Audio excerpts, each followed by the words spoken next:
Zika, chikungunya, and dengue viruses. Search for its breeding sites and destroy them. A message from the Ministry of Health and Wellness. Do you wish there were a way your community could get funding to improve a school, health center, sports program, and more? There is! It's the Constituency Development Fund. Here are a few things you probably didn't know about the CDF and how you can make it work better for you. The CDF policy promotes citizen participation in community development and protection of taxpayers' funds. It outlines that MPs are to meet with citizens at least once every 2 years to agree on the projects needed. You know, it used to be once a year? We should really go back to that. Projects developed without community consultation are not to be approved by the bipartisan CDF Parliamentary Committee. There are 26 government agencies that implement projects, usually for a small fee. Funds are provided directly from the Office of the Prime Minister to the implementing agency, not through the Member of Parliament. The CDF unit monitors project costs and implementation, so if you have questions about how the CDF are run in your community, contact them. To ensure no one project or community gets all the funds, there are 6 project categories with spending limits for each. There must be no less than 5 and no more than 20 projects each year. To learn more, visit jampja.org to view your MP's CDF info and tell them how this fund has impacted you. If you don't see your MP's CDF reports, then put them under little pressure, man. Call, tweet, email. Ask them when they'll submit it and when is the next CDF meeting. Change is possible. It's already happening. What we need is you. A message from the Jamaica Accountability Meter Portal, funded by the European Union and the Inter-American Development Bank in partnership with the Private Sector Organization of Jamaica. This is the Aedes aegypti mosquito that spreads the Zika, chikungunya, and dengue viruses. Protect yourself from the bite of this mosquito. A message from the Ministry of Health and Wellness. The Joint Select Committee of Parliament considering job descriptions, codes of conduct and performance standards for parliamentarians wants to hear from you. Send your opinions in writing by Tuesday, October 3, 2023 to Clerk to the Houses, Gordon House, 81 Duke Street, Kingston.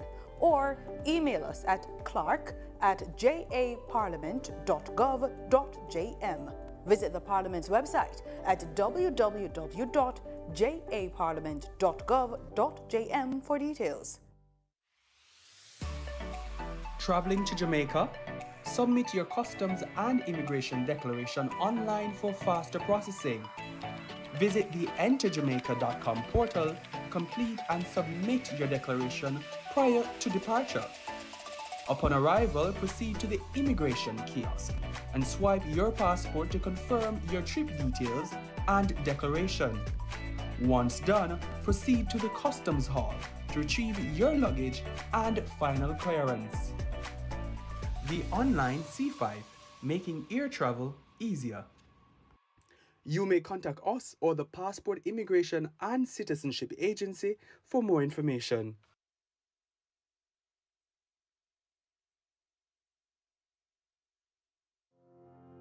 What if I told you that you own thousands of acres of land, more than 100 companies with over 100,000 employees and billions in the bank? Well, I have news for you. You do. Jamaica belongs to you, and you need expert protection to safeguard those assets for your future, your children, and your children's children. And you already have it.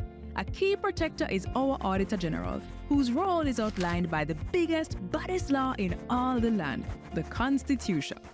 The Auditor General's main job is to examine the financial reports of all public entities to ensure that they are accurate and that public funds are used appropriately and effectively to deliver public goods and services without waste, theft, and mismanagement.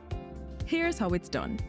A team of highly trained auditors reviews and verifies that the right amount of money is spent on only what's approved in the national budget and in accordance with the laws and policies that protect public resources. Now, the right amount of money can be spent on the right things and Jamaicans still no benefit.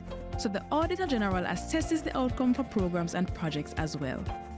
Audit reports will also contain recommendations to improve the operations of the audited entity, and the findings are submitted to the Parliament's Public Accounts Committee, the PAC. Every year, an annual report is submitted by December 31. Both government and opposition MPs serve on the PAC, and they summon public entity managers to answer questions so that they and the public, the real owners, yes, you, can understand what went wrong and how to prevent a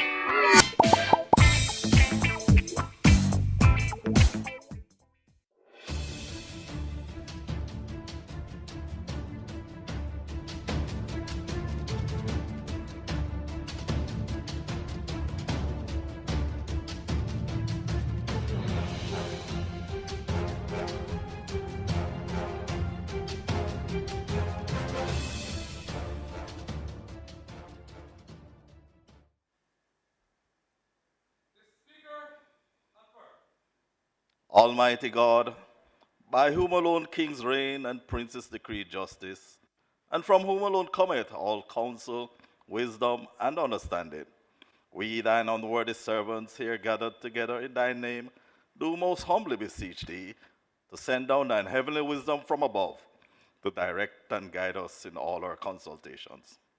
And grant that we, having thy fear always before our eyes, and laying aside all private interests, prejudices, and partial affections, the result of our counsel may be to the glory of thy blessed name, the maintenance of true religion and justice, the safety, honor, and happiness of the king, the public weal, peace and tranquility of the island, and the uniting and knitting together of the hearts of all persons and estates within the same, in true Christian love and charity, one towards another, through Jesus Christ our Lord.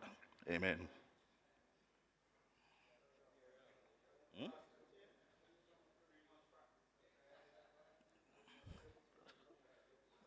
What? Permanent?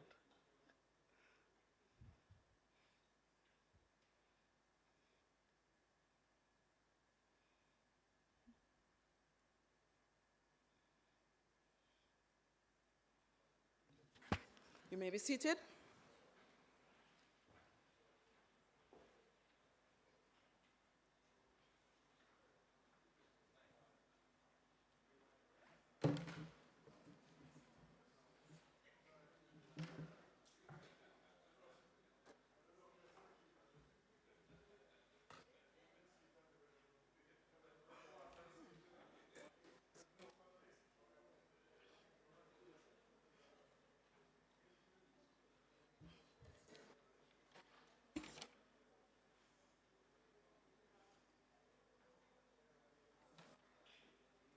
This Honorable House now resumes its sitting, this being October 10,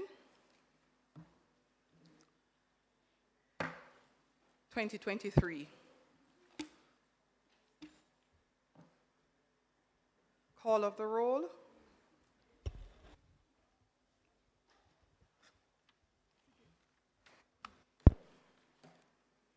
Mr. Bartlett, Mr. Holness, Dr. Clark, Dr. Chang, Ms. Grange,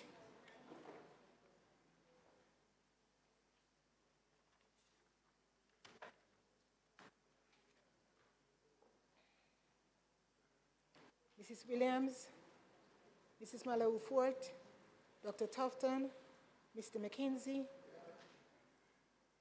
Mr. Chuck, Mr. Vaz, Mr. Charles, Mr. Green, Mr. Warmington, Mr. Morgan, Mr. Hutchinson, Mr. Terry Long, Ms. Smith, Dr. Dunn, Mrs. Cuthbert Flynn, Mr. Main, Mr. Davis, Mr. Witter,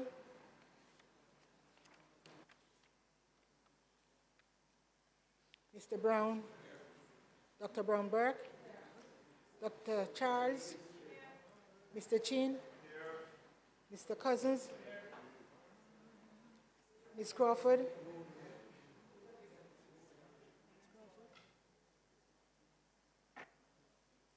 Ms. Daly, Ms. Davis, Mr. Golding, Mr. Graham, Dr. Guy, Ms. Hamilton, Ms. Hannah, Mr. Henriquez, Mr. Henry, Mr. Hilton,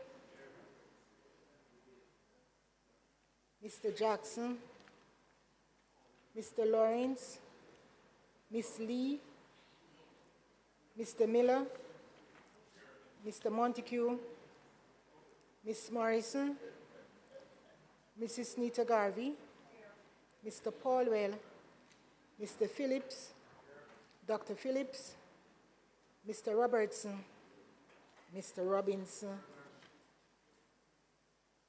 Mr. Samuda, Mr. Shaw, Mr. Siblist, Mr. Slowly, Mrs. Vaz, Dr. Wheatley, Mr. Williams, Mr. Wilson, Mr. Wright, Mr. Vaz, Mr. Vaz,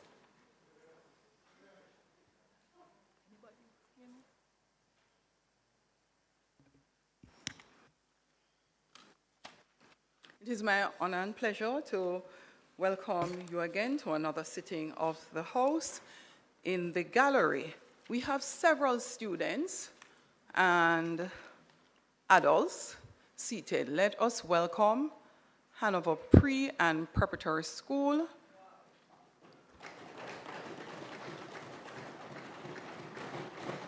There are many more. Esher Primary, Clifton Primary and Infant School, Rossies High School,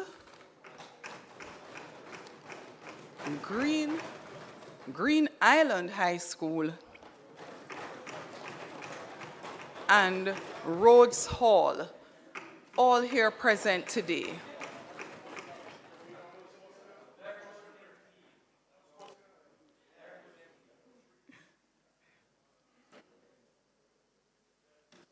It is wonderful to include our students in the process of observing the activities of the Parliament. I would also like to make a brief commentary statement. Members, let me take this opportunity at the commencement of today's sitting to publicly thank the First Lady of the United States, Dr. Jill Biden, for her warm letter inviting me to join her, along with First Lady of the Ukraine, Mrs. Olena Zelenska, in recognition of World Mental Health Awareness Day. In the same vein, I'm therefore inviting the members of this honorable House to join me in recognizing today, October 10, 2023, as World Mental Health Awareness Day. Dr. Biden has also asked that we join her in amplifying the phrase, "It's okay not to be okay." And while we here in Jamaica like to make it a habit, and because of our culture, I used it in my response to her letter. So despite the standing orders, I will ask permission to use the phrase, "Tekin teeth, kiba heart bun," and I explained to her what it meant. In Jamaica, we would often shroud our pain and even mental pain in a little smile. I hope she'll appreciate that part of our culture. It is important that we encourage those who are not okay to know that they have our support and that it is not an indictment on them for the mental health struggles that they face. We, as Jamaicans, recognize this day in support of each other and all of those who struggle with mental health issues across the world, as we collectively seek to play our part advancing the welfare of the entire human race. Thank you, members of the House.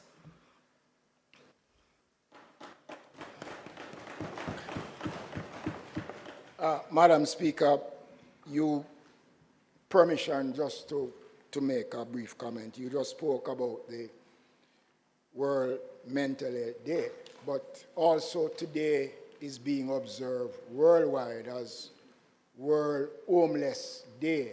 I just left a function where we are celebrating the day right across the country, acknowledging and recognizing the less fortunate, Madam Speaker, and I'd like the Honourable House to share in the expression of gratitude. Madam Speaker, the homeless population in Jamaica has increased significantly over the last couple of years.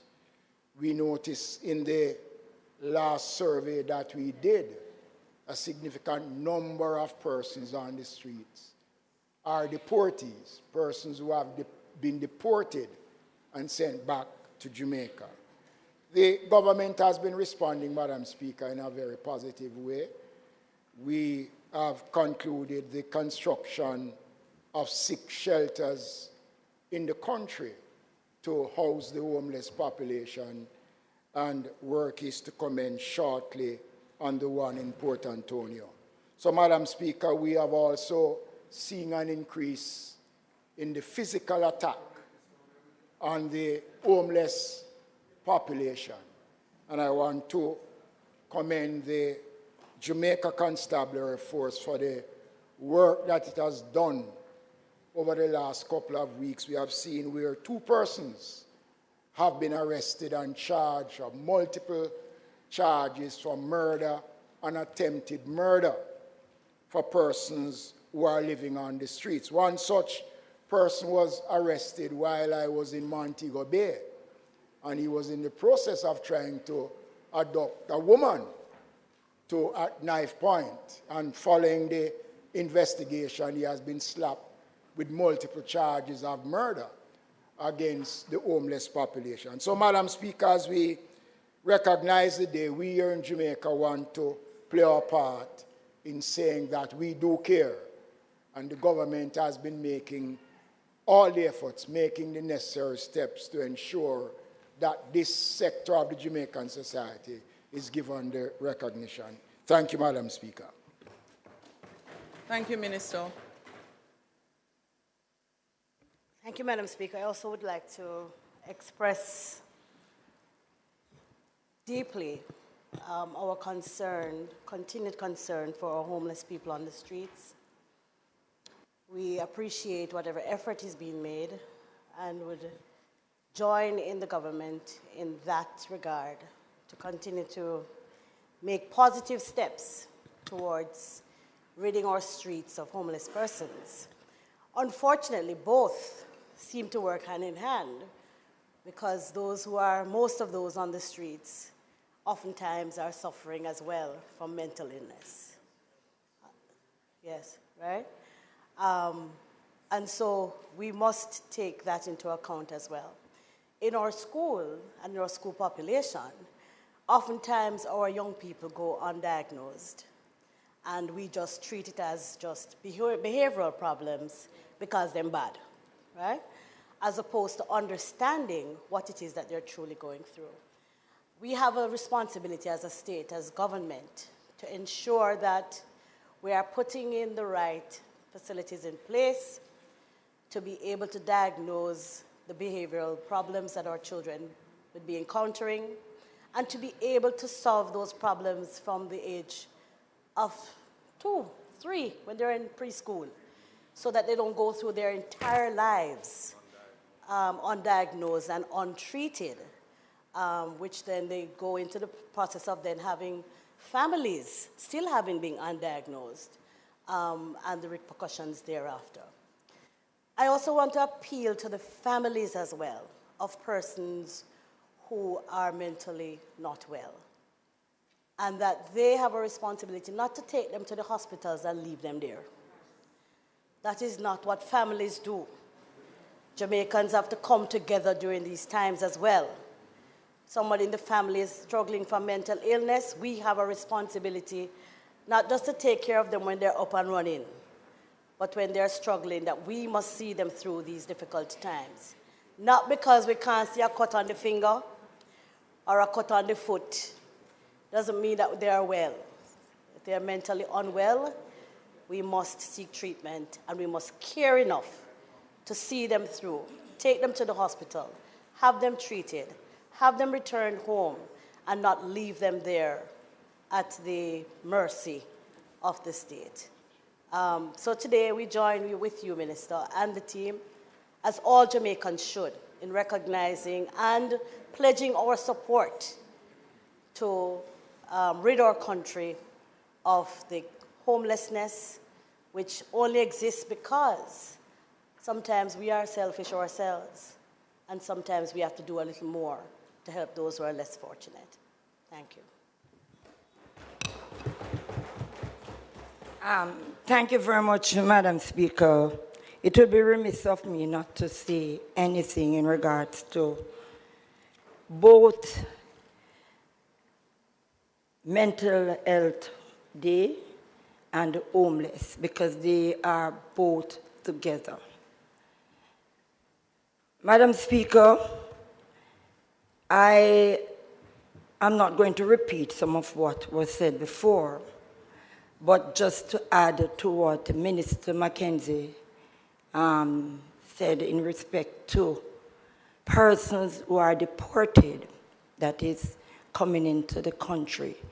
I do not know if we have any form of data, proper data, in order for us to know exactly who is coming, in order that we could alleviate part of the problem. Because a number of persons that I've seen on the street that are classified as homeless, most of them are deported. Some of them leave here at the age of sometimes a couple months old. And because they were not properly documented, they are back here and there's no preparation for them. I want to bring a private motion here in respect to this particular case, but just to speak about mental health. Because, Madam Speaker, a number of us are in even institutions making decisions that are seriously affected with mental health. And I believe we really need to look seriously, not just on the behavior of children, but adults and our institutions. Because the reason why sometimes we are not getting the kind of input, output that we would want into the institutions is because we have civil servants that are sitting there with serious issues and it is not being addressed.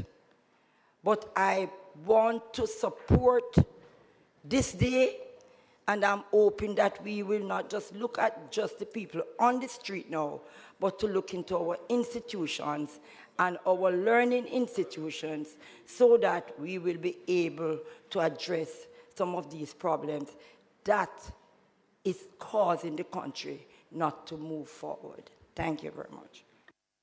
Thank you, Member. House Leader.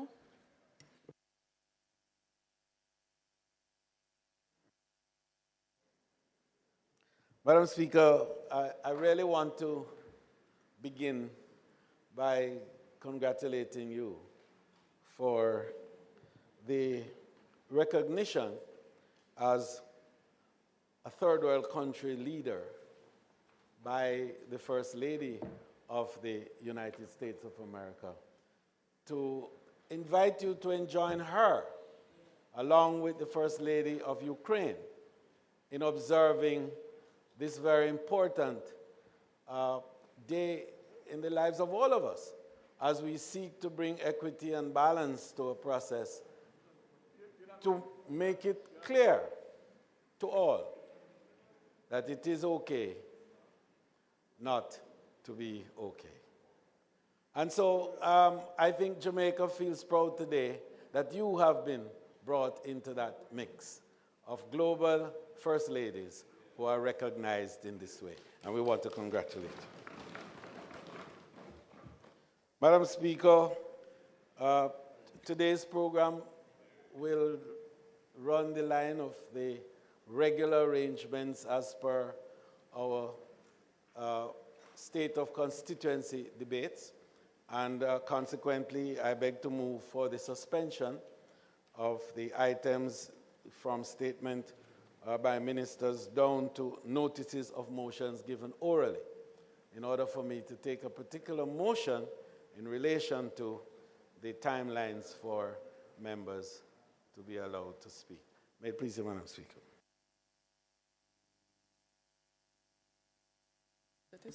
Those in favor? Those against? The ayes have it.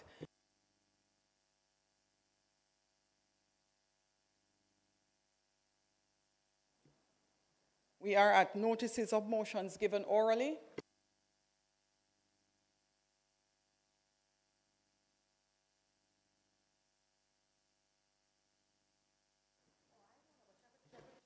Yeah. Madam Speaker, I beg to give notice. Hold on. Turn on again.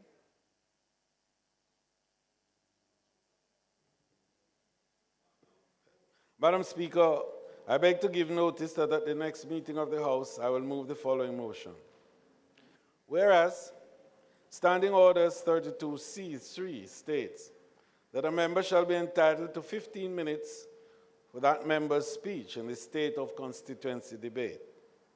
And whereas there is a need for members to be allowed an extension of time to complete their presentation, be it resolved that Standing Orders 32C3 be suspended to enable all members making their contribution during the 2023-24 State of the Constituency debate to continue their speeches for 30 minutes, notwithstanding the time limit on speeches.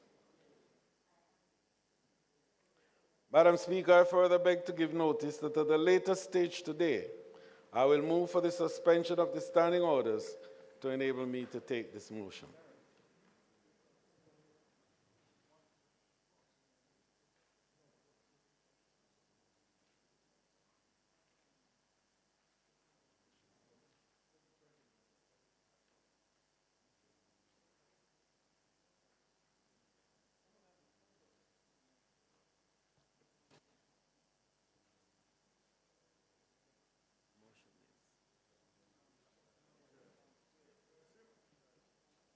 Questions and answers to questions? No, we just go straight down to public. Motions that may be... Madam Speaker, you go straight to public business, House Leader? Yes, we continue to public business. So we will recommit all the items except public business to facilitate the constituency debate. I must say Member Brownberg turned on her mic. After House Leader, you had turned on yours and you were acknowledged, which caused us to move on with the agenda at hand. It was so. I didn't see your mic on at all. Yeah, I didn't see your mic on. And unfortunately, Member Brownberg, the mic system works such that it is so. The mic that turns on first is the mic that I'm able to turn on when I turn on the mic. So the fact that the House Leader's mic came on first, it is 100% indicative of the fact his mic was actually on first. And I'm so happy for a system that takes out the bias of selecting members. I looked over at you two, at the opposition side, to see if anybody else had a contribution to make. Unfortunately, your mic was not on at the time. So even though I'm looking over, your mic wasn't on. Member Brownberg, separate from eye contact, you have to turn on your mic. Members, public business. House Leader. Madam Speaker, I beg to move for the suspension of the standing orders to enable me to take the motion, notice of which I gave earlier. Those in favor? Those against? The ayes have it. Madam Speaker, the necessity for this motion, we indicated as early as last week. And I think that it is that members, particularly members reporting on their constituency, would require the additional time so as to facilitate a fulsome presentation of their stewardship. And you know, Madam Speaker, members do make an effort to bring their constituents, you know, from far distances to hear them speak, and as well as to be able to go back to say, yes, my MP is representing our best interests in this House. But today in particular, Madam Speaker, as I move this motion, I can't help noting that in the gallery are perhaps the largest grouping of students representing various schools within a constituency that I can recall seeing in my 38 years in this chamber. And that mix speaks well for the Member of Parliament for Hanover Western, who will make her presentation later on. There are other notable known individuals in the gallery that no doubt when she speaks she will mention that I have acquaintance with. But just to say, Madam Speaker, that I think members are feeling far more comfortable, and it will prevent the constant appeal for extra time, and it certainly will give members an opportunity to be efficient in the use of their time. Yes, so we're giving 30 minutes and 30 minutes, and that is it. So we know we have that timeline to work with. We plan our presentations, we plan it well, and we take cognizance of the fact that from time to time there will be interchange and exchanges. We take note of that, Madam Speaker, but we still suggest that members stay within the 30 minutes. May it please you, Madam Speaker. Thank you, House Leader. We will now invite those in favor, those against, the ayes have it. It is carried. We will now move to the state of constituency debate for the Member of Parliament of Hanover Western,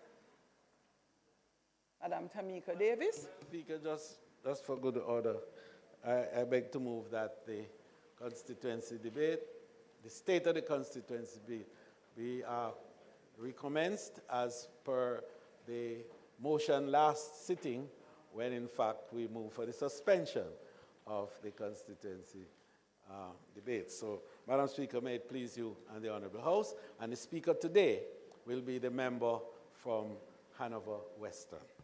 Thank you, House Leader. Those in favor? Those against? The ayes have it. Members, welcome the member from Hanover Western to her feet.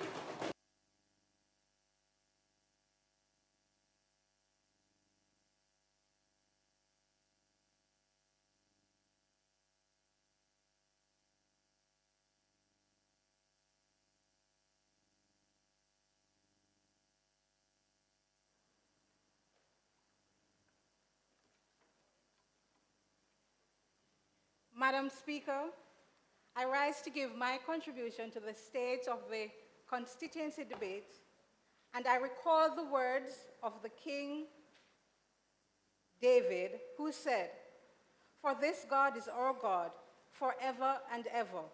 He will be our guide even to the end." It is he who has faithfully led this country girl from a small district in Western Hanover to the awesome and humbling experience of being a Member of Parliament and representing the interests of my fellow citizens. I owe everything to him. Let me also take this opportunity, Madam Speaker, to congratulate you on your own journey to becoming the guardian of the rules and regulations of this honorable house.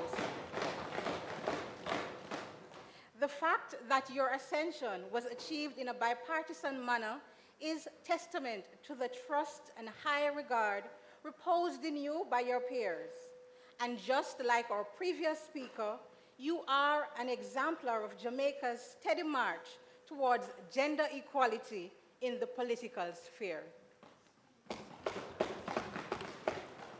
With regards to my own political journey, I have with me here today individuals who continue to be instrumental in assisting me to be an effective Member of Parliament for the best constituency in Jamaica, Hanover Western.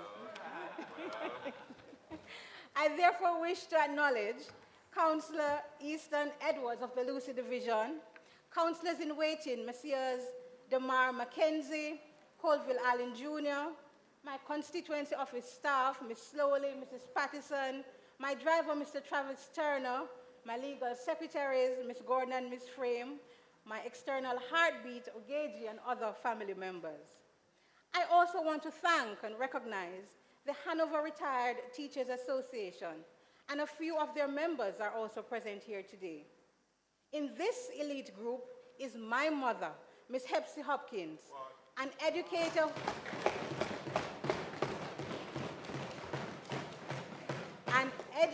who has given over 40 years of her life to molding the minds of the youth of Western Hanover.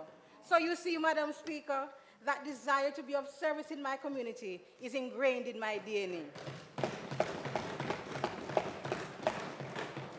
Also to be recognized are my executive and management teams for their continued guidance and support. It would be remiss of me not to mention two stalwarts of the Jamaica Labour Party who are no longer with us. They are Mr. Denver Pinnock and Arlene Campbell, called Camille. Both possessed a resolve that never once wavered, even while facing 3 decades of election defeats. Madam Speaker, we should all be so steadfast and faithful. But most importantly, I wish to express my gratitude to the group of persons who have my heart, the people of Hanover Western. They are the reason why I stand before you all today. They continue to not only inspire me, but challenge me as well to seek out ways in which I can be more effective in representing their interests and allowing Hanover Western to live up to its full potential. I enjoy traversing the highways and the byways of all 4 divisions, listening to the concerns and ideas, rekindling old friendships and building new ones. I commit to always be in your corner and work tirelessly on your behalf. Again, I thank you. Madam Speaker, I now turn to what Nelson Mandela has described as the most powerful weapon that one can use to change the world: education. At the early childhood level, I have been focusing on ensuring that there is a proper infrastructure and attractive surroundings which are conducive to learning. As such, a Back to Basics initiative was launched in which basic schools across the constituency were targeted and given assistance. This included painting, floor tiling, construction of bookshelves, and fencing. Some of the schools impacted included Green Island, Dalmally, Grange, Kendall, Orange Bay Basic Schools, as well as Lucy Infant School. Encouragement, it is said, sweetens labor. And with that in mind, we hosted, in collaboration with the Grand Palladium Hotel, our PEP Awards ceremony. At this ceremony, prizes are given to the top performing students from the 16 primary schools and the 4 preparatory schools within the constituency. There are also awards given for the different subject areas. But, Madam Speaker, I am particularly proud of our inaugural Hanover Western essay competition.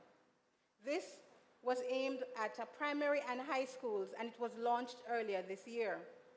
This initiative was born out of a desire to get our young people interested in local and national issues, because it ultimately affects them. to bring their awareness to these issues and to hear their views. The primary school students were therefore tasked with tackling the issue of water conservation, seeing that in our constituency, we are plagued with chronic water issues. The high school students, on the other hand, examined the issue of Jamaica's quest to become a republic. These essays were forwarded to the Minister of Legal and Constitutional Reform for her attention, who, by the way, was the guest speaker at the award ceremony. Prizes included a laptop, tablets, and cash prizes. And at this juncture, I must thank the Minister of Science, Energy, Telecommunications, and Transport for his assistance with the sponsorship. Participants in this competition also received an all-expense-paid trip to Parliament to see the first-hand workings. As a consequence, they are here with us today, as mentioned earlier, from the different schools, and they all participated in this essay competition. The Bible says, "A little child shall lead them," which gives credence to the view that our young people can offer meaningful solutions and insights on some of the problems we face as a country. We just have to engage them. Madam Speaker, in some instances, it does take cash to care, and over 600 students within the constituency received back-to-school vouchers. The numerous health fairs, back-to-school fairs that we hosted helped students to receive much-needed school supplies, and it also spared their parents the cost of a doctor's visit. Tertiary students were not left out, as well over 50 students received grants to help defray the cost of their tuition. In fact, these tertiary awardees represent the largest pool of beneficiaries, with the total cost of the award being well over $4 million. As you can see, Madam Speaker, my commitment to education is unwavering, and I remain unapologetic about the amount of monies allocated from the Constituency Development Fund to this area, as I firmly believe that education is an investment that pays the richest dividends.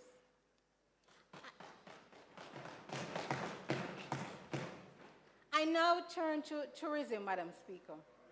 Thanks to the leadership acumen of this Minister of Tourism, this sector has continued its impressive growth and is firmly on track to achieve its 5x5x5, which is 5 million visitors with earnings of $5 billion by 2025.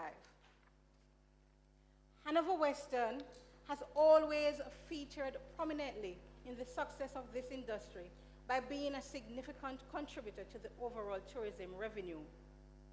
We therefore look with great anticipation to the new 2,000-room Princess Hotel in Green Island, which will look to open phase 1 of 2 hotels in or around March or April next year. The first phase will see an adults-only section with 415 suites and a family-oriented section with 590 rooms.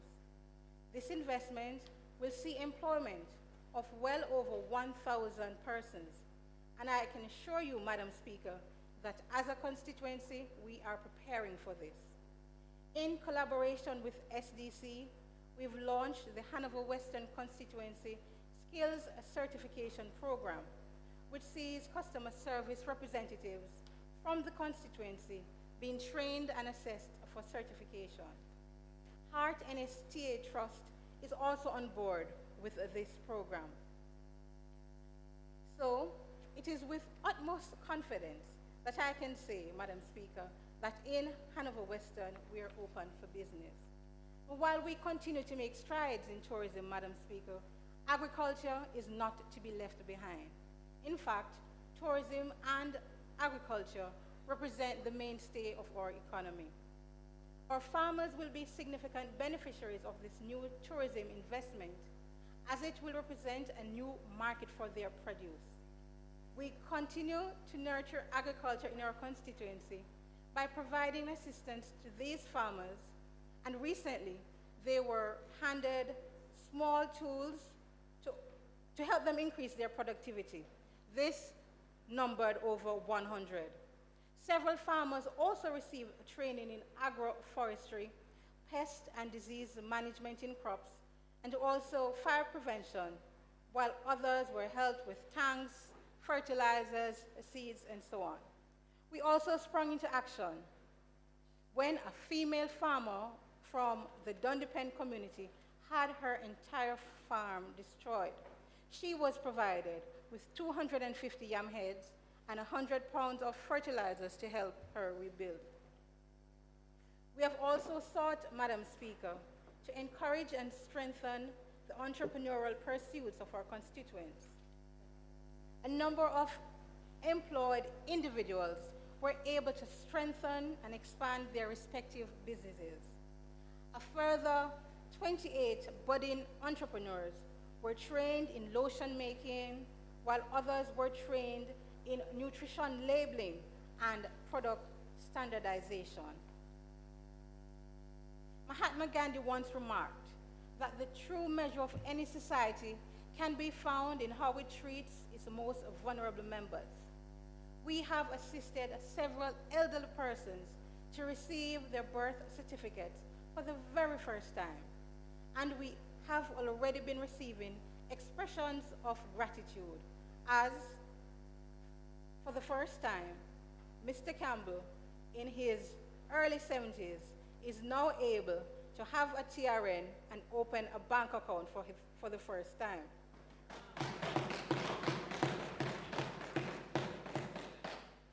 The new social housing program has already impacted the lives of a needy family by being able to provide a home, and it is heartening to know that as I speak, there are 3 more houses that are being constructed.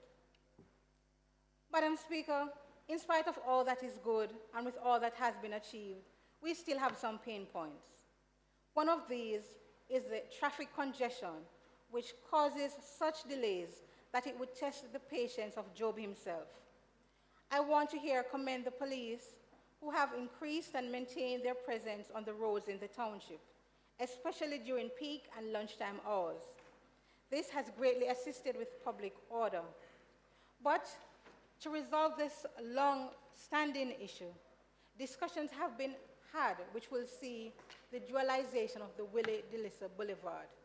But more importantly, the alternate route of Malcolm Heights, which is approximately 1.4 kilometers in length, has been surveyed and an estimate provided. Malcolm Heights, by way of information, is a key corridor, and it plays a major role for motorists in bypassing the township of Lucy. The tender process has begun, and I urge the ministry to fast-track this process as the current traffic situation is untenable. The infrastructure regarding the road network within Western Hanover needs much work. Main corridors such as Green Island to Glasgow, Riley to Bushmount, more popularly known as Askinish, are all in dire need of repair and rehabilitation. The visit to the constituency recently by the minister without portfolio in the office of the Prime Minister with responsibility for roads in April of this year was a very heartening one. The tour of some of the most used yet most dilapidated roads has resulted in attention finally being given to these areas. We look forward to this process commencing shortly. As I speak, however, the 40 million road rehabilitation program is now underway. The Riley to Bushmount, Middlesex to Mount Carmel, Dyers to Davis Code roads are all set to start. The contracts were awarded. The inaugural meetings were held, and the contractors have been mobilized. Whilst these projects will alleviate some of the concerns and issues along this section, the current condition of these roads will need major input. More will be needed to bring these roads to a level where the constituents, motorists, and other stakeholders will enjoy commuting for recreation and business pursuits. Remedial road work continues across the constituency, with more work to come even in the coming days. Sections of the corridor such as Kew Bridge, Riley, Glasgow, Lances River, Horton Grove, Kingsvale to Prospect have all been patched. But notwithstanding this patching program, based on the current road conditions, it will take multiple programs to make a more meaningful impact, and I am hopeful that more resources will be allocated to maintaining these corridors. Madam Speaker, I join the call for greater efficiency in the procurement processes and thresholds. There seems to be a challenge in the process, and the timeline from the scoping of the works to transmitting a contract document for implementation of the works is a real struggle. Large rehabilitation projects, CDF road repairs, even with the quarterly patching programs are all affected by issues arising from procurement. It is my strong recommendation that this process be strengthened and further improved for the reduction in implementation time and the potential impact against the rising costs on these projects.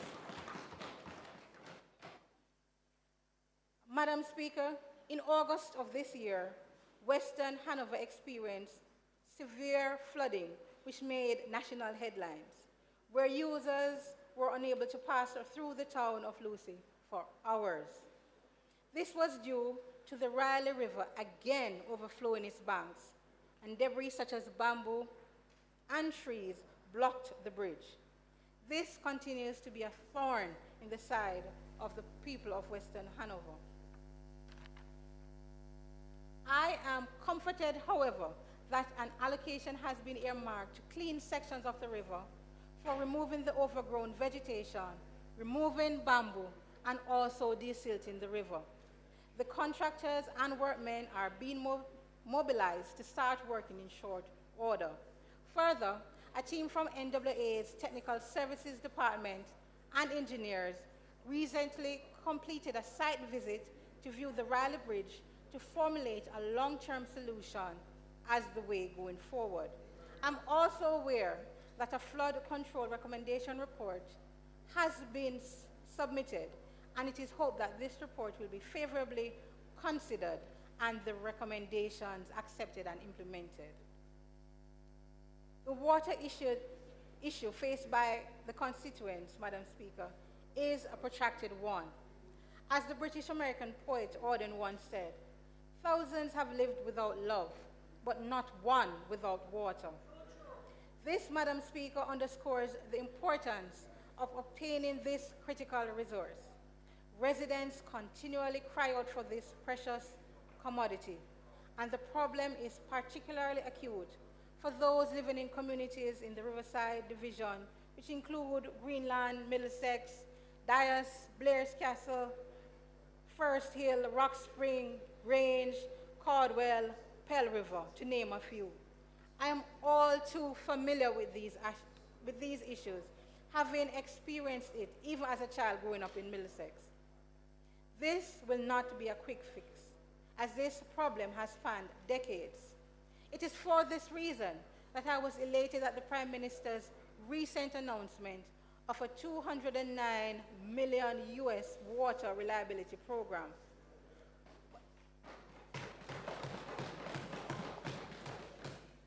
In the interim, we have been trucking water to various communities. These efforts continue as we try as best as possible to alleviate the distress of our constituents because of the lack of this precious resource. A short-term intervention that I would propose includes, Madam Speaker, rehabilitating the Watercrest pumping station, which is located at Blenheim. This pumping station was employed maybe 30 years ago, and it is supplied by its own source in the form of a spring. It is being recommended that this pumping station be outfitted with a 50,000-gallon tank to assist with the storage in the event of drought or turbidity. This initiative, Madam Speaker, will provide a more consistent water supply for the communities of Blenheim, Cocoons, sections of Dias, and all the surrounding communities. There are plans afoot, I am aware, to have the Rock Spring water supply improved inclusive of a new pumping station, pipeline replacement, and upgrading a new tank site. There will also be an upgrade of Kew and Clifton facilities, which will seek to improve service to communities along the route. The Great River Treatment Plant is also slated for an expansion with new intake facilities and pipelines to improve service to Orange Bay, Green Island, and communities leading off the North Coast Highway. Madam Speaker, I wish to reiterate in closing the appeal of the Apostle Paul in the book of Galatians. Let us not be weary in well-doing, for in due season we shall reap if we faint not. It is an undeniable fact that we have been doing well as this Andrew Holness-led administration has taken Jamaica on a steep upward trajectory.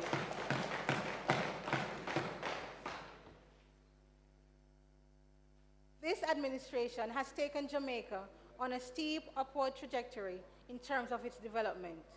What is the proof of this, one may ask?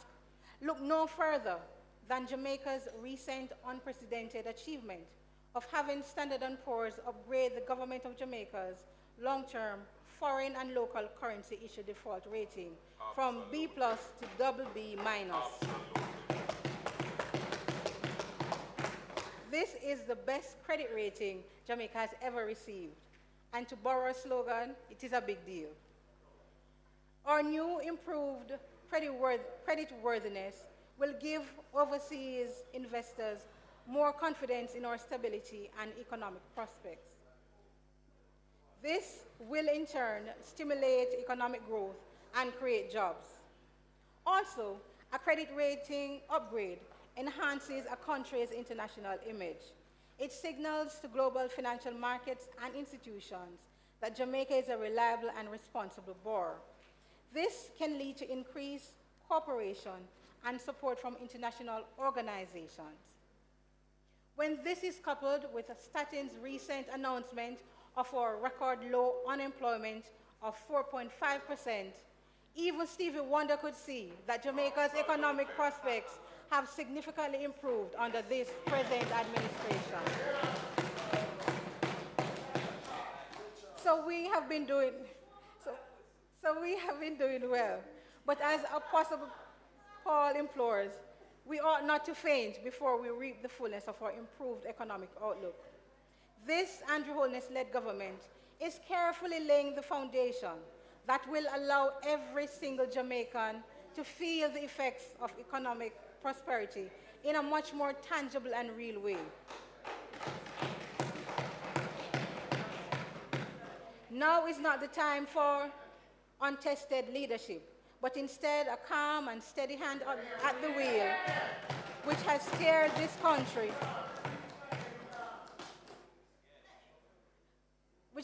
this country during a pandemic and global uncertainty to the safer shores of unprecedented financial success. Madam Speaker, it is my prayer that God will bless this honorable House with the wisdom to make just laws and help move Jamaica even deeper into its purpose.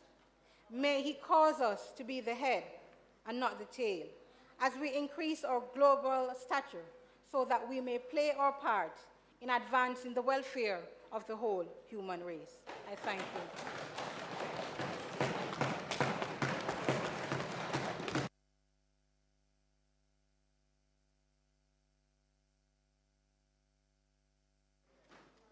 House Leader. I'm sure that the entire House is satisfied at an excellent presentation of the stewardship of this member from the great constituency of Hanover Western. And I'm sure that, as she indicated, her mother in the gallery must feel particularly proud of her daughter today. Madam Speaker, I beg to move that you revert to the orders after I have moved for the suspension of the State of Constituency debate until tomorrow at 2 p.m. in the George William Gordon House. May it please you, Madam Speaker. Those in favor?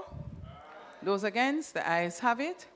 We will now recommit the items on the agenda, starting with statement by Minister. Speaker, it is intended to have 3 statements today. The Minister of Energy, Transportation, Telecommunications, and many other IT-related matters. The Minister of Gender, Sports, and Culture, and the Minister of Health and Wellness. Madam Speaker, I invite you to ask the Minister of Energy, Telecommunications, and Transport to make the first statement.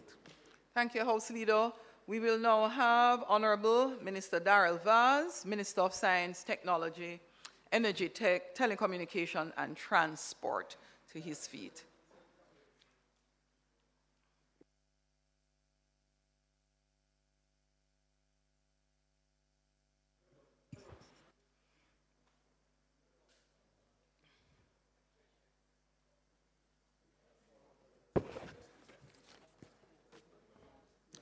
Is being circulated. 12 minutes? No, brother, this can't take 12 minutes.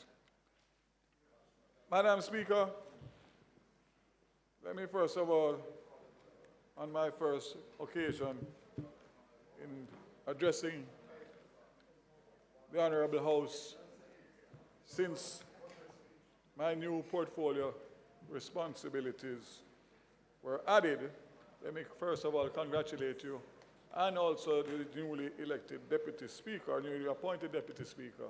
And again, I'm very happy that it was done in a bipartisan manner, which obviously does well for the future of the Parliament. Madam Speaker, it has been 4 months since I took up my assignment as Minister of Science, Energy, Telecommunications, and Transport. And while I am not new to having a large portfolio, it is indeed a new challenge. Nevertheless, I'm undaunted by the task and have taken the reins with both hands. If nothing else, it is a sign of the confidence that has been placed in me by the Prime Minister and, by extension, my fellow Cabinet colleagues. Today, I address the Honourable House to provide some updates on the achievements of the Ministry so far and to further outline a vision for the Ministry of Science, Energy, Telecommunications, and Transport. This will be done by way of a 100-day plan and will serve as my steps to advance in the portfolios for the betterment of the country and the people.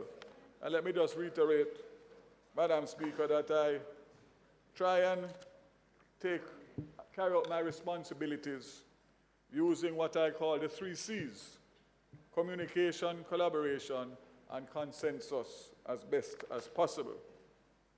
One of my first initial priorities upon assuming an expanded portfolio was to ensure the presence of a capable and effective governance within the boards of the entities under my purview. I'm pleased to report that duly qualified boards have been appointed and currently fully operational.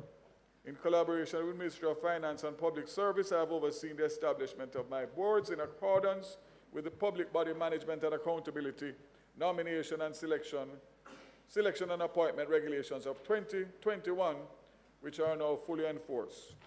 This proactive step underscores my recognition of the pivotal role that efficient governance will play in fulfilling my responsibilities as a custodian of MSET at the policy level.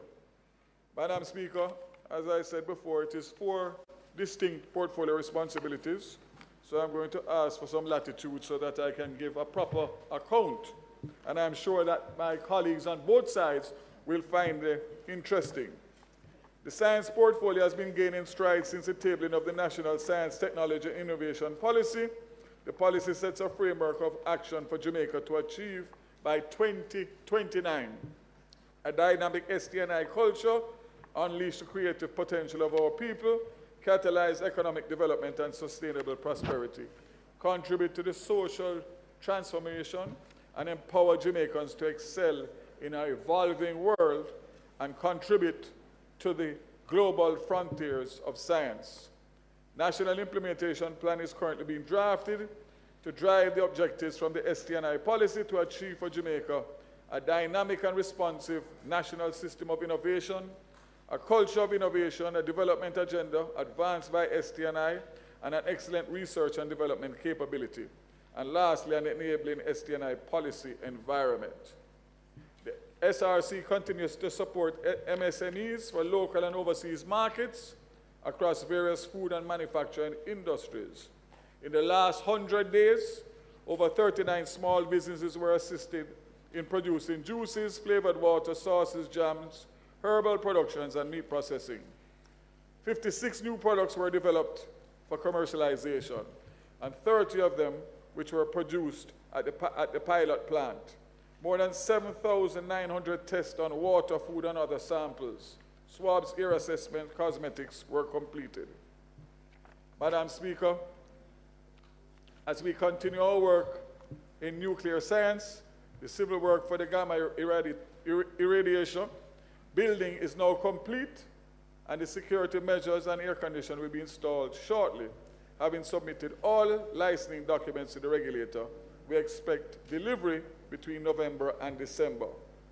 Madam Speaker, without access to energy, the poorer nations of the world cannot develop. As part of the Outlook for Jamaica 2030 energy production, the Ministry, with iSense as a lead agency, has embarked on delivering the mandate of Cabinet given in April to explore the possibility of nuclear energy as a part of its energy mix. This aim is to use zero fossil fuels by 2015, using a mix of affordable, secure, reliable energy production with zero carbon emission. The hybrid energy system simultaneously addresses the need for the grid flexibility and the greenhouse gas emission reduction while optimizing financial resources. While nuclear power plants are dispatchable sources of energy, they can adjust output accordingly to the electricity demand. Some renewables, such as wind and solar, are variable energy sources that depend on the weather and the time of day. Small modular reactors are being explored as a part of the energy mix, utilizing nuclear energy. Madam Speaker, I will now move on straight into the energy portfolio, because obviously transport, which I'll address last, obviously is the biggest task at hand. The energy portfolio has made several achievements since I addressed the Honorable House during the sectoral presentation, and none more so than the generation procurement entity. Madam Speaker, when I was assigned this portfolio in September 2020, the GPE had largely been in quiet existence. The rise of COVID-19 inducted a further slowdown.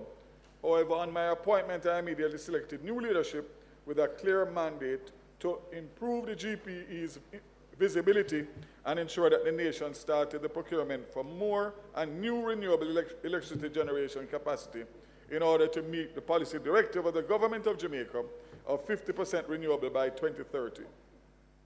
I outlined clear goals to the new GPE leadership, and as a result, an expression of interest was launched after several stakeholder consultations in May 2023. This resulted in over 42 companies comprising over 20 local Jamaican firms with global interests from as far as Mauritius and as near as the Cayman Islands, indicating keen interest in the first tranche of 100 megawatts of renewable procurement. The GPE received preliminary offers of just under 2,700 megawatts of renewables, of hydro, solar, wind, and biomass projects. The expressions of interest is a precursor to the request for proposals, and it gives me great excitement for the prospect of significant global competition to fill our renewable generation requirements, which is now currently underway. I'd like to encourage all interested persons to visit the GPE's website and make use of this opportunity by February 1st, 2024. Madam Speaker, I'm not finished on that as yet. As the RFP for the second tranche of 168 megawatts will also go to market during this financial year. With both tranches of renewables, this will move our renewable target to 30% of our installed capacity, which now stands at just under 13%, as we move steadily towards our 50% policy goals. I commend the GPA for their newfound efficiency and look forward to the outcome of their procurement activities. Madam Speaker, as the legislative amendment currently being undertaken are completed, in keeping with Cabinet's directive to transition from expensive fossil fuel plants to mature renewables, JPSCO's retiring 171.5 megawatt fossil fuel plant, which is, for clarity, is not associated with the GPE's procurement activities, will be replaced by renewables when the project is complete, and our nation will significantly increase its renewable energy capacity, bringing it to approximately 44% of the total energy mix on the grid. That deserves at least an acknowledgement, at minimum. 44% of the total energy mix will be from renewables. I see, remember, Hilton nodding his head over there. Madam Speaker, on the matter of the update of the National Energy Policy, NEP, I can advise the Honourable House that the final draft of the NEP 2024 to 2050, which started earlier this year, is completed and awaiting Cabinet submission. Policies are being held until the associated support policies are completed so that the parent policy and its support policies can be promulgated together. Madam Speaker, my ministry has also advanced and completed the Jamaica Electric Vehicles Policy, the EV policy, which was submitted to Cabinet following stakeholder consultations and approved. You will recall that the EV policy was tabled in Parliament in June and is currently on the ministry's website. Lastly, in the interest of time, Madam Speaker, as you recall, in April this year, the Petroleum Working Group, chaired by Energy Advisor Wayne Chen, met to review the minimum economic rate and the working condition for tanker drivers. Since that review, the revised MER for tanker drivers is equivalent to an average minimum hourly rate of $1,400 per hour. This represents an increase of $400 per hour, or 40%, over the current average MER of $1,000 per hour, which had been implemented on January 1st, 2022. The revised MER considers the additional responsibility of the licensed petroleum haulage contractors to provide their registered tanker drivers with the following: personal protective equipment to minimize exposure to hazardous products, which may cause serious injuries or illness, health insurance benefits, an increase in life insurance coverage of $5 million Jamaican dollars, a contribution to a pension scheme, and the provisioning of training in the safe handling of petroleum products, fire emergency response procedures, and accident response procedures, among the others. In closing on this matter in relation to energy, I would just like to say that colleagues would have seen me moving around in relation to the rural electrification program. And I want to indicate that Minister J.C. Hutchinson has been given specific responsibility and has been moving around non-stop. It means that you will see me, colleagues, over the next few months in all of the 62 constituencies. This is because, obviously, we have a situation where the rural electrification program has been reassigned to this ministry just since May 2024. So what we are doing now as we speak is to just deal with the unfinished 2023, the unfinished programs that were in train through JSIF and the JPS, and also identifying new so that we can put it in the budget, or the request in the budget for the new 24-25 financial year. So I would say to you, for those, I know that Minister Hutchinson would have actually gotten all the data, and basically it is really just to cost it out now to make sure that we can conclude. So I just want to indicate that that is on track, and you would have seen that I was in Westmoreland announcing some $80 million, and then after that I was in Clarendon last week announcing $23 million of secured funding and projects that are about to start. Procurement has been completed. So just to say that it's a very critical part of the ministry. It's very important, especially to rural Jamaica, and of course some urban areas, and it is a priority of the ministry and the government to have that back on track in full force. Madam Speaker, heavy weather has been made in some quarters about the singling out of telecommunications as a separate portfolio. As some in this House will know, it's not the first time that telecommunications has been given specific focus as a portfolio by this administration. Indeed, in a time when digital transformation is critical to our development as a nation, telecommunications should have specific focus as issues such as quality of service received from our operators, the cost of that service, and our need for an improved coordinated response in times. House Leader.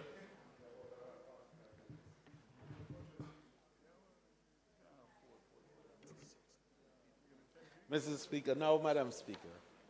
Madam Speaker, the time allotted for the Minister having been expired, I beg to move that this time be extended to allow him to very efficiently conclude his statement. May it please you, Madam Speaker.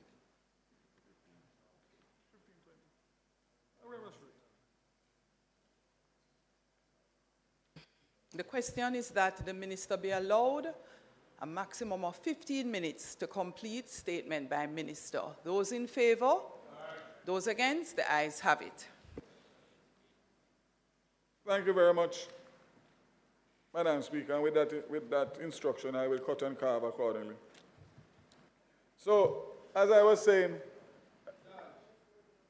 improved and coordinated response in times of emergency, along with the most agile use and deployment of our spectrum resources, must complement existing programs to improve access, upskill our population, and integrate technology in the teaching and learning experience.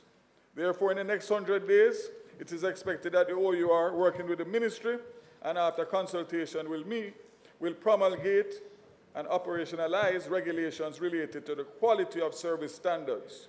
Among others, the regulations will place obligations on the licensees to measure the report on 21 fixed and mobile quality of service parameters, to include fault repair rate, drop call rate, mobile network availability rate, broadband internet availability rate, latency, and data transmission speed.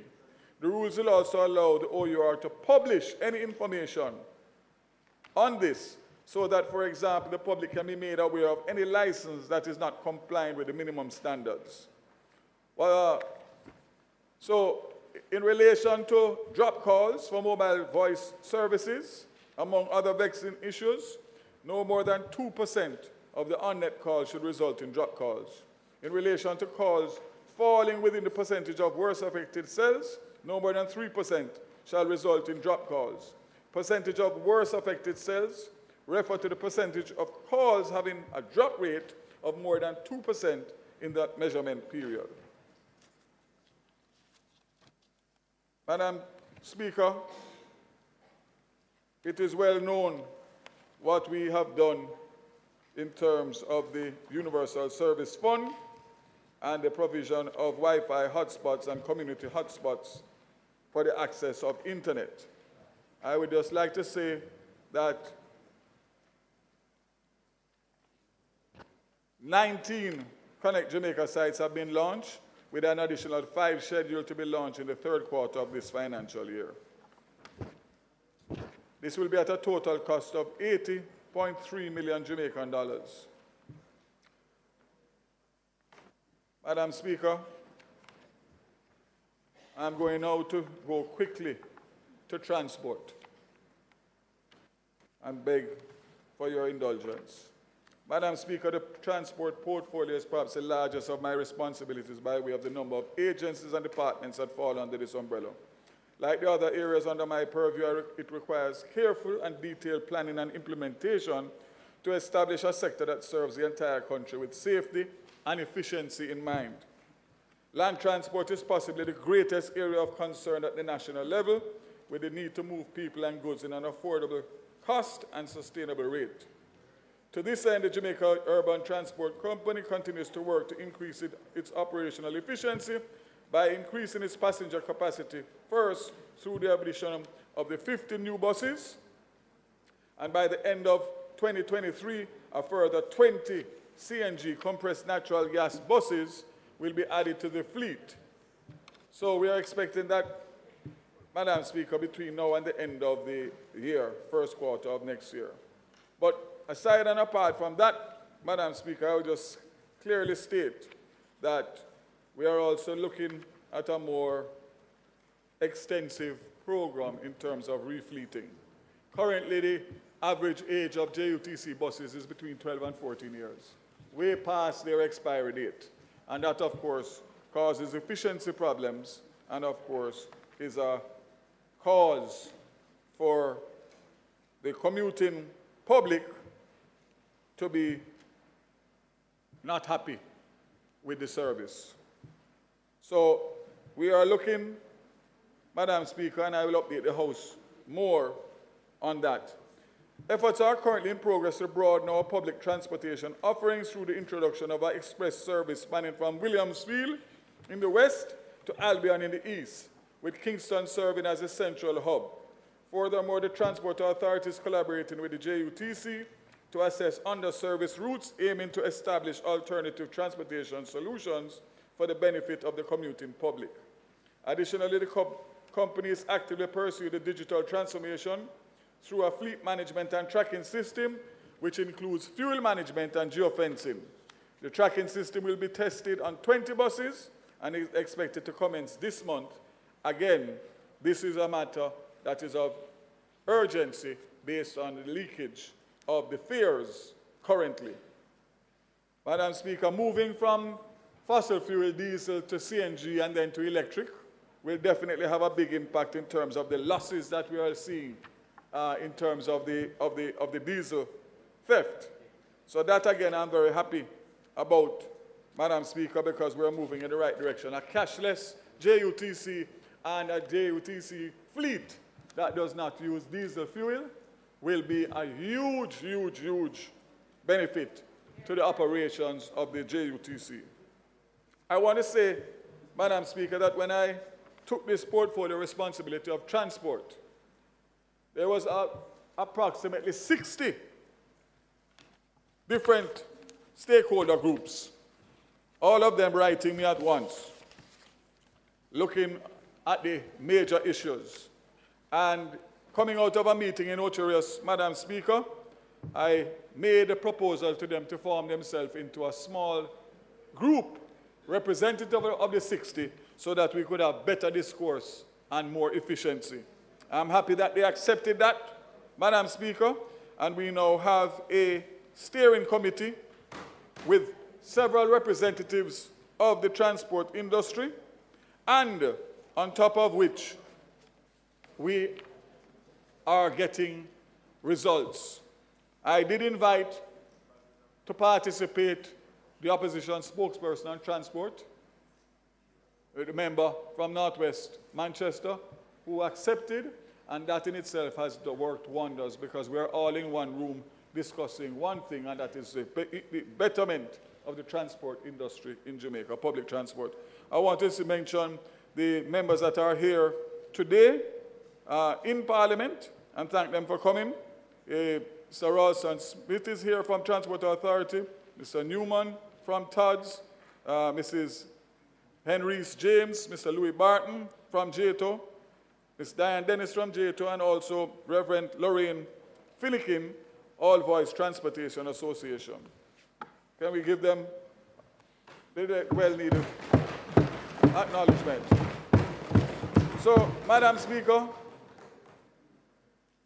at its inaugural meeting of the steering committee, a subcommittee with specific mandate for formulating a collaborative proposal for revisiting the current fare rates was formulated. I'm mindful that the challenges of our current economic climate affect every stratum of society, including those who have invested in the transportation industry. Hence, the subcommittee had meticulously integrated a multidimensional approach into crafting a fair and equitable fare adjustment proposal.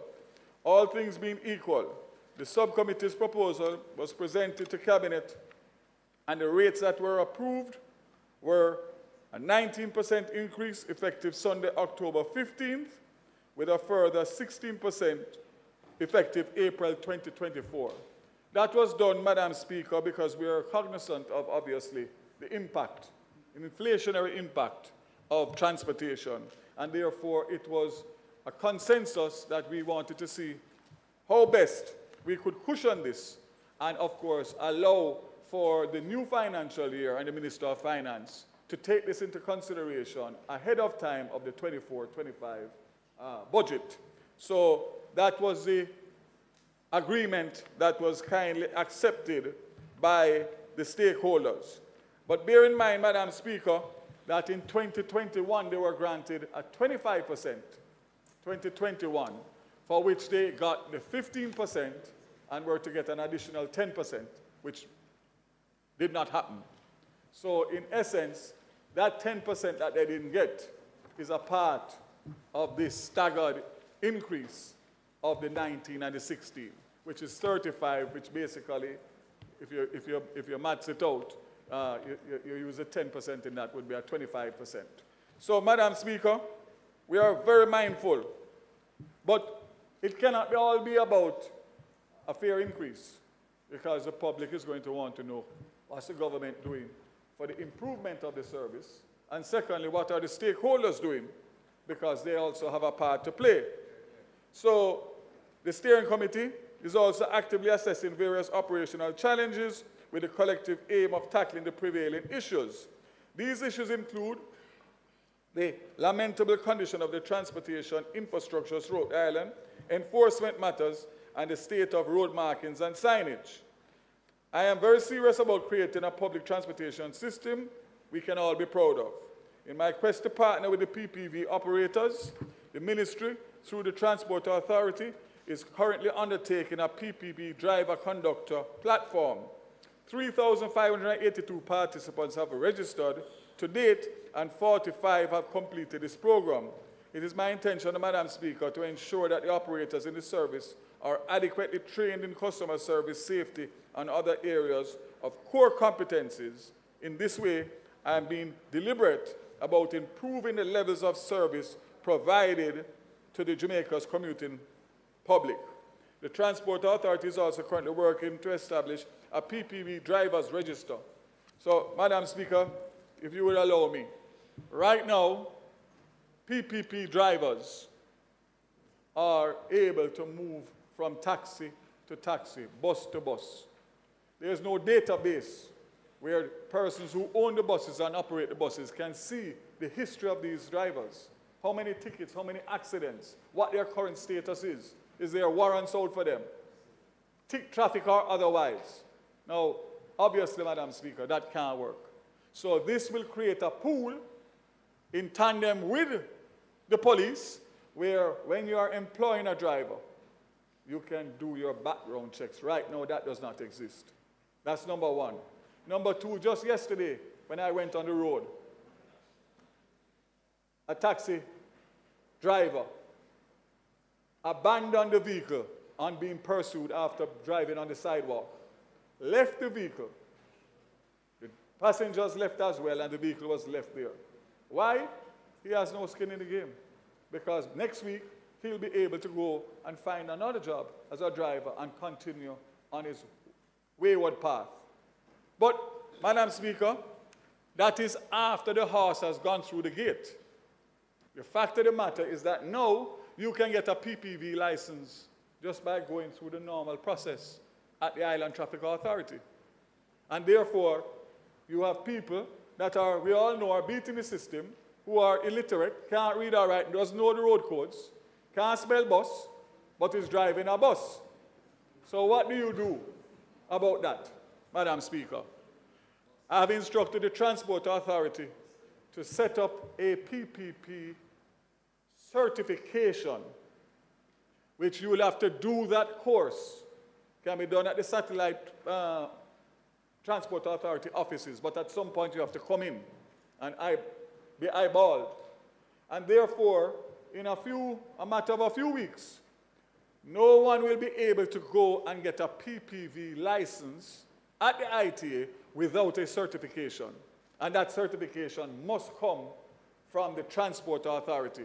So what that will do, again, Madam Speaker, it will put in safeguards so that the persons that are transporting our passengers, public passengers, can have some level of safety in relation to who is driving them. So, Madam Speaker, I think that those two simple procedures will go a far way in rooting out what I call the rogue operator drivers. Because I must say, since coming to this ministry and interacting with the stakeholders, the perception of them is far different to who they are. They are all businessmen in their own right. They all have decided that this is the industry they want to go into, and this is what the service they want to provide.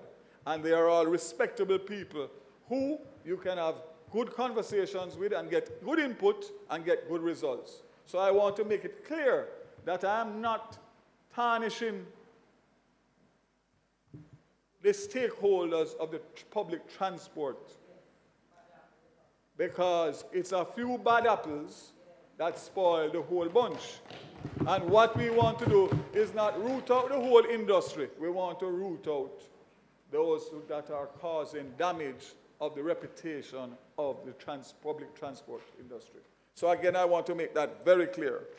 Madam Speaker, I'm very serious on introducing a rural school bus system.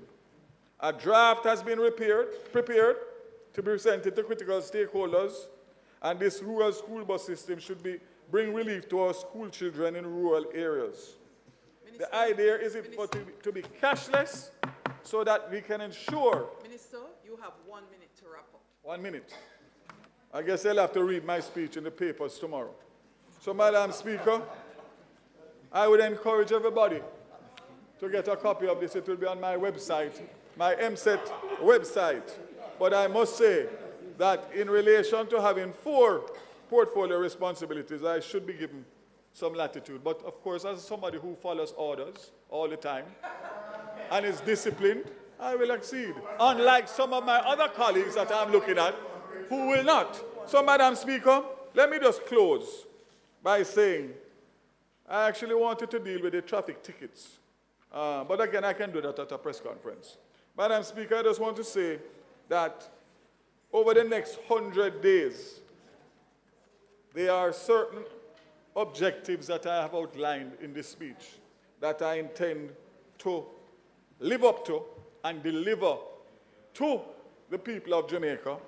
And I say, all is not lost. I know that there are issues, especially in the transport industry, but we'll take them on one by one, and most importantly, we'll take them on in a bipartisan way with a collective group of people who want to see difference, and I can assure Jamaican people that the trials and tribulations of the long hours of waiting on buses and the unruly behavior of some public passenger operators will be a thing of the past. And you know, if I say so, Madam Speaker, it will happen. Thank you very much.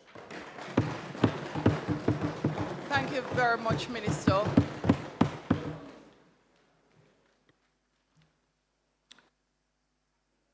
Next statement by Minister. House Leader, would you like to? Oh, sorry. My apologies. Response.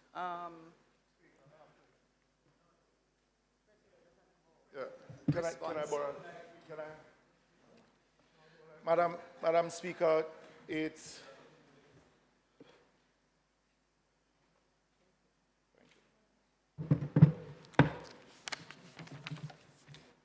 Madam Speaker, even though I should not be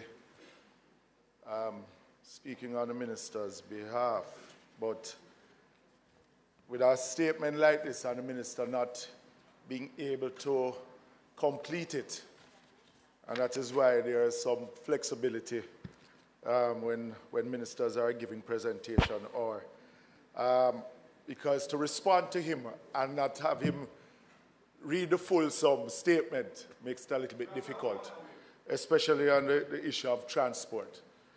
Madam Speaker, I did accept the minister's invitation to sit on the committee because I've been saying for some years now, being the spokesperson, that there has to be a national conversation on transport.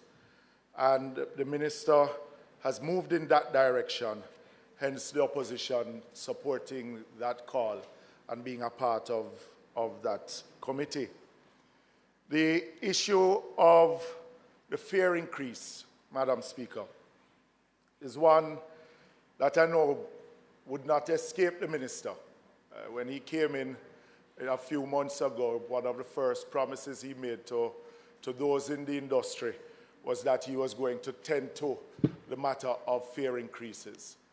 But from where I stand, Madam Speaker, and I will repeat it again, that the issue of fare increases ought to be removed from the desk of the political directorate and to be put into an agency such as the OUR, where it was before.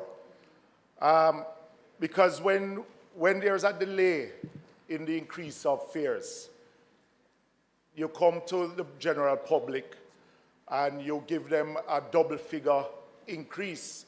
In many instances, we know it is hard on the pocket of the commuters. And at the same time, those who are investors have to wait for a very long time to be able to make ends meet by not having an increase that will take care of inflation. And even when you do give them this increase, it still has not taken care of the inflation. And as I've always said, that we have to treat the transport system or the sector itself as a business. Right?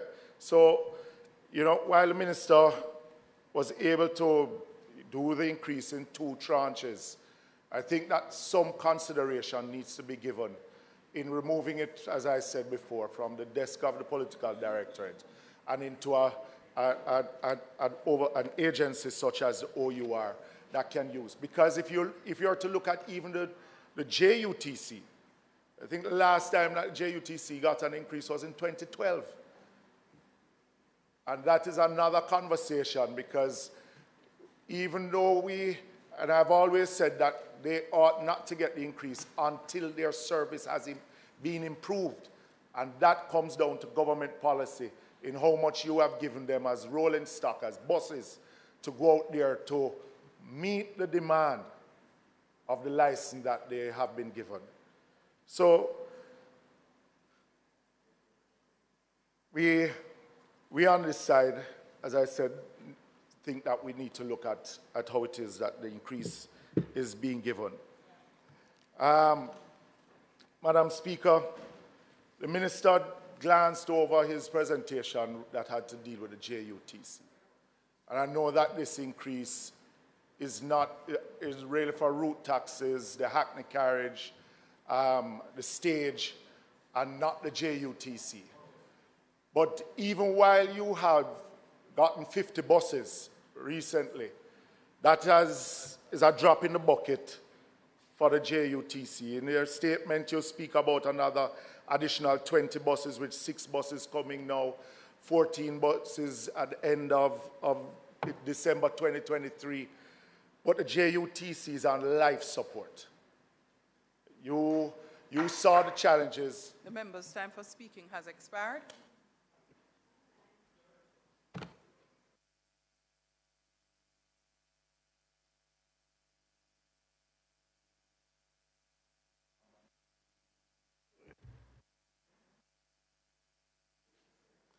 Madam Speaker, the member's time having been expired, again, we ask for an extension, but we also just have to reiterate on all sides, both sides, that we become more efficient indeed with the use of the time, recognizing that the agenda is sometimes a tall one, and there's space for all members to be able to contribute. So may it please you, Madam Speaker, that the member's time be extended 5 minutes? 5 minutes to allow him to complete. The question is that the member's time be extended by 5 minutes to allow him to complete his intervention. Those in favor? Those against? The ayes have it. Thank you, Madam Speaker. Thank you, House Leader. The JUTC said it's on life support. Hold on a minute, please, member. With those persons who had their mic on for questions, please turn your mics on in the order you had them prior. Thank you. Go ahead, member. It's on life support, which is financed by the taxpayers. This year is going to cost taxpayers at least $12 billion additional. But you also spoke about the rural bus system. You spoke about the Williamsfield in one instance, and in the east, Albion in the east, St. Thomas. But I urge you, Minister, before you start rolling out buses to those two locations, and I accept that it is needed, a comprehensive rural bus system. Currently, you're not even meeting your license in the KMTR. And I think that what you need to do is fix one problem first before extending it out to the other. Because you also have Montego Bay Metro, which has not gotten any buses of late. And we welcome where you are going to be doing a comprehensive review of Montego Bay Metro. We have been calling for it for years. We are welcoming that you are now going to be doing a review to see the viability and how it is that Montego Bay Metro will be run as a growing concern. The Road Traffic Act. There are still some components of the Road Traffic Act that has not yet been gazetted. And I speak about the use of camera technology. And it has been a while in gestation. And the question is, when will we see the full rollout of the Road Traffic Act that we spent quite a bit of time and deliberation in trying to pass in the House? Lastly, the issue with PACAL. As you did not go through in your presentation entirety. But the issue with Norman Manley Airport and the concession, that has been somewhat late in happening in the upgrades that should have taken place at the Norman Manley Airport. And if the minister can give at some point an update on what is happening at the Norman Manley Airport and the concession agreement with PACAL moving forward. Thank you, Madam Speaker. Thank you, member.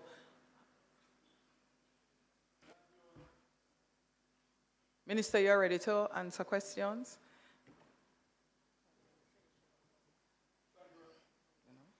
Hold on a minute, please, Minister.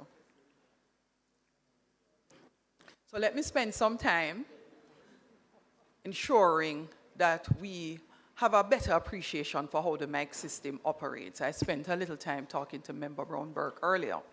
The mic will actually only go in order to which each person press the mic, regardless of the side, regardless of the need for someone else to speak. So in order to allow the ministers to speak, I will have to clear the persons who have pressed their mic. I was expecting that you would have asked your questions, which is why I directed the members who had their mics on before to turn them on again, so that you would be allowed to go ahead and ask your questions. Minister, would you prefer to close first, or would you prefer to take the questions? Take the questions, so you use it as a basis to respond. So one person has turned off back their mic. Oh, beautiful. Thank you. So, no? You're first. I'm almost afraid to stand up. Thank you, Madam Speaker. And just to say that I beat the member to the left of me, but he was a little slow, so I jumped in before him. Thank you, Madam Speaker. Minister, thank you for your statement. I had a question on the rural bus system, and I think certainly it is long overdue, especially with what we're seeing now with some of the accidents over the years and even most recently with our school children. My question to you, I've heard what you said briefly because you couldn't finish, but I want to know how soon you think this will be rolled out. And Madam Speaker, and the reason why I ask how soon it will be rolled out, I think town and country are two different places. and I think the people operate differently. And I think sometimes we can have systems that may not work in the corporate area that can work in rural areas because of how it is designed and the road networks. I want to know how soon you think that pilot project or what you're doing could be rolled out. Thank you, Madam Speaker. Next question. Minister, this is on electrification, Minister. Electrification. What you have now, the rural, you've resuscitated the rural electrification. But is there any thinking within the ministry about expanding the focus to include areas in urban areas that are in need of reliable and legal electrification? And if so, when? Next question. Thank you very much.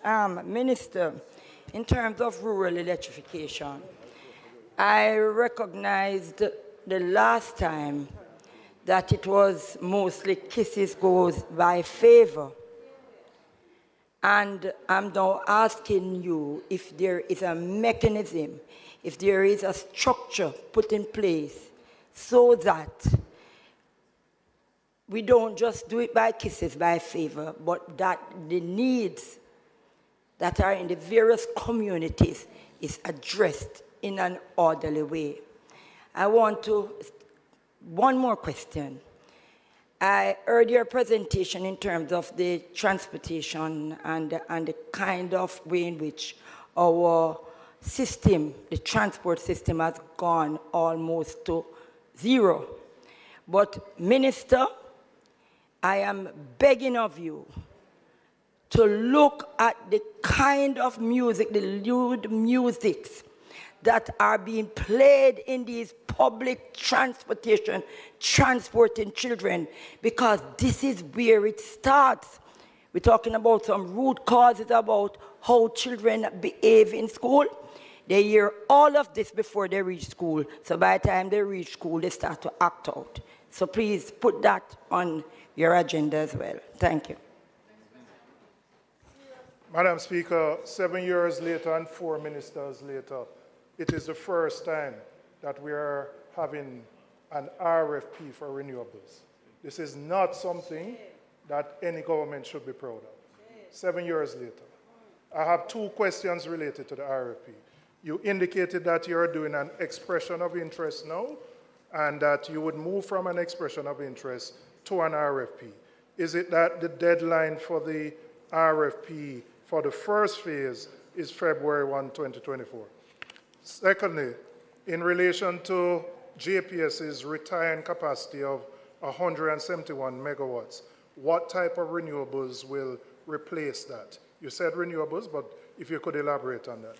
And the final thing, you raised the issue of telecoms as a separate portfolio.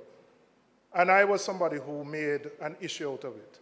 And I'm going to tell you, the issue is not about having telecoms as a separate portfolio. And it's really directed to the PM who has the authority to organize the cabinet. The issue is separating telecoms from technology. And I'll tell you what the issue is. You have very limited human resources within the ministry to deal with those 2 areas. So what you have now, you have a chief technical director who works up at OPM with Minister Dixon, one who works with him, and you have split very specialized technical expertise across 2 ministries. That is the issue which will impede the speed at which you can respond to issues and the pace at which the ministry can work. So I'm just telling you, as somebody who raised the issue, that is the issue that I raised. Not that telecoms is not deserving of the attention, but because the 2 issues are so intertwined, it would have been optimal to have them sitting under one portfolio.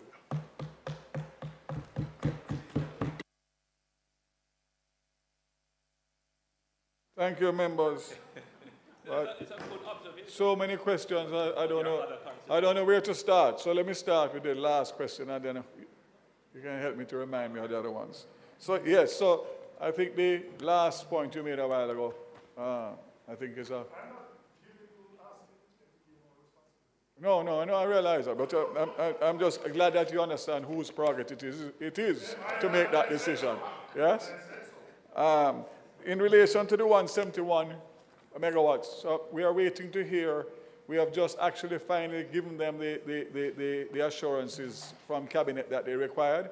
And just a bit of background, the previous regulations were like for like. So they were moving on the basis that they were going to change the 171 and upgrade it for the same, using same fossil fuel. When I realized that, I saw it was counterproductive to the policy and went back to Cabinet. So it has been amended. So basically, they are able to use renewables, and we are waiting to get the final proposal from them, but they needed to get from us first in writing that this was so as a policy. So that's there. So we expect to hear that anytime, and I'm sure they will make that public also. But it's a good move, because as I said in my thing, when you look at that, plus the RFP for the 100 megawatts and the 168, you're moving from 13% to 44% in terms of what's in the grid now. Member, in relation to your question, Member Daly, so Minister Hutchinson has over the day-to-day responsibility, and I have assured him that I am prepared to go to the 63 constituencies, because you know how I operate, and the bottom line is that I encourage all my colleagues to look at what was in place before, what is not finished, submit it, and also submit new projects. We'll prioritize them and make sure that there's equity in the distribution of the funds that are given to this section of the ministry for this very important thing. As Member Hannah said, 100%. We in rural Jamaica is a completely different phenomenon to elsewhere. The airport, member, again, during COVID, everything stopped. Unfortunately, the upgrades that the both airports should have made during that period were not made based on the fact that they didn't want to invest that level of investment and not know what the future held. It was a very uncertain time.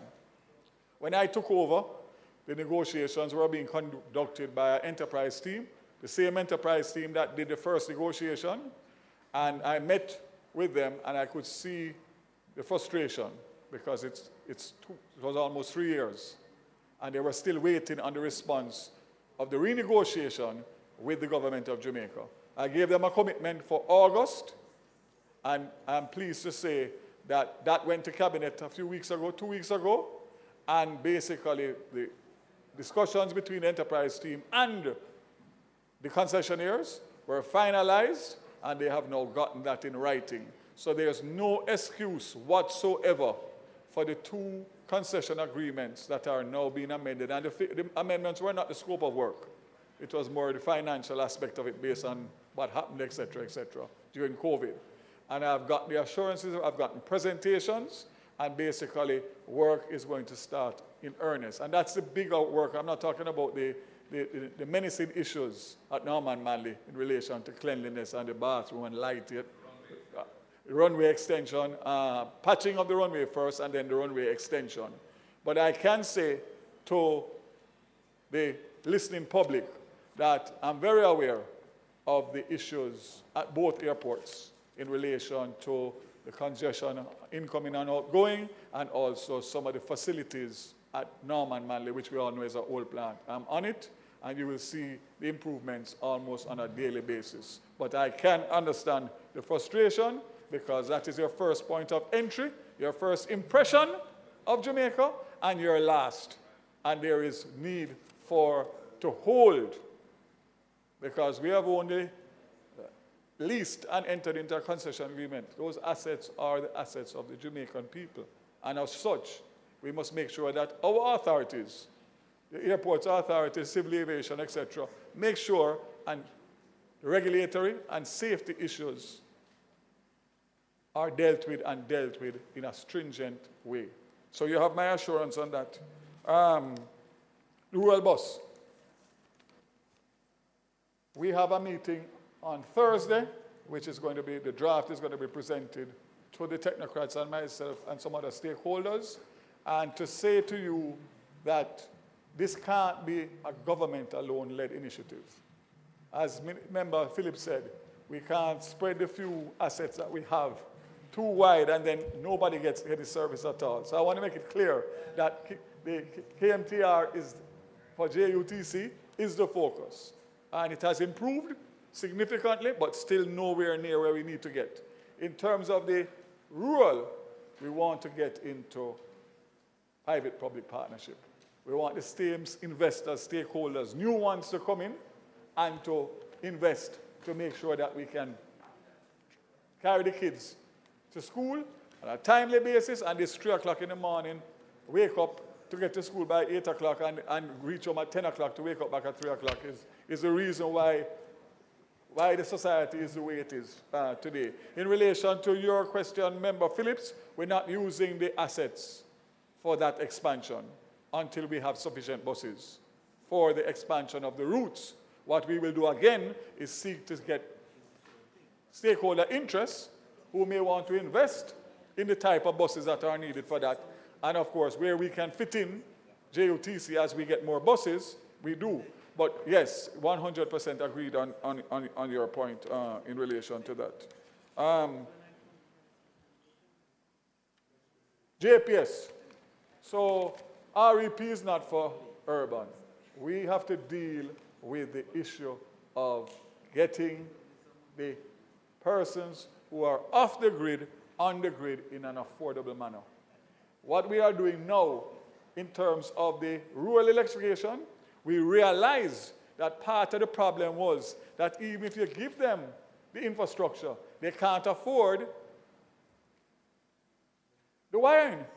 So you do all of that and there's no wiring. So what's the answer to that? Add the wiring in to the overall project. And I'm pleased to say that's what JISTV is doing now, so that nobody who gets the benefit of rural electrification has any excuse not to go on the grid.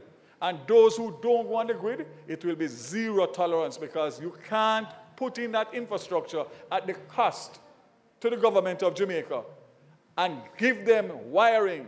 And then when JPS comes to connect them into the community, they don't have to go anywhere, you know. JPS is coming behind to the community for them to sign up.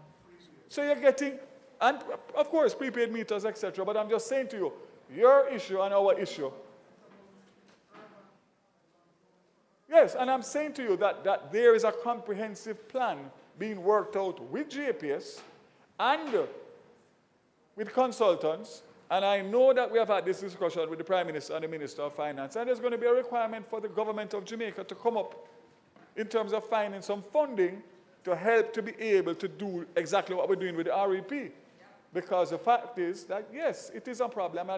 And the bottom line is that when you are talking about the level of technical losses, you know what technical losses is, right? You know what technical losses is. It's a nice name for theft.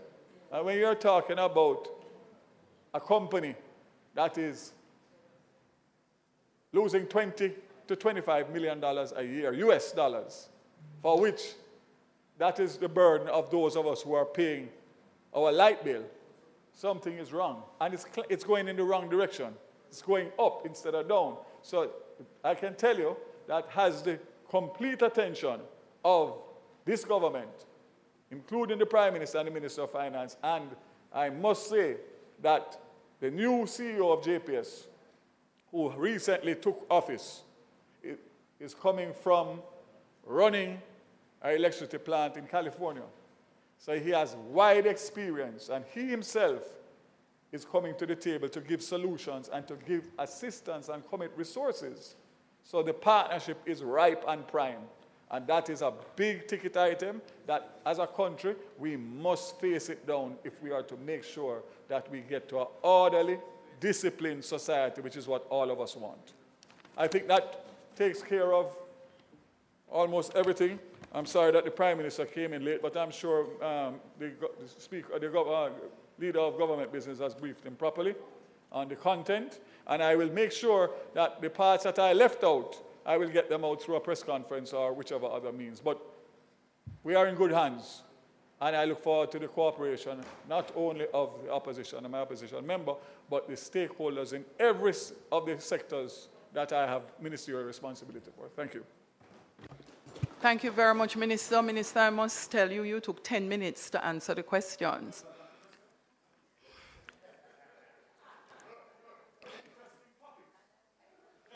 Remember, we have Parliament tomorrow as well. We will now have our next statement by Minister, Honorable Olivia Grange, OJCD, MP, Minister of Culture, Gender, Entertainment and Sports.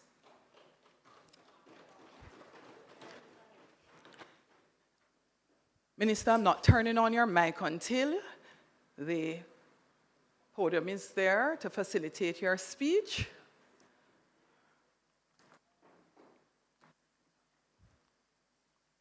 Thank you, Madam Speaker. Do I ask for equal time?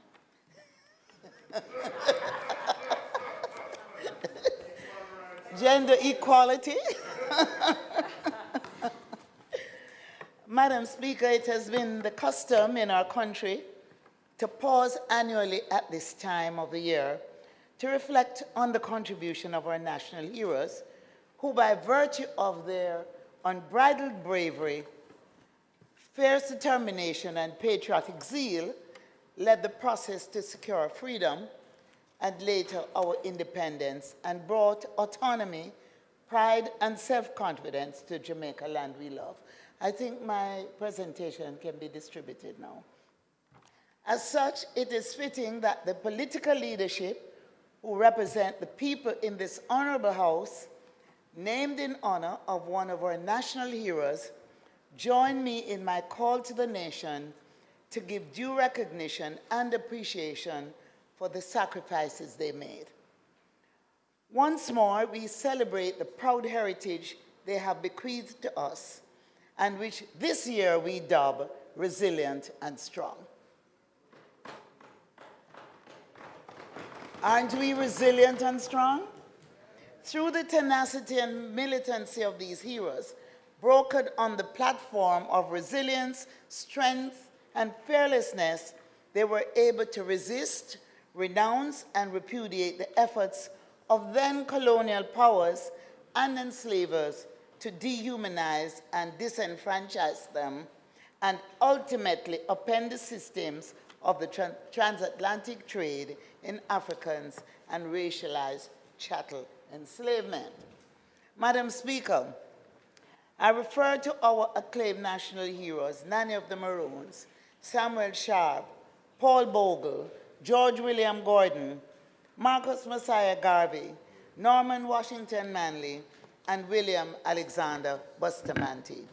These men and one woman were determined at all costs to confront the crimes against humanity perpetrated against our ancestors before 1838 and the freed people of Jamaica thereafter by way of pernicious acts aimed at undermining and devaluing the humanity and dignity of our people.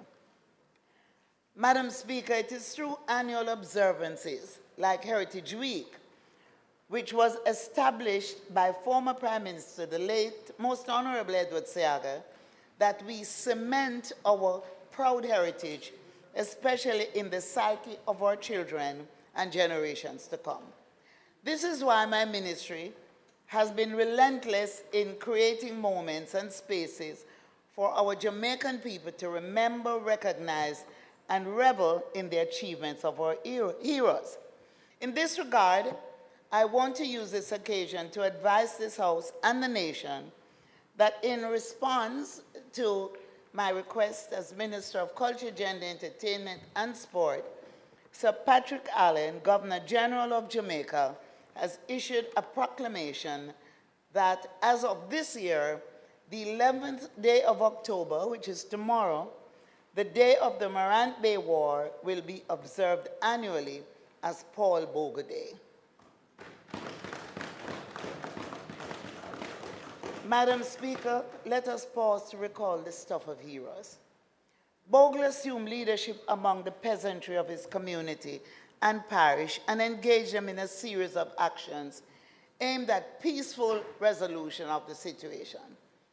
On one occasion, Bogle endured the arduous 45 miles journey from Stony Gut to Spanish Town, to seek audience with then governor, who refused to see him.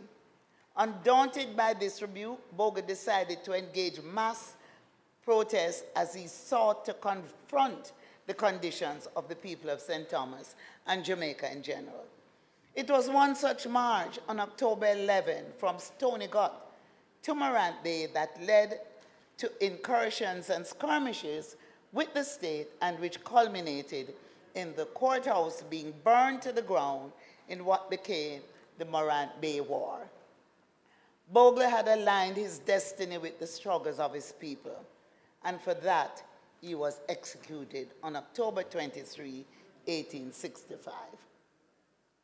Madam Speaker, I'm pleased to be able to proclaim Paul Bogle Day, even as some of the dreams of Paul Bogle for better working and livable conditions of the people of St. Thomas are coming to pass. The story is told that the Jamaica House of Assembly passed a resolution in 1865 to punish the people of St. Thomas for their action, determined by the parish would see very little development. Madam Speaker, the government of Jamaica, led by the most honorable Prime Minister, Homelessness, have broken that curse. Very soon, the people of St. Thomas will have greater access to the commercial center of our country by way of a new highway. And further, also the development of the Morant Bay Courthouse into a modern museum. And I want to thank the Prime Minister for leading this charge. This will no doubt enhance the quality of life for the people of St. Thomas going forward. So tomorrow we will celebrate them and the entire Jamaica by the proclamation of Paul Bogle Day. Madam Speaker, as I reflect on how heritage is constructed, how we may have come to be seen as one of the world's most formidable brands, I recall two seminal statements made in our early and recent history that have epitomized the actions of our people over the years. The first of the two is attributed to national hero, the Right Excellent Samuel Sharp, who has been recorded in the annals of history as responsible for the final abolition of slavery as a result of his Sam Sharp, otherwise known as the Christmas Rebellion of 1831-1832. Sharp declared with steely resilience, "I would rather die on my feet than live on my knees." It is perhaps out of that express maxim that a number of Jamaicans have declared that we now bow. Madam Speaker, a crime against humanity committed against a race of people must have a remedy, and the damage to the physical, human, spiritual, and mental being of our people must be paid for and repaired. There must be no retreat on this.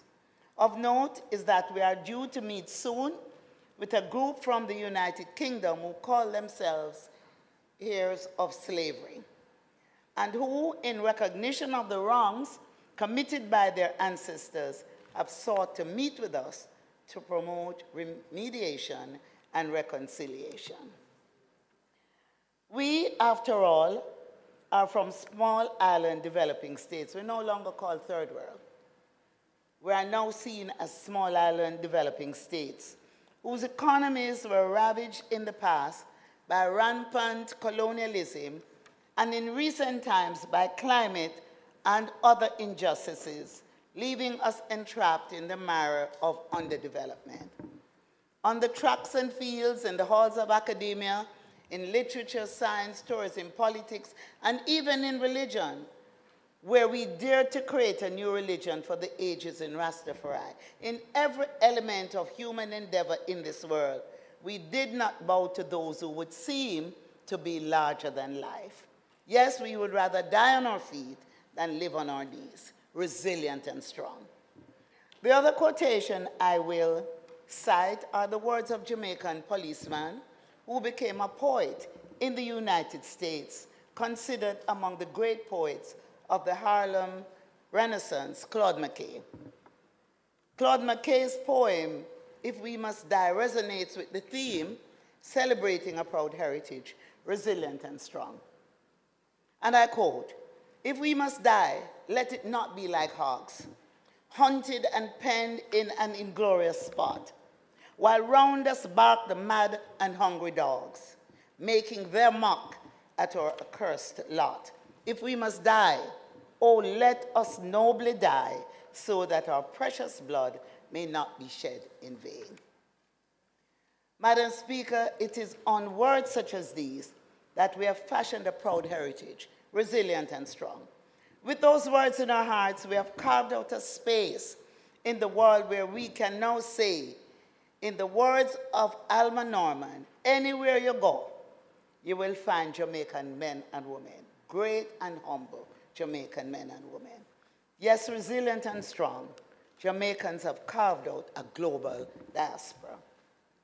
We have contributed everywhere we find ourselves, being global citizens. In the words of our national motto, we have dared to play our part in advancing the welfare of the whole human race. Madam Speaker, allow me to remind us of our sacred responsibility to transfer this glorious, proud, resilient, and strong heritage to our children. Without this, our children will grow up, in the words of Right Excellent Marcus Messiah Garvey, as trees without roots. It is a sacred responsibility of all adults of this country, and in particular, all who sit in political leadership in this space, to transfer this knowledge of who we are to our children.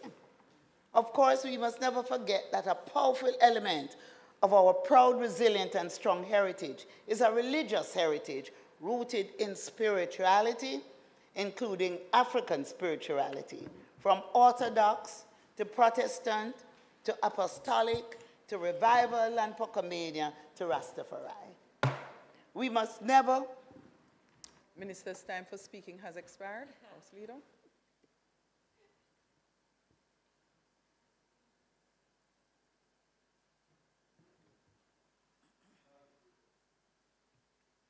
Madam Speaker, the member's time having been expired, I beg to move that the member be allotted 10 minutes to complete in full her presentation. May it please the Minister. The question is that the Minister be allowed 10 minutes to complete her presentation. Those in favor? Aye. Those against? The ayes have it. Minister Green. Thank you, Madam Speaker.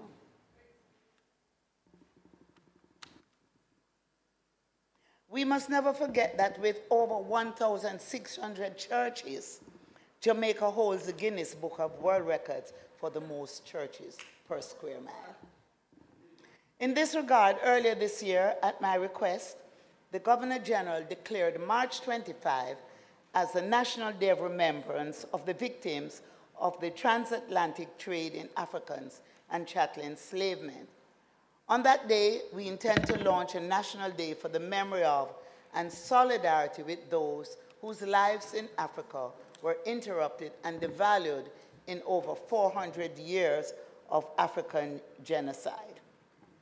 Madam Speaker, though the focus will be on our national heroes, we must also pay homage to the countless, nameless, and faceless warriors whose battlefields were the plantations, the great houses, the streets, and laterally parliaments and other spaces, including in the hearts and minds of many who were within the reach of their voices.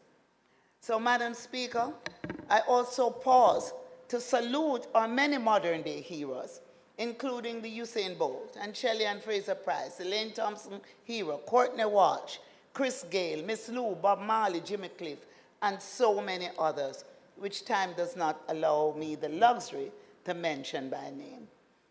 I would crave your indulgence and include those students, Madam Speaker, of B.B. Coke High School for their commendable display of resilience and strength in the face of the suffering of a fellow student.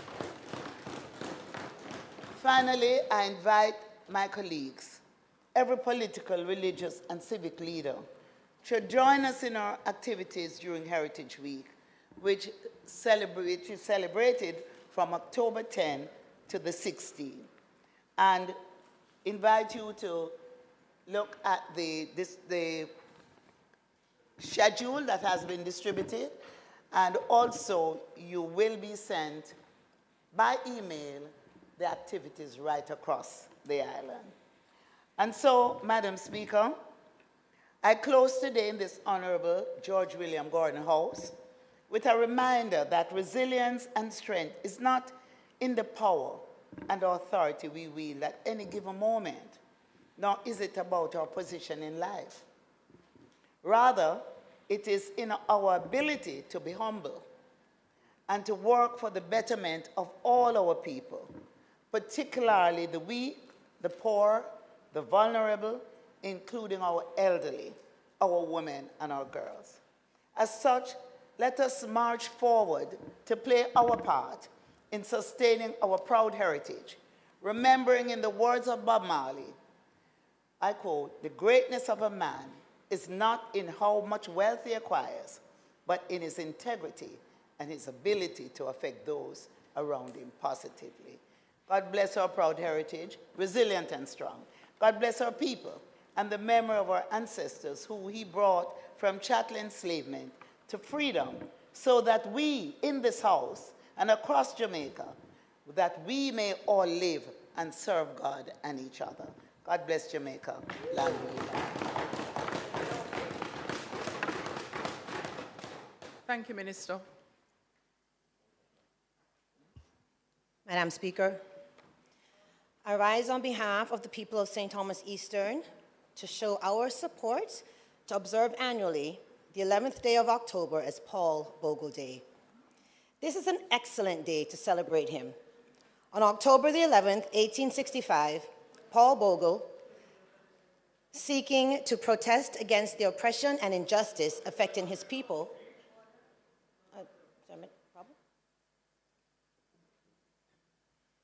Member, it's a statement by Minister. The response should first come from the opposition spokesperson in the area. So even though your mic was on, I'm going to turn your mic off. And if you are making a contribution to support the minister's presentation, we will take that after. Yes. You turned off your mic again. Oh, you're yielding? Turn your mic on, please, opposition leader. Turn your mic on. Press your mic on. It's not on. Oh, beautiful. Yeah. Thank you, Madam Speaker. I want to thank the Minister for her presentation this afternoon, outlining the activities for upcoming National Heritage Week, which is a very important week in the life of our country as we celebrate, acknowledge, recognize the tremendous sacrifices made by our heroic ancestors, leading to our achieving nationhood and are inspiring us in our ongoing quest for building a better Jamaica and developing our people and achieving their hopes and dreams. I just want to say how pleased I am to hear that there will be a date in October, I believe it's the 14th, when, the 11th, is it? The 11th, that the Right Excellent Paul Bogle will be commemorated, and it will be a special day in his honor. I had actually moved a motion in this House on the 26th of July, 2022, last year, calling for that very thing.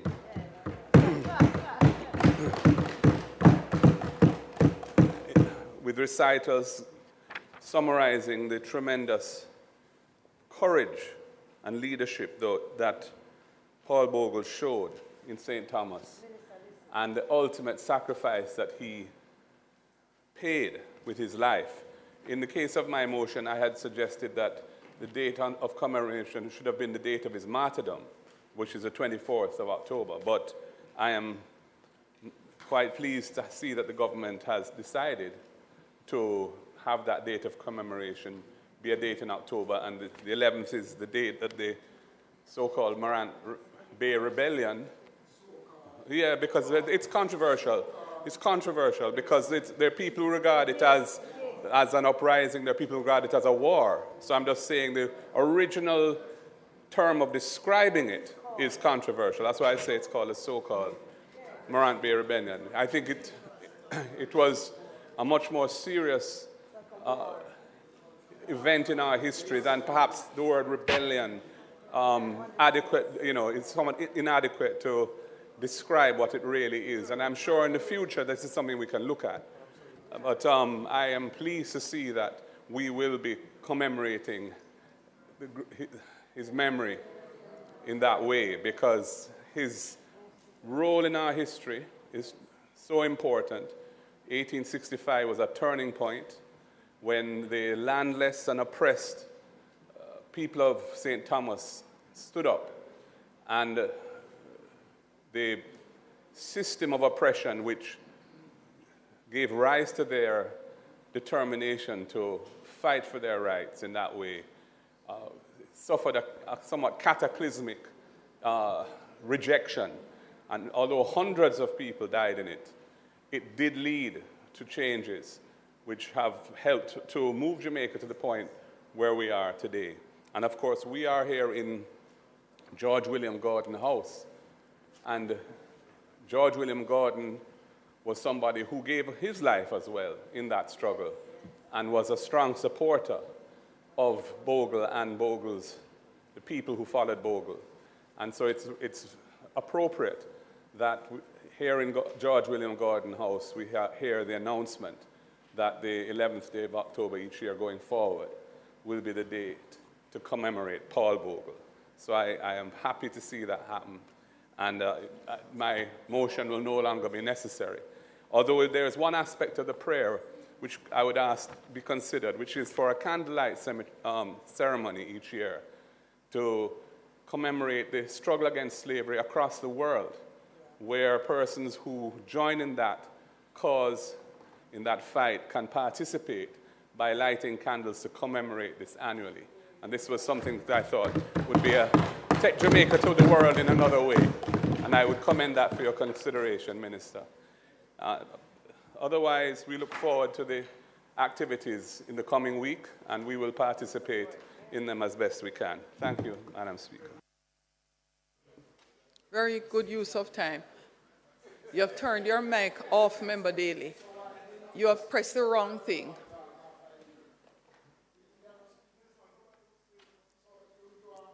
Member Daly, you have pressed the wrong thing.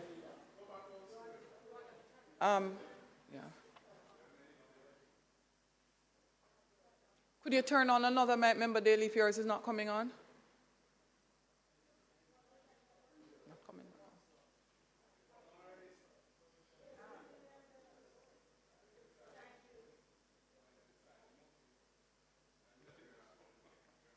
That's what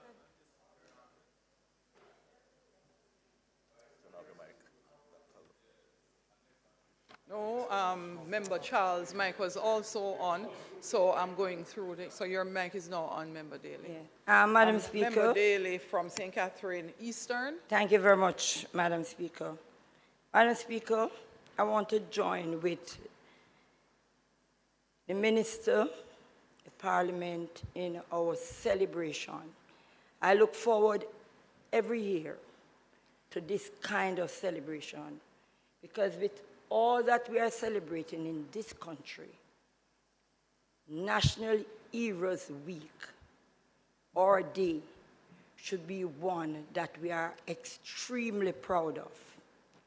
It is one that has caused us, with the color of our skin, with our background, where we are coming from, to be in this honorable house. So I want to join with you, Minister, in the celebration.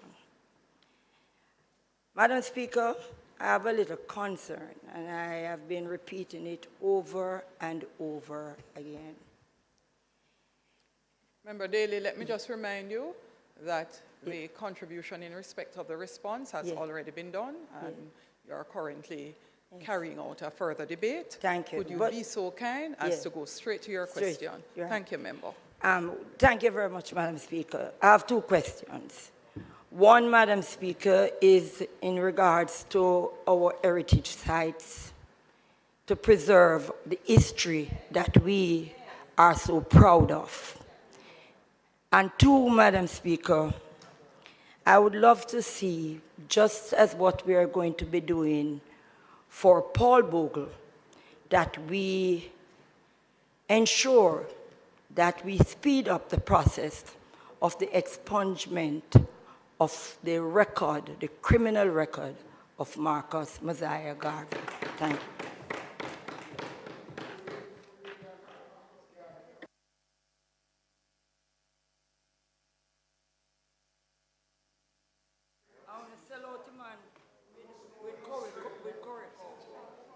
Member Brownberg, member from St. Andrews Southwest.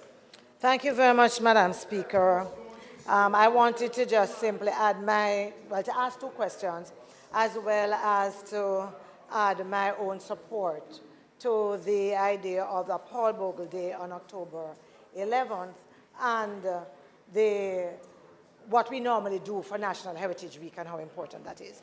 So my first question really is around some of what we need to do, or what are some of the plans to ensure that our children would come to accept Marcus Garvey's an important quote that he has made, that the black skin is not a badge of shame, but rather a glorious symbol of national greatness. What are some of the things we are doing to make sure that our young children can be proud of their black skin, their mother tongue, Jamaican language, patois, that we can normalize their kinky hair so it can look like mine and it's still okay wherever they are, whether they want to do locks or they want to do braids. What are we doing about that? That's one, because I believe that's a really good way to pay homage to our national heroes. The second question really arises because as you were naming our heroes, I looked at them. And because my first question was about the black skin, I looked at them and realized that they symbolized the out of many one people.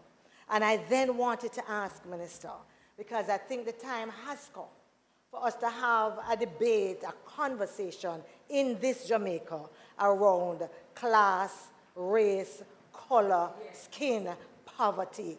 Yes? And I believe, I want to ask you, Minister, if you would agree that that courageous conversation is really needed in a way that prevents us in Parliament or on a political stage from weaponizing the issue of race. From weaponizing the issue of race. Because we have seen it. Because we have seen it. And so I want to ask that question because I believe,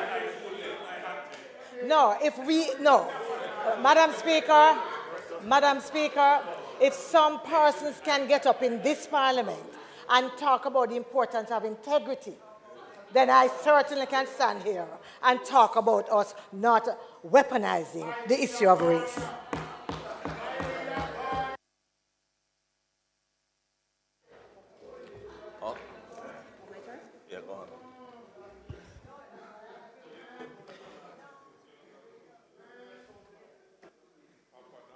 Thank you, Madam Speaker.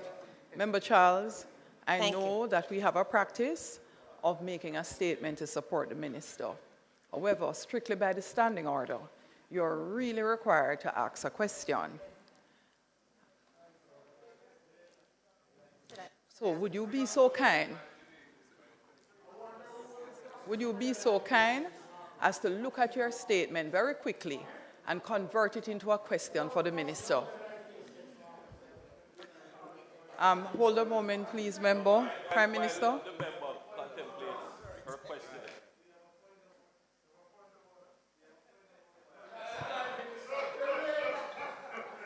Madam Speaker, I want to commend the the Minister for advising the House and bringing this matter to us and actually ensuring that we have a special day dedicated.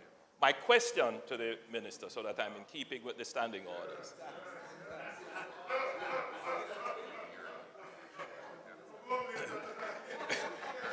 But will the Minister give further details as to the government's concrete plans for the construction of a museum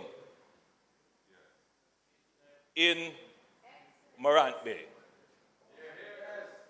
which, Madam Speaker, is a tangible and definitive way of marking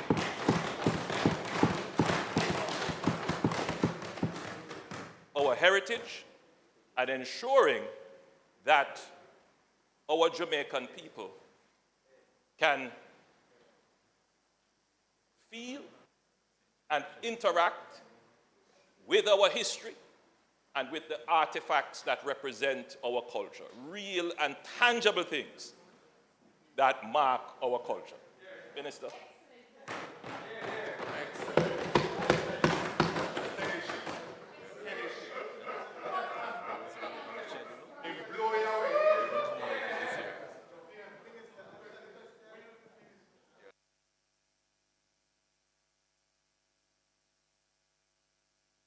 Minister, you have one more question.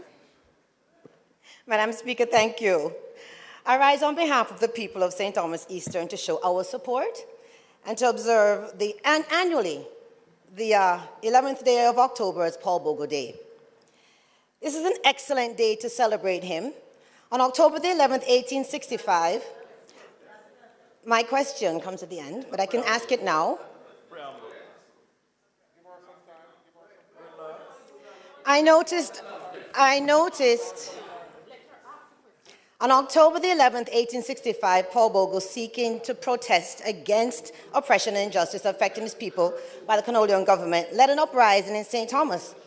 I agree that October the 11th is the best day to celebrate Paul Bogle based on that, and I'm asking, after looking at this Heritage Week, I noticed there's nothing for St. Thomas on this year.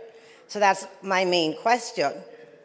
But during the Baptist War, the Morant Bay Courthouse was burnt down to the ground. And Madam Speaker, in my previous State of the Constituency debate, I not only asked the Minister for this particular proclamation,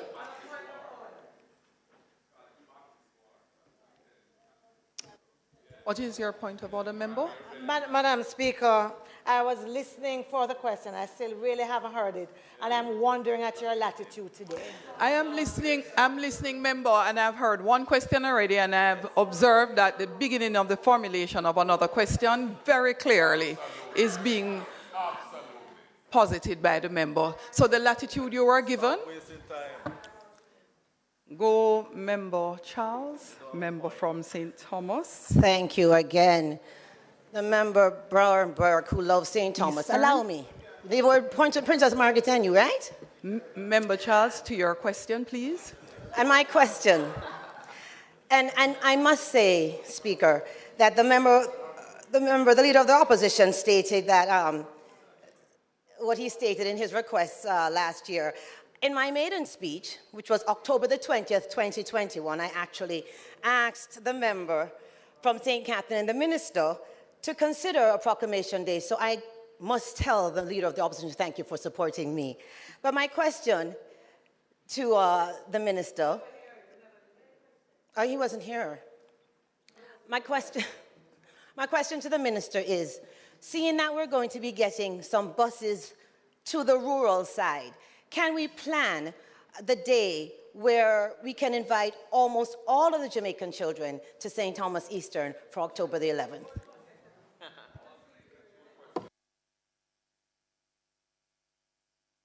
Minister, please turn your mic on. Thank you, Madam Speaker. I will try to answer all the questions.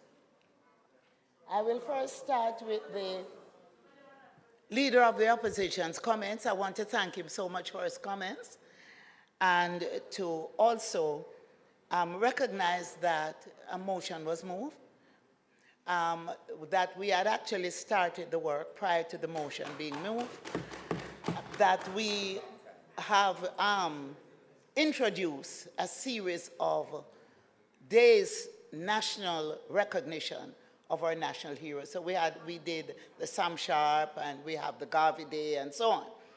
But I really want to thank you for giving it support. And just to indicate that October 11 was selected based on consultations with our historians. And I just want to read quickly from the proclamation. It says, and whereas the Right Excellent Paul Bogle, national hero, was a man of notable acumen and character, displaying leadership and courage in the face of insurmountable odds, having no regard for the potential harm he would face from an entrenched, dehumanizing, and oppressive system, and whereas there is at present no knowledge of the date of his birth, save that he was born and lived in Stonygut in the parish of St. Thomas, that it is deemed fitting that in lieu of his date of birth, that the most appropriate day on which to celebrate his achievements and solidify his memory in the minds of every Jamaican, including those not yet born, is the day in which his war for the dignity, integrity, and better working and livable conditions of his people began, being the 11th day of October in the year 1865. And this proclamation, I'll just read it close. It says, now therefore I, Patrick Clinton Allen, member of the Order of the Nation, Knight Grand Cross of the Most Distinguished Order of St. Michael and St. George, Knight of Grace of the Most Venerable Order of the Hospital of St. John of Jerusalem, Governor General of Jamaica, do hereby proclaim and make known that the 11th day of October shall be observed annually as Paul Bogle Day. And so we did research, and the historians all agreed that it should be the 11th. And I should just highlight that if you notice, we do floral tributes to our heroes, and we do not call it wreath laying, because we celebrate their birth, not their death. And that's why we would not have celebrated Paul Bogle's death, but more in terms of something that was done positively to impact on the lives of Jamaicans, then and now and in the future. I think there was a slight oversight by the Member of Parliament from St. Thomas. We do have an activity listed here, which is being done in collaboration with the Jamaica Cultural Development Commission and the National Library, the library, the St. Thomas Library Service. We will next year plan a major event in St. Thomas. By then, the museum would have been far advanced, and Prime Minister did ask the question. I came equipped with the information. I just asked them to load up the images, but we have been meeting.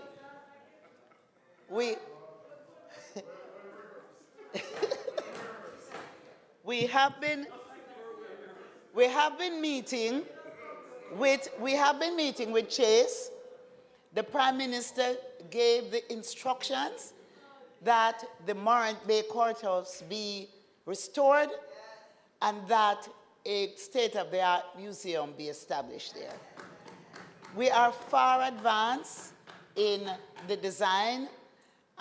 In a few seconds, I think they will be able to put the images up.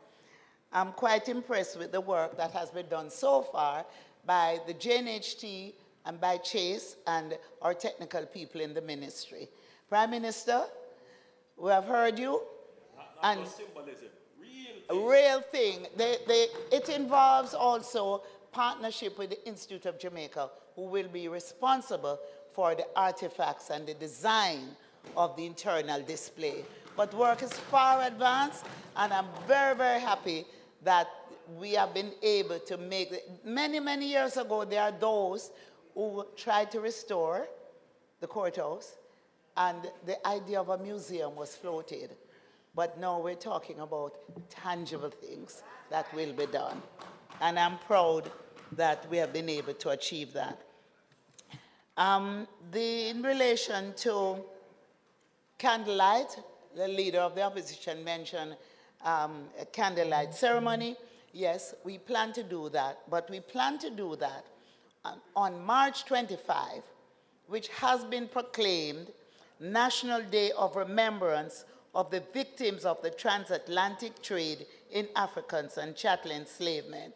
And this was again proclaimed by the Governor General, and we will be planning a candlelight ceremonies right across the island on March 25. The expungement that was mentioned here by the member from St. Catherine, I just want to remind members that we actually took a bill to Parliament where we made sure that we walk the talk, that we ensured that the records of our national heroes were expunged, including that of Marcus Garvey. And not only that, but we asked that all the freedom fighters were also taken into consideration. So we have already done that. What we have no control over is the expungement of Garvey's record in the United States. But we are doing our work in relation to that. Last year, the Prime Minister wrote to the President, and Biden, and we will continue to have those discussions with those who are actively working on the expungement in the United States, and we will continue to press the administration for the expungement.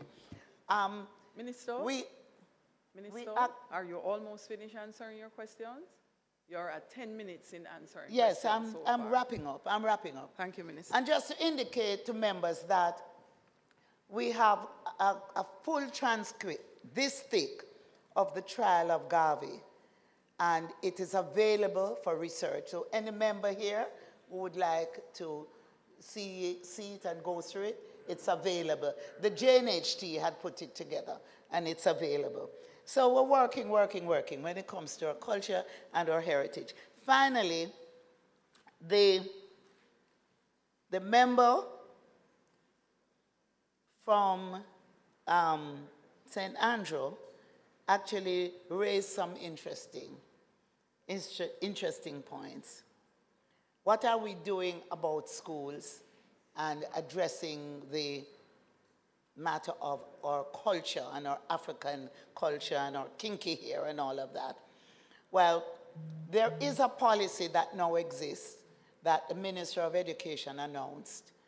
And further to that, we have developed a program that we're, through the JISTV, that we're taking into schools so that when they teach history and civics, they will include our experience as Jamaicans and our African retentions as part of the curriculum.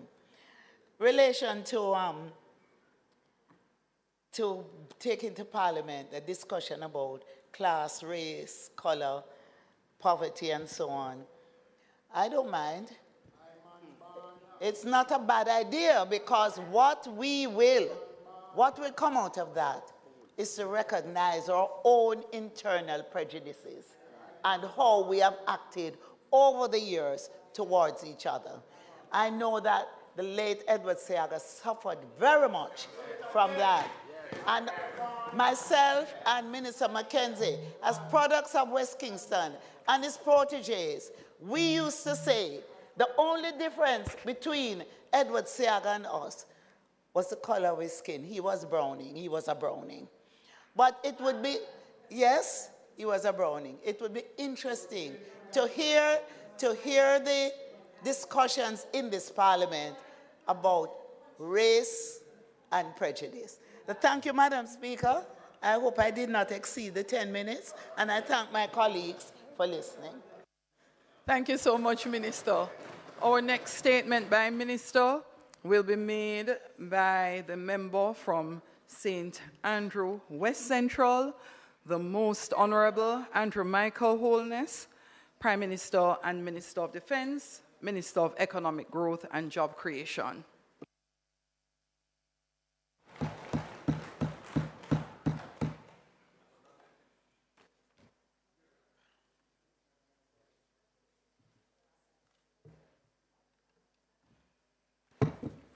Thank you, Madam Speaker.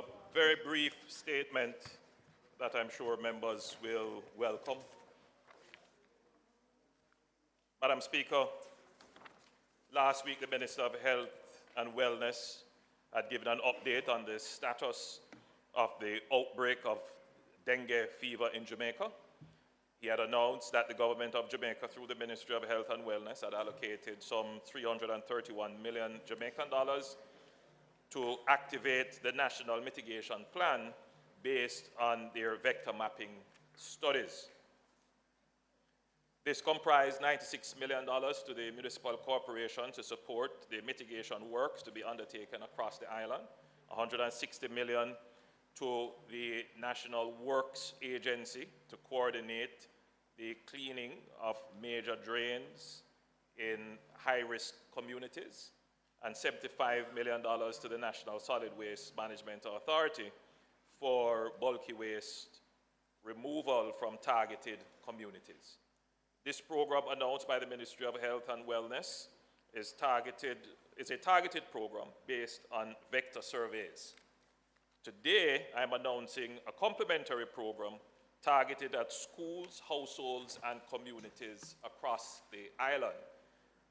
The first element of this program is an allocation of $70 million through the Ministry of Education and Youth to focus specifically on the cleanup of schools, and this will be done in collaboration, or rather through the NSWMA, but guided by the Ministry of Education.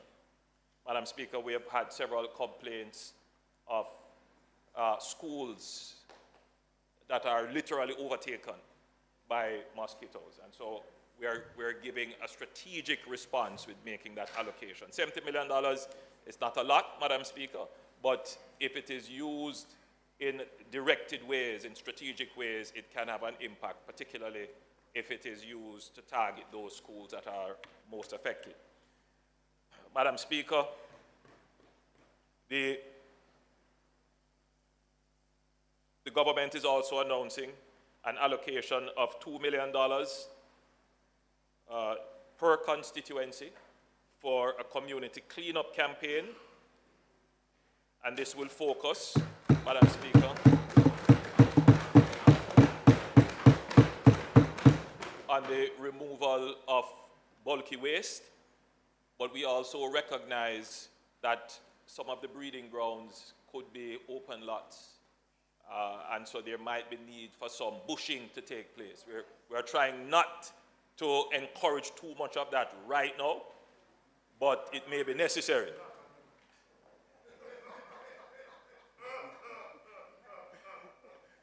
Madam Speaker, but we acknowledge that as MPs get complaints and they survey their areas, particularly as it has started to rain heavily now, and there will be this overgrowth, that it may be necessary. Madam Speaker, the Minister of Health will give a presentation and give further details as to what is happening on the dengue response. But I just want to say, Madam Speaker, that the allocation of these resources targeted at communities and households, it is specifically because whilst the Ministry of Health can pull certain levers, the fogging, the targeting of gullies and drains, but we really have to enlist the household in the fight against dengue. Because, Madam Speaker, all of us in here growing up would see our mothers or grandmothers doing their favorite thing of putting up the vase with the creeper, the croton, as they call it. But in it, there is this little thing wiggling in the water. And we take it for granted that that is a mosquito. Madam Speaker, we have to engage every citizen to do the simple things. Change the water in your flower pot or in your vase. If you are throwing plastic containers outside or even metal containers, bore them before and turn them down. If you have tires, right, as much as you can, puncture them, bore them, so that water does not settle. But, Madam Speaker, what we have discovered, and as the Minister of Health pointed out to me when he did an on-the-spot tour of certain areas, within the household, within the yard space, there might be, for example, an abandoned washing machine or a refrigerator. With the rains now, water is settling in those containers, and mosquitoes are breeding there. So this program is a response to have MPs, as much as they can, through their communities, arrange the removal of bulky waste or the clearing of certain lots that may be breeding grounds, breeding sites. So remember now, the Ministry of Health has allocated $330 million. Some of that would have gone to the NWA, who will be cleaning drains and gullies, public works. Some of that would have gone to the NSWMA, who would be doing general picking up of garbage. And some of that would have gone to the Ministry of Local Government, who would be doing some of the civil works as well in terms of clearing lots. But there will always be this gap which will require the Member of Parliament who will get complaints about a lot that is not cleaned or some issues to do with garbage removal, to give the capacity, the capability to respond. So this is what this is. Now remember, we will have a more extensive program coming up to the end of the year, but we recognize that we are now we have passed the threshold for the dengue outbreak, and so we are trying to ensure that it doesn't get any worse. So we are spending now, and therefore, Madam Speaker, I'm asking all the MPs that once you have been written to, so let me give you some details. The program is a collaboration between the Ministry of Economic Growth and Job Creation, who is putting up about $80 million for the program, the Ministry of Tourism through the Tourism Enhancement Fund, and the Ministry of Education. And those funds will be directed towards the MSWMA. If there is any bushing to be done, then that would have to come to the attention of the NWA. But the program itself is going to be directed largely to the NSWMA for bulky waste removal. So you will be written to, coming through the NSWMA, to say the allocation is made and the criteria and the various requirements, and you will fulfill that. So in another week or so, those letters should be out to you. I'm therefore, Madam Speaker, through this medium, enlisting all the MPs in being vigilant in their communities to use these funds as best as possible to respond. And I'm here using this platform to appeal to all households in Jamaica and to our schools in particular, that the greatest agent against the dengue outbreak and against the Aedes aegypti mosquito is actually the people who live in the communities. Because, Madam Speaker, when you do the research on the transmission of the dengue virus, the mosquito cannot fly very far, that particular mosquitoes, the Aedes aegypti, it cannot fly very far. So it stands to reason that you are probably being infected by a mosquito in your surrounding or very close to your surrounding. So if you really want to have an impact on it, then you must do the work to ensure that your immediate surrounding and your community is free of breeding sites for this particular vector. So, Madam Speaker, we have made the allocations. The Ministry of Health is doing its job, providing the fogging and the public education and so forth.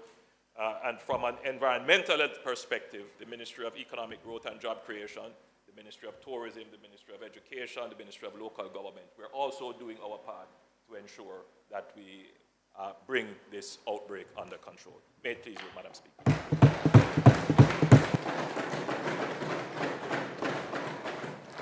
Thank you, Honourable Prime Minister, for being well within your allotted time for a statement by Minister. Response. Thank you, Madam Speaker. Just a quick response to say the opposition joins in the effort to try to contain this dengue epidemic that we're under. You know, it's a very dangerous situation, and we need to try and get it under control as quickly as possible.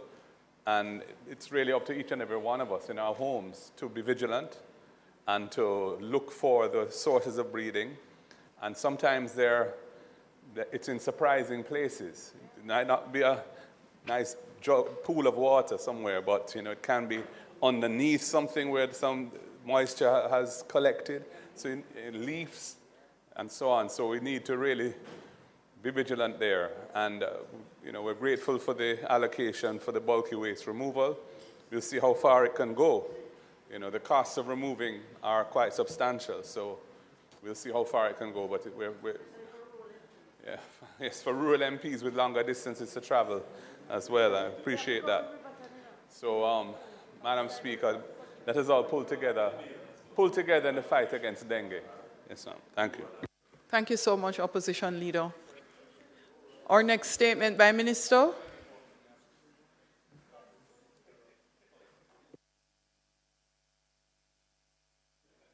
Minister Tufton, there was a bit of technical difficulty. House, you may see on the screen the pictures that should have gone up during Minister Grange's presentation. Parliament was having some challenges. So while nothing is on our right, only on the left.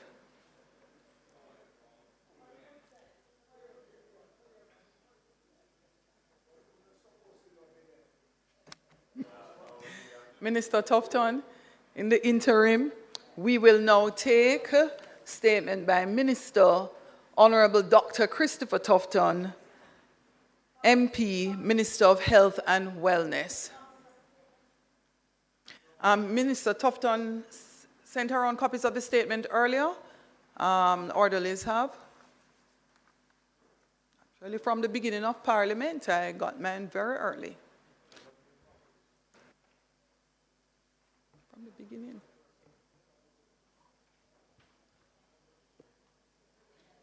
Thank you very much. Minister, before you begin, I'll let you know, for members who have a practice of turning on two mics, it doesn't work. What it actually does is to split the volume between the mics. So when more than two mics are on at a time, your volume is actually cut or reduced. So one mic is perfect under the system unless you're getting a feedback, which requires that we reduce the volume. Madam Speaker, thank you. And it's unfortunate that the implementers of the mic system did not arrange a tutorial so that we could avoid some of these errors that we're making. Minister, you missed the tutorial. Okay, I apologize. I take it back. Madam Speaker, I take this opportunity to update this Honourable House on the progress of the Ministry of Health and Wellness to increase our human resources for health in Jamaica and the relationship with primary health care reform. Very importantly, Madam Speaker and colleagues, last year I tabled a roadmap for the primary health care reform. The document was prepared as a continuation of the commitment to right-size the healthcare system to be more responsive to healthcare challenges being faced by the Jamaican people, including dengue, which the Honourable Prime Minister just spoke to, and the emergent diseases such as COVID-19. At that time, I reminded the Parliament and the public that plans for nurses, public health inspectors, and other professionals supplementary to medicine are now being finalized. I also noted, Madam Speaker, colleagues, at the time, that the tabled physicians' workforce document outlines the range of services that are provided at the primary, secondary, and tertiary levels of the healthcare system, and is to provide a framework for the human resource structure to support these services. Madam Speaker, I am pleased on behalf of the Government of Jamaica to announce that as of April 2023, all physicians are now operating from established posts within the organizational structure of the Ministry of Health and Wellness and the regional health authorities. As stated in my sectoral presentation, this is part of a three-stage reform of human resources for health that will involve the creation of posts for all existing physicians currently in the workforce, the shift of service delivery within hospitals and health centers to meet the standard requirement for service delivery at the primary, secondary, and tertiary levels, and structuring a strategy that meets the physicians' workforce needs for the next 10 years, especially as it relates to the construction of new facilities under the CAPEX plan for the ministry tabled in 2019. In other words, Madam Speaker, we are creating and implementing the 10-year development plan that was tabled some time ago, 2019. Madam Speaker, we're dealing with the workforce now and right-sizing the workforce. And arrangements for physicians is one which needs our attention. The main issues that need to be addressed include the higher number of doctors who are employed to the government service in health facilities and otherwise who did not have a post, meaning they were on contract. Of the total 1,754 doctors who were employed to the government of Jamaica in February of this year, Madam Speaker, it would be interesting to note that 71% did not have an established post. Put a different way, 71% of the physicians who were employed to the government of Jamaica did not have tenure and had no job security. Implications of that clearly are fear, uncertainty, and suboptimal performance in some instances because of demotivation. Most persons were being employed on 3-year contracts, which was one of the issues raised by their representatives, the unions. This has eliminated this new arrangement, the archaic and counterproductive recruitment strategy of employing doctors on contract without being assigned to a post, reducing the effectiveness of retention strategies and reducing staff welfare, as there were no guarantees for pension and other benefits of being vested officers in the public service. The second action, Madam Speaker, is being supported under the compensation restructuring in the addition of 927 posts to which doctors can now be employed. Madam Speaker, permanent posts, 927. Today, I am pleased to announce that the government, through the Ministry of Finance and the Public Service, in keeping with the recommendations of the Ministry of Health and Wellness, has approved the operation of the promised 927 new posts, Madam Speaker. So this is in addition to what is already there. This is in addition to the 140 additional posts that were granted in response to COVID-19. Madam Speaker, this is roughly, to put in context, a 60% increase in the number of physicians that can be employed within the health system. And I want to repeat that, a 60% increase in new posts, doctors who can be employed in the health system, Madam Speaker, thereby right-sizing the ratio of doctors to patients and advancing a more efficient service, hopefully, over time. This, Madam Speaker, is the highest number of physicians employed to the public health system in Jamaica's history, Madam Speaker. It is also the most significant increase in the number of doctors at any one time for the past 50 years, Madam Speaker. Most significant increase. And not on contract, permanent posts. So for the numbers, Madam Speaker, MO1, 177, MO2, 236, MO3, 176, MO4, 107, MO5, 37, a total of 727, Madam Speaker, new posts. In addition, 250 training posts have been added. The establishment of training posts will now allow for the replacement at the service delivery site when persons go off for training, Madam Speaker. What that means is that if a doctor is in the system, they have to go abroad to become specialized. A post exists for a replacement while they are overseas. This has not been the case prior to this point, thereby maintaining the ratio of doctor to patient and, of course, maintaining the level and the quality of service. This is an up to 40% increase in the number of junior doctors, Madam Speaker, MO1, MO2, and MO3 that will be working in the system. To contextualize, Madam Speaker and colleagues, we currently have some 300 plus doctors in the primary healthcare system. We are now adding 111, or a third of that establishment to what currently exists, Madam Speaker, a major achievement in terms of supporting patient-to-doctor ratio in the primary healthcare system. Madam Speaker, we are emphasizing quality and comprehensiveness in care. The increase in the number of MO3 and MO4, which are specialist posts, will cause the health system to improve health service delivery, especially in the Type C hospitals. We're expanding services, especially in the peripheral hospitals. The Type C hospitals will all offer specialist services in general surgery, pediatrics, obstetrics and gynecology, internal medicine, emergency medicine, anesthetics, and radiology in parish hospitals. Additionally, Madam Speaker, to better manage the complications of NCDs, we will now offer more specialist services in the Type B and regional hospitals, including ophthalmology, nephrology, cardiology, and urology, just to name a few. It means, Madam Speaker, that when you go to a community hospital like Lionel Town or Frankfield, you are going to get in the future more services being offered, more doctors being available, and more specialist services being available for those residents in those communities. Madam Speaker, this represents the largest investment in human resource in the physician workforce in the last 4 to 5 decades, Madam Speaker, being undertaken by this Andrew Holness administration, Madam Speaker. You know, Madam Speaker, sorry to break from this script, but I saw today in one of the daily print where someone to my opposite was making the claim of chaos in public health that needed to be addressed. Well, I want to remind this House that we inherited chaos. We are now creating certainty and direction to the public health system. Madam Speaker, and I say so with the greatest of respect, because we have to work together.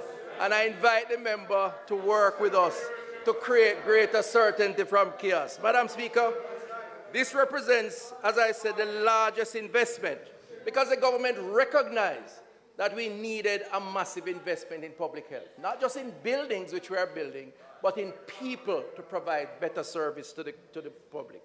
With these additional posts, the ministry will now move to properly staff the different services provided in comprehensive district and community health centers, as well as our Type C, Type B, and regional hospitals, and our Type A referral hospitals. Madam Speaker, I want to remind the members of the Honorable House and the people of Jamaica that this is a 10-year plan, and the 10-year plan was tabled here, which focused on all areas of expansion.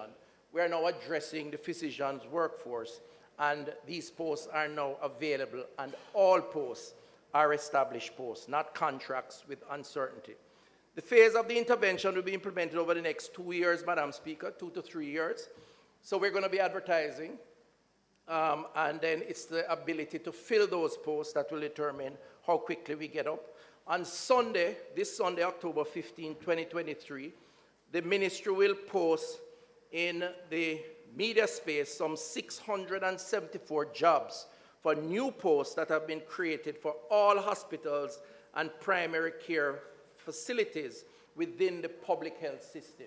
So we're not just talking, we're going to demonstrate and show to the people of Jamaica and advertise these positions to be filled for the expansion of the workforce. Madam Speaker, as part of the reform, the ministry will also be adjusting the work arrangements for some physicians within hospitals. This relates to the introduction of a 7-day, 40-hour work week for certain physicians within hospitals. A big part of the restructuring is to have more people who will work less time under normal circumstances, which mean a more focused individual, specialist, doctor, who can give the patient the best possible response, as opposed to these long overtimes where we have persons who are tired and may even compromise the quality of the service. The new compensation, the government of Jamaica is committed to creating a working environment that supports employees to deliver high-quality services to the people of Jamaica.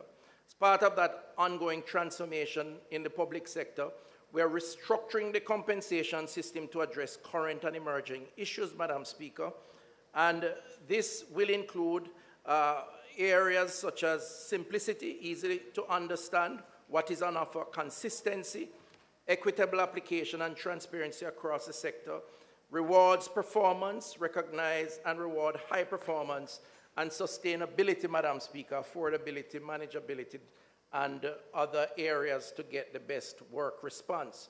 In terms of the work arrangement, this is very important. In the implementation of the compensation review action, it has been identified that some work arrangements will need to be reviewed in order for the stated objectives to be achieved.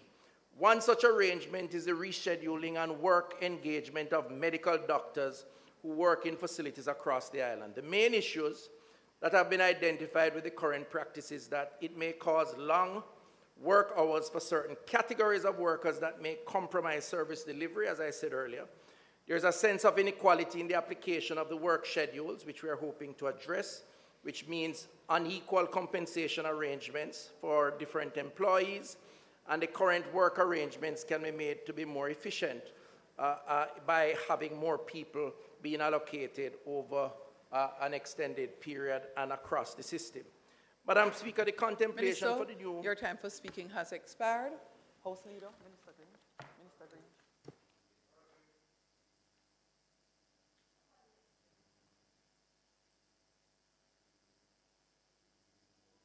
Speaker, I ask for an extension of time to allow the member to complete his statement. Thank you. The question is that the member be allowed a maximum of 10 minutes to complete his statement by Minister. Those in favor? Those against? The ayes have it. Minister. Thank you for your generosity and understanding, Madam Speaker and members. Madam Speaker, the contemplation for the new work arrangements is for Saturdays and Sundays to be treated just as weekdays are treated, with doctors paid for doing regular duties, 8 a.m. to 4 p.m., as part of a 40-hour work week, and overtime rates paid after 4 p.m. To implement this new arrangement, a revision of the scheduling practices within hospitals will have to be undertaken to ensure that all services are covered within standard at the facility. Schedules, Madam Speaker, will be developed to reflect all days as ordinary work days, and assignment of staff can be made by any day of the week. Health facilities will apply these rules in accordance with the requirement for service delivery, and each firm will be required to be staffed as close to the standard that is prescribed for the services being delivered, Madam Speaker. A lot of this will be explained in more details to the particular targeted group, but for us here, what it really means is that we're creating more structure, more predictability, and more people with less workload so that the people of Jamaica, our patients, our customers, can get better attention in a primary or secondary or tertiary healthcare facility. Madam Speaker, these new arrangements will apply to medical officers at levels 1 and 2, as well as medical interns and senior house officers working in hospitals. I must state here that the policy, when implemented, is not a one-size-fits-all directive. The management in each facility will be able to work with the clinical teams to make the system work, bearing in mind the overall objective of the plan. The final aspect of the plan seeks to ensure that we build out the required staffing structure for all the new investments that are being made in health.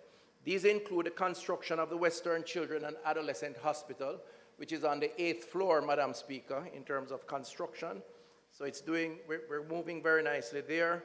The rehabilitation of the Cornwall Regional Hospital, which is on its final phase, where work is expected to begin anytime now. Cabinet has already approved this. The construction of the new hospital in St. Catherine, that's the Spanish Town Hospital, which is on its final phase of approval, working with our partners at the IDB, the Ministry of Finance. The next step is for a final non-objection, then to Cabinet, and hopefully breaking ground soon. Madam Speaker, we are moving on the implementation of the Vision for Health 2030 strategic plan as we seek to strategically move the health system forward. The administration has made significant investments in healthcare during this year and over the past 6+ years, Madam Speaker, more than any other administration since independence, and that is an absolute fact, Madam Speaker. I congratulate the team for this transformational policy and action. Look forward to the full implementation of the workforce plan for physicians and the tabling of other workforce plans that are now being finalized. Madam Speaker, we're addressing different planks of public health. Today is a physician workforce plan. There are others that will come. I want to just quickly, in 3 minutes, just comment on public health inspectors. It is an issue that has been in the news recently for different reasons. Madam Speaker, I'm also happy to report that we're making progress on the recruitment and retention of another category of health personnel, or public health inspectors, whose job it is to identify and assess risks to human health in the environment and to take the necessary steps to eliminate these risks with minimal negative impact on the environment. We are well aware of the recent news reports which punctuate the need to boost the number of this category of health staff, and we are responding. We have created, Madam Speaker, an additional 500 posts on the structure of public health inspectors with employment ongoing at the level of our regional health authorities. So that has been approved. So in a sense, Madam Speaker, we currently have 600 posts. We have gotten approval for an additional 500, which will take us to 1,100, which means that the pressure will be significantly reduced and the capacity to inspect, to manage health-related issues within the wider environment will be greatly boosted, Madam Speaker. The government is taking action. So, a quick breakdown before I close. Western Regional Health Authority, 224 such new posts. Southeast Regional Health, 172 new posts. Southern Regional Health, 93 new posts. And Northeast Regional Health Authority, 60 new posts, Madam Speaker, 500 new posts. So we have challenges, but we're working to overcome those challenges. We have certainty in our plans and direction, and to the extent that there is chaos, it is positive chaos for the better. Thank you very much, Madam Speaker.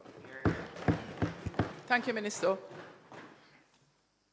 Next will be the opposition spokesperson, Dr. Guy, St. Mary Central.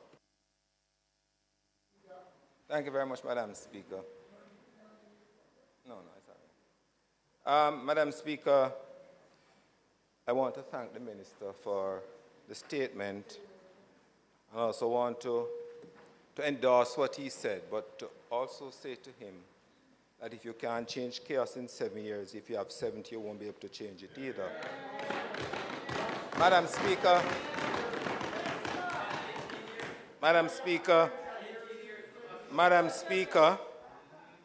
the statement by Minister is timely in that part of the challenge with the doctors in the health sector over the years was security of tenure.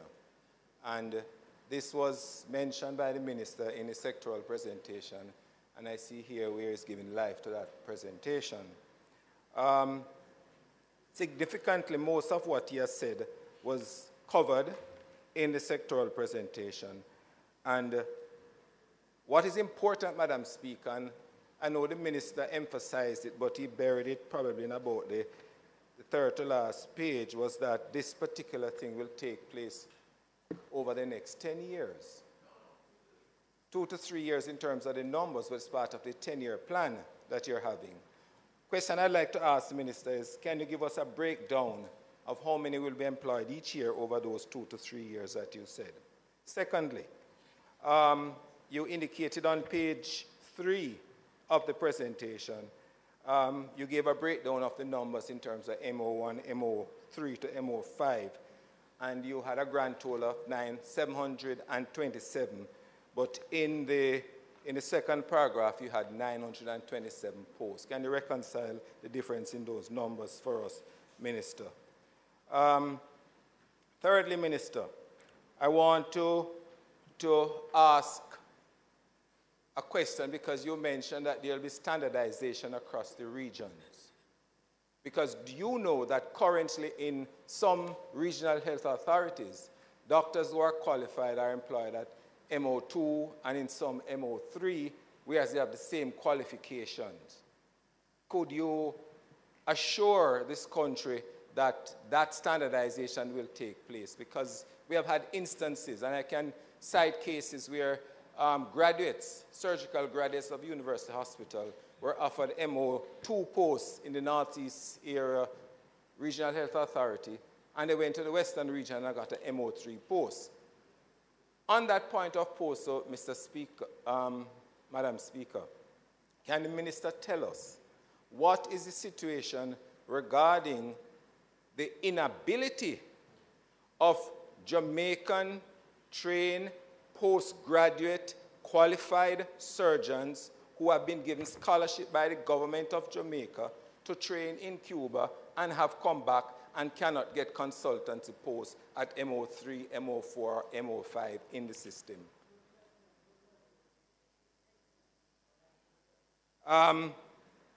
The other question, Madam Speaker, is the fact that the Minister said that of the 675 jobs, sorry, there are 1,754 posts and 927 have been treated. What is happening to the 827? Member Your statement. Your time for speaking has expired, as you are not just making a response, but apparently asking the questions. But both? Yes. I would ask that the House Leader now move for the additional time. Madam Speaker, I ask that the member be given 2 minutes to complete his presentation. Thank you. The question is that the member be given 4 minutes to complete his questions. Those in favor? Those against? The ayes have it. Yes. Thank you very much, Madam Speaker. Thank you, members. Minister, the other matter is that you mentioned that this is in preparation for the expansion of Spanish Town Hospital, Cornwall Regional.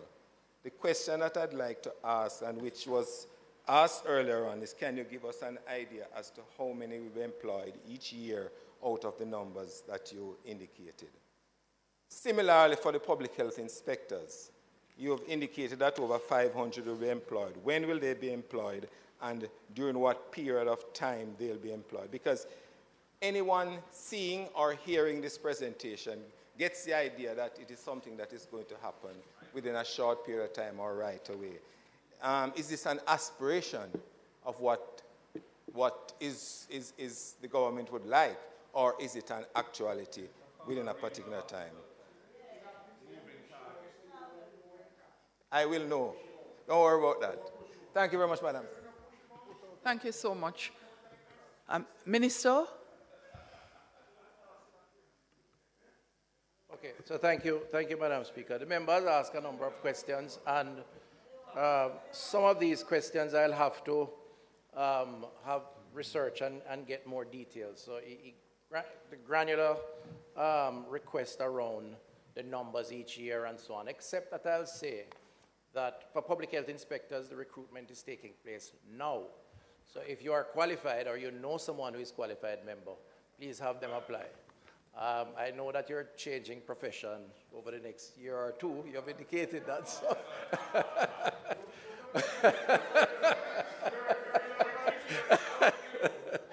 No, but it's being done now as we speak. In terms of the doctors over the next 2 to 3 years, and bear in mind, a 10-year strategic plan has to allow for time for build out. So it's not, we couldn't do a plan by waving a magic wand. It's a long-term plan. And also remember that we're picking up from a huge gap of not having the healthcare provision. You talk about chaos and 7 years. We had a very long time of inadequacy and to some extent deprivation of adequate facilities. It's not going to be that easy to just replace it. But having said that, in the true spirit of what we want to achieve together, I will say that a function of the employment is the availability of labor. And there are categories of labor, of workers, that we cannot access. As you know, we have a massive problem of migration and mobility of healthcare workers. So it's hard to say it's going to happen next month. There's some recruitment taking place now. I can provide you with a list. We're advertising, and that ad in the paper come this weekend will offer posts. But how many are available? Nevertheless, what is important is that this is not a delayed, this is an ongoing process that has started. The standardization across the regional authorities, remember I did say in the presentation too that there may be some need for flexibility, even though the objective is to standardize, because part of the rationale for the approach is to ensure that there is equity and there is transparency, so no one feels that somehow somebody else has an advantage over them. That, by the way, is linked to the compensation reform, the restructuring of the civil service, and that is the objective. But again, depending on scarcity, demand and supply, those are issues that are legitimately likely to influence some of the arrangements that are put in place. And there's some flexibility for that. So I can't give you a definitive answer just to advocate the principle or the approach that is being taken or will be taken. In terms of the numbers you were questioning, I'm not sure I understood what you were asking. You spoke about we spoke about the 1,754, 71% being in contract positions. What I said, which is important, all are going to be in established posts. Now, you do know that a big concern of our medical or clinical workers has been the contract arrangement. And I think this government can take credit for doing what is necessary to giving workers security of tenure. Right? It means that they can plan their pension, they can plan for their retirement, they can know that if they perform, they will get compensated, they'll get promoted and so on.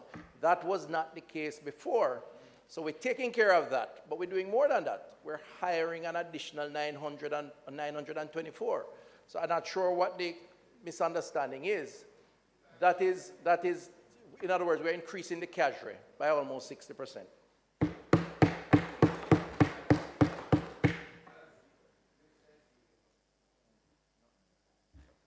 Clarify something. Thank you very much, Madam Speaker. No, Minister, on page 3 of your presentation, you highlighted the 927 posts to which doctors can be now employed. That's the second paragraph.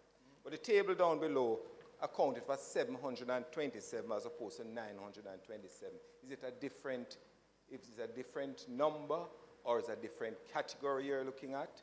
That's one of the concerns I have. Oh, I see. It possibly is the 140 that has already been engaged due to COVID that may have accounted for that. But let me look at it and see whether or not it's an error or it's the 140. But I can confirm that it is 927 new posts that are being created, and we will embark on a hiring process over time to satisfy that number. Thank you very much, Madam. The Cuba. I don't know that there's an issue. If persons qualify and they meet the requirements, remember now we have a medical council that registers these persons once they meet requirements. I don't have control over them. I mean, we do appoint some of the members. If there's an issue, I'm happy to investigate it, because we do need particular types of specialists in certain areas.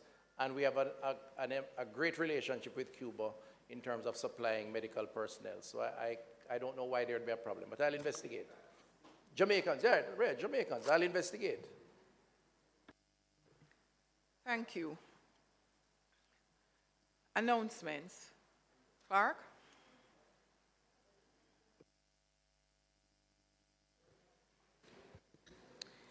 Laid on the table of the House today are the following: the Bauxite and Alumina Industries Special Provisions Associated Producer Discovery Bay Operations Limited Order 2023 and its resolution under the Bauxite and Alumina Industries Special Provisions Act, and the Integrity Commission's report of investigation concerning allegations of irregularities in the approval processes which resulted in the construction of a residential development located at number 11 Charlie Mount Drive, Kingston 6, contrary to, inter alia, the permits issued by the KSAC, NEPA, and the Building Act. Bills brought from the Senate. Madam Speaker, I'd asked you before in relation to the Attorney General's opinion on the tabling of reports from the Auditor General and the Integrity Commission. You had indicated that you needed some time to look at the documents. Can you update the House as to the status of the opinion and whether the opinion will be shared with the House? I don't think there's a challenge asking that the information be shared. The Attorney General would have written directly to the Speaker, but I do not see an issue with members asking for and being copied with the opinion so far. No, I would say that I have still not had a chance to review. In respect of I have not. It is a lot of information that one has to process in the period, and I will respond to you in the morning. Tomorrow. Go ahead. As a follow-up, are there any reports from either the Auditor General or the Integrity Commission that have been sent to Parliament that have not yet been tabled? Not to my knowledge. Madam Speaker, one thing, I noticed that this particular report was sent here on the morning of last week, Tuesday. It wasn't tabled in the afternoon when we met as a House. It wasn't tabled in the Senate on Friday. It was just tabled now. But there was a report in a daily newspaper about the matter today as if it had been leaked in some way or some aspect of it had been. And I think this is a problematic approach. These reports should be tabled immediately as they're received on the next sitting of the House to avoid this asymmetry of the sharing of information so that all media houses get it at the same time and we have total transparency around these issues. So I'm really asking that we proceed on that in that way rather than delaying the process and then it gets fed out to the media selectively in the way that seems to have happened this time around. I am going to allow the House Leader to respond to you first. Thank you, Madam Speaker. Madam Speaker, I think this Honourable House and both sides are committed to the standing orders and the proceedings thereof. I think also the Integrity Commission Act, Section 54, which mandates them to send the report to the Parliament to be tabled. And 73D of the standing order is very clear in terms of the procedures that the report ought to be then passed to the Oversight Committee.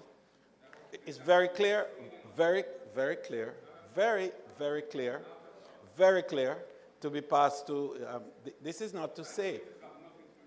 As a matter of fact, that's not true. The annual report, no, and all other reports.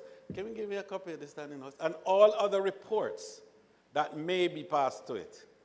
All other reports. Exactly. So the point is, no. Hold a moment, please. House Leader, hold a moment. Opposition Leader, I'm going to ask you to allow the House Leader to speak, and then you may, if you would like to rebut, do so.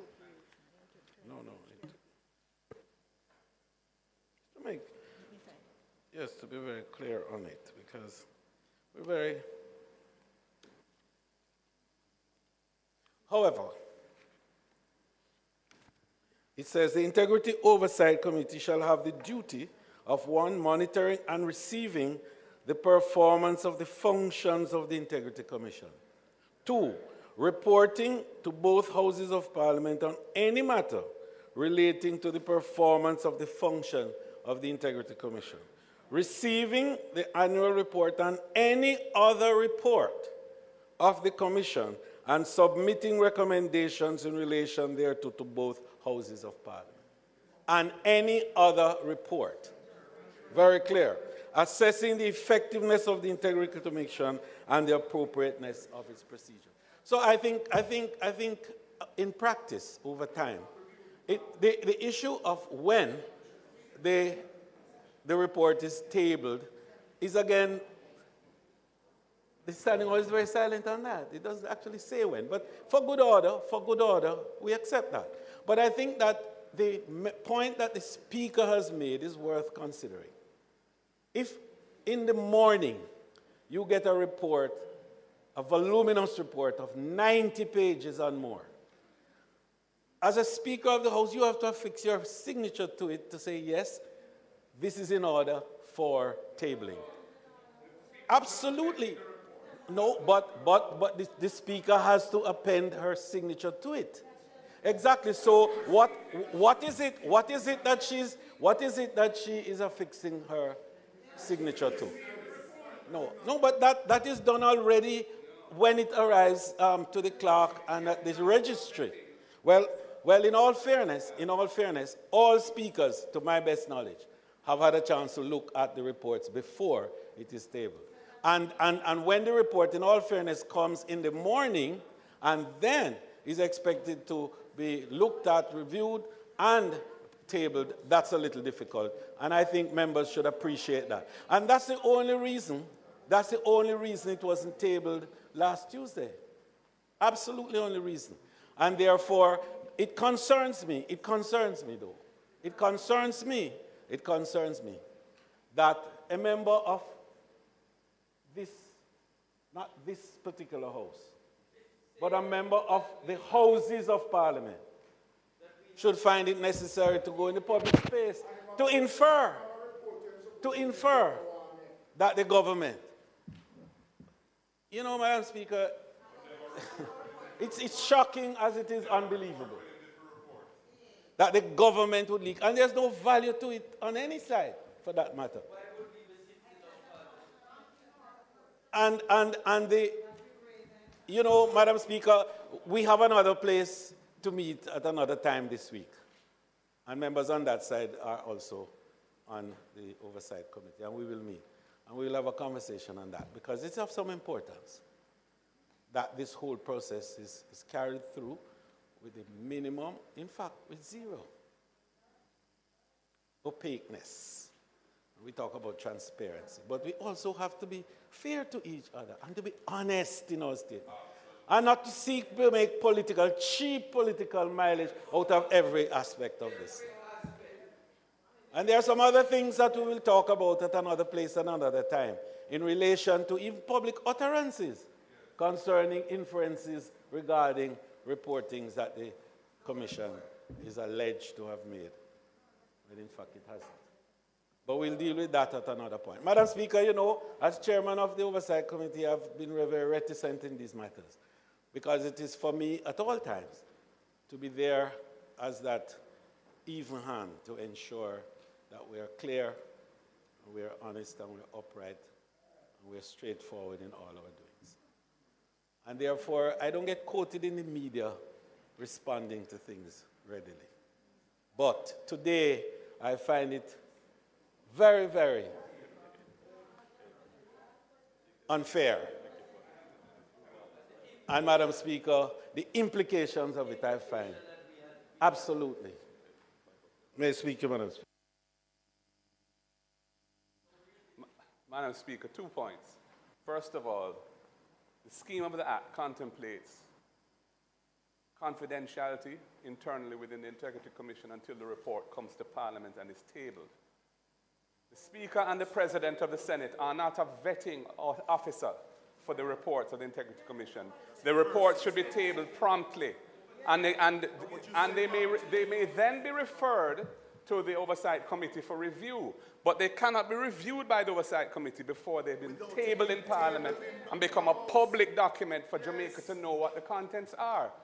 And the reason why we feel strongly about this is because of what we've seen happening over the last few months, where there has been, your predecessor sought legal opinions on whether reports should be tabled or not. We haven't seen the legal opinion yet. We've been asking for it. We hope we'll see it this week. But the point really is that there should be transparency with these reports. When they come to Parliament, they should be tabled promptly, and it is not for the Speaker or the President to decide whether or not they're to be tabled. That is not their role.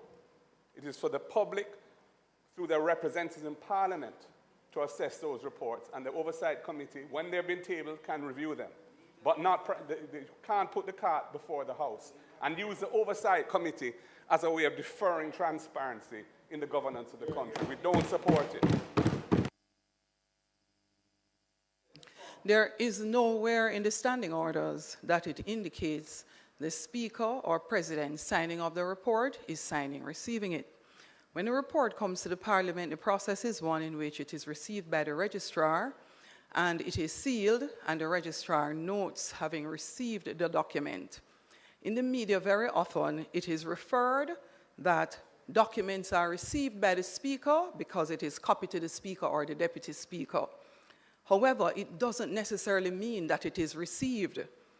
I have been going through a process of reviewing the current existing process here at the Parliament, because when one goes out and impugn the reputation and argue the government, it also impugn the reputation of our staff here at the Parliament and have persons within the Parliament looking at each other.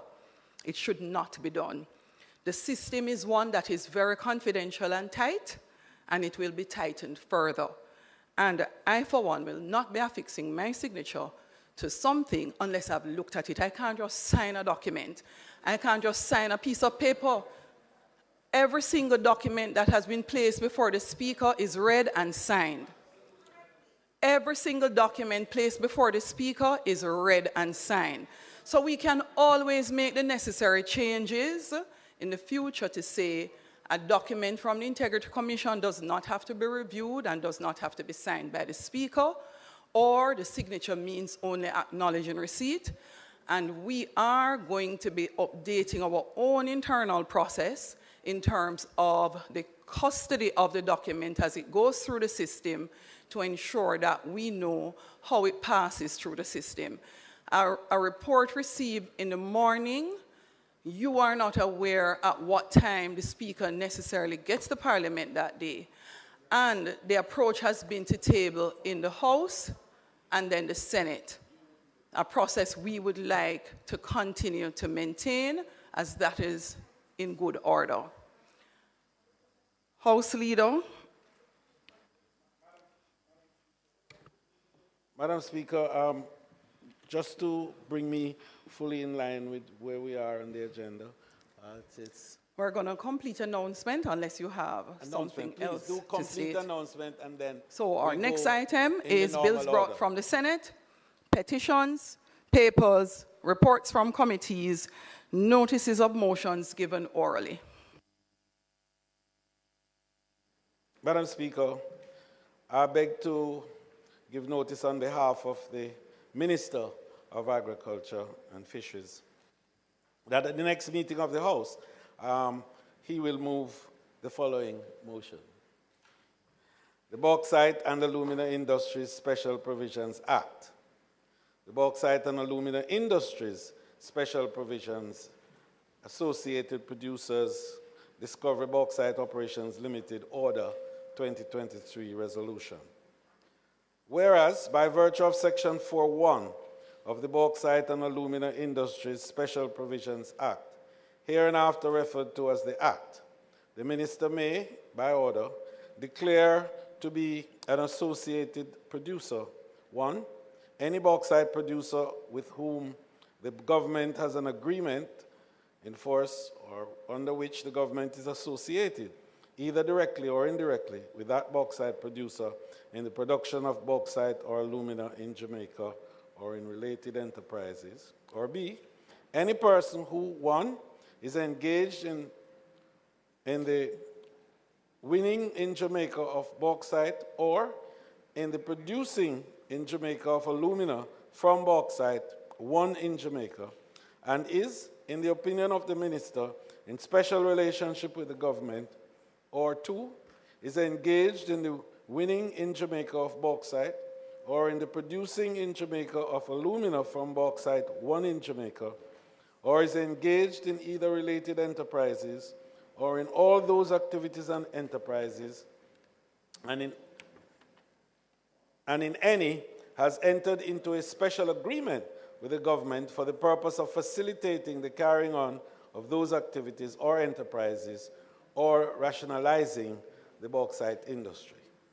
And whereas, as the Discovery Bauxite Operations Limited is engaged in the winning in Jamaica of bauxite and is, in the opinion of the minister, in special relationship with the government, and whereas, on the 4th day of October 2023, the minister made the Bauxite and Alumina Industries Special Provisions Associated Producer Discovery Bauxite Operations Limited Order 2023, having been satisfied that the requirements of Section 4 of the Act were met, and whereas, by virtue of Section 4.4 of the Act, any order made under subsection 1 of the section shall be subject to affirmative resolution of the House of Representatives. Now, therefore, be it resolved by this Honorable House as follows. 1. These resolutions may be cited as the Bauxite and Alumina Industries Special Provisions Associated Producer, Jamaica Bauxite Mining Limited Order 2023 Resolution. And 2. The Bauxite and Alumina Industries Special Provisions Associated Producer, Discovery Bauxite Operations Limited Order 2023, which was laid on the table of this House on the 10th day of October 2023, is hereby affirmed. Thank you, House Leader. Questions and answers to questions. House Leader, time being after 3:15, sir. Madam Speaker, the time being 5:47, I now move that the House be allowed to receive the answers to questions at this time.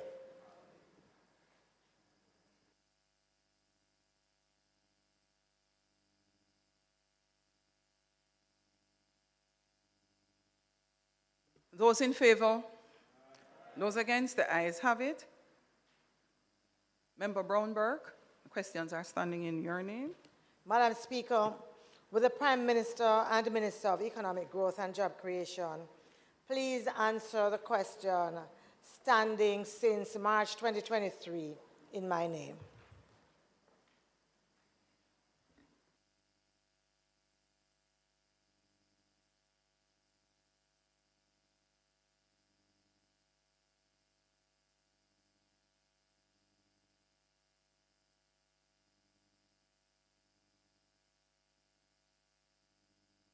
Prime Minister, would you be so kind as to turn on your mic, sir? Thank you, Prime Minister. Thank you, Madam Speaker. And thank the member from St. Andrews Southwest for asking these questions. I've sent around.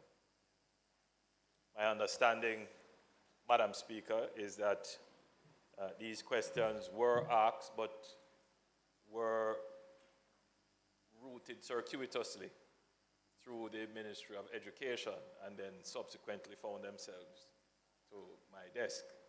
Yes, I believe that you asked these questions then of the Minister of Education. So, Madam Speaker,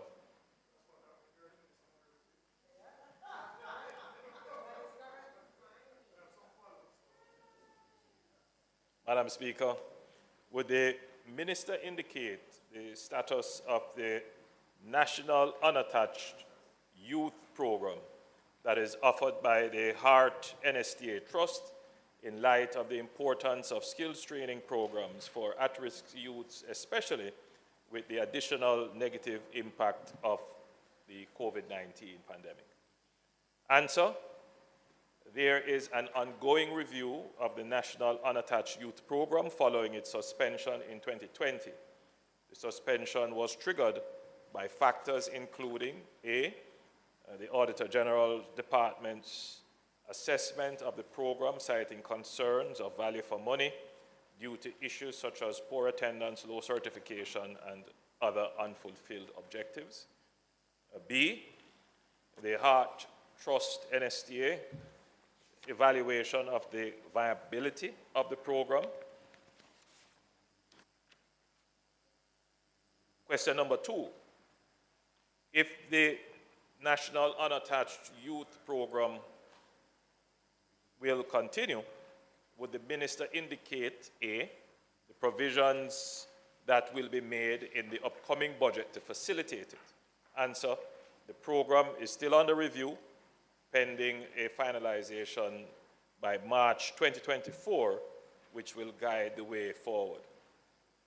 And B, the arrangements to ensure that proposals by members of parliament will be facilitated. And the answer: the program is still under review, hence a determination cannot be made until there is finalization.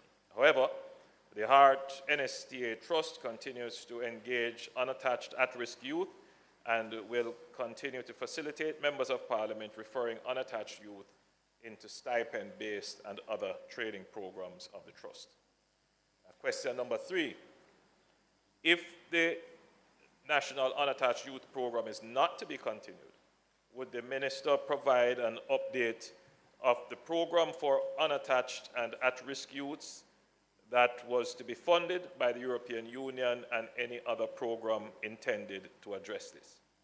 Answer: while we await the outcome of the review of the National Unattached Youth Program, the Trust continues to engage unattached at-risk youth through multiple programs and have implemented many recommendations to ensure the engagement of youth. The recommendations implemented include: 1, as stated in response to question 2B, members of parliament referring unattached youth to stipend-based and other training programs of the trust.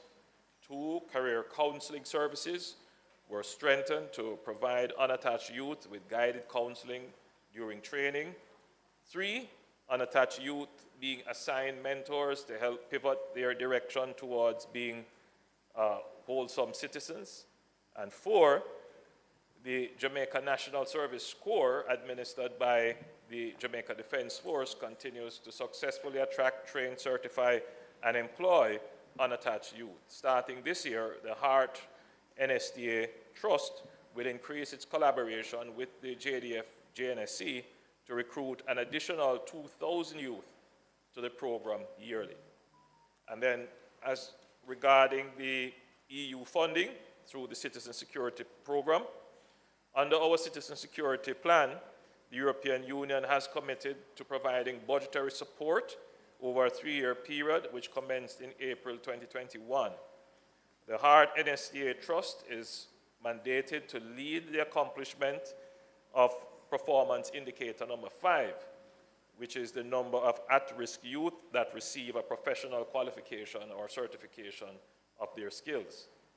Letters were sent to all members of parliament in June 2021 to advise them of this initiative and to request that they identify at-risk youth who can benefit from training and certification from their constituencies, with special focus on crime hotspot communities and zones of special operations. The Trust is in the 3rd year of implementing the program, with over 27,000 unattached at-risk youth island-wide trained and certified thus far. The Trust continues to engage unattached at-risk youth through its varied programs and services, such as institution-based training, community-based training, work-based training, and job placement services.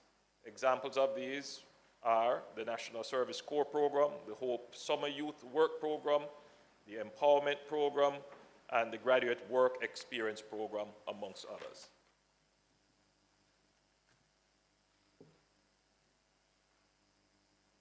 Madam Speaker, I'm not sure if I could actually get a copy of the response because I still haven't.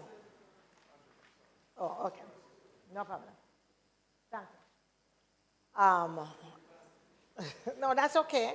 It is a program in which many members of Parliament have a great interest, and so I have absolutely no problem. In fact, Prime Minister, it would have been good if you had more than one copy, given the importance of such a program.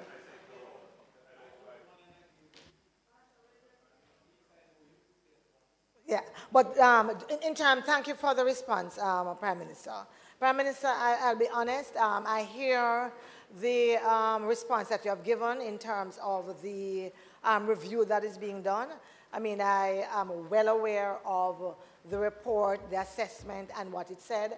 I am well aware of some of the negative reports coming from it and some of the recommendations made. I have a couple of things around that. One is I'm not sure if any other member of Parliament was or is being consulted to get their opinions and their suggestions as individuals who have partnered with HEART for a number of years with the program. I know that when I came in, I did have quite a number of sessions with them, and the programs were useful. I am aware that in 2021, there was, especially for communities, as you said, with crime hotspots and so on, that there was an offering. And I think that that was a very short-term certification, 6-week program, which was helpful. I want to say, though, that I believe that this really is a matter of priority. You have now taken, what, 3 years in the review? Yes, since 2020, since the report. Since the report, 2021, we're now in 2023, almost coming down to the end. I believe, I'm sure you understand my angst and my anxiousness to have it moving. I hear what you have outlined as some of the alternatives. They don't cut it, they don't make it. Yes? And many of the members of Parliament who have not gotten a substitute program, I am sure, are feeling, yes, the impact of that. There were issues. I'm the first to say that every single time a rotation ended, I made my suggestions to the officers who were there.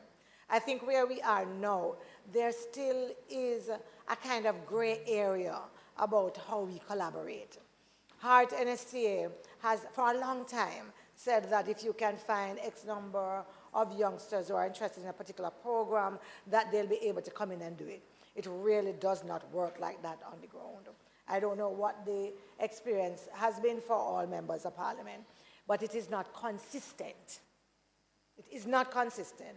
And I believe, in as much as it's a lot of money that we're spending here, I believe you're also seeing that not spending the money on the education side, on the retraining and skills development side, you have another side where you're going to have to spend it, which is on the crime side and on the other side, which is where we are seeing the impact of not doing those programs. Prime Minister, I couldn't respond to you without saying to you, for example, many people believe that one of the substitutes is the LIFT program. Excellent program in terms of concept. But when everybody comes to you and you send them back to the Member of Parliament, having given the Member of Parliament 8 Dengue form, and I'm not asking permission to use that word because this is Jamaica, right? No member. We are required to follow the standing orders, and if you're of that view, then we need to change the standing orders. So you have to still ask permission or say it, and don't make the comment you're not asking permission, because that is an indication that you're making an announcement that you're disobeying the standing orders, and you can so do. No, Madam Speaker,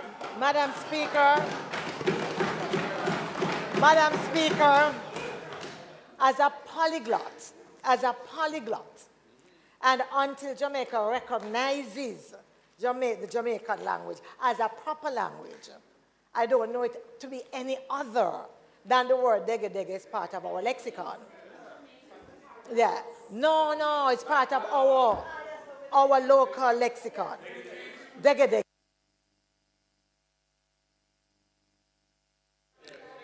A moment, member. A moment, member. So opposition leader, even though you didn't ask your question on the mic, I can answer. I ask pardon of the House because I appreciate the standing order says that we must speak the English language. Whether or not we like it, it is the standing order. We are at liberty to change our standing order. That is up to us. That is up to us. Not yet.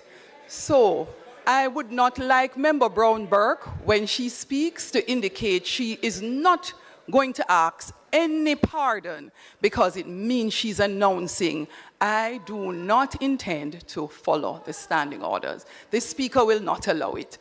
Go ahead, Member Burke.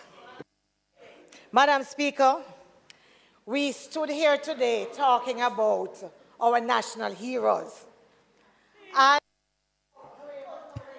Member, please stick to your questions. Please stick to your questions. Please stick to your questions. It is not a debate. We follow the standing orders. English language until we make the change. Turn on your mic, member.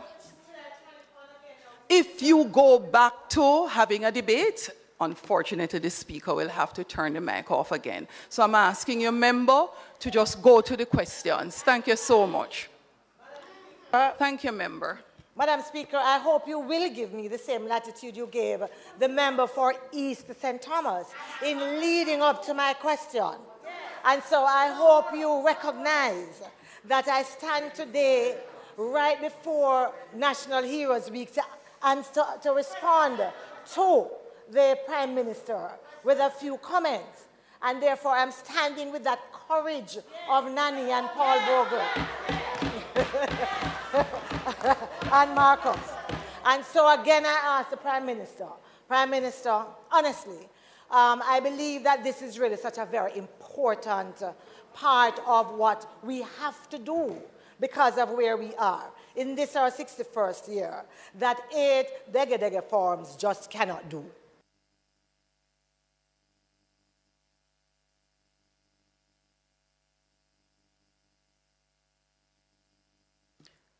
Member Brown-Burke, you remember you're not allowed to speak unless acknowledged by the Speaker and your mic is turned on. You can sit. Member Brown-Burke, I am asking you not to make up your mind. You are not going to obey the standing orders.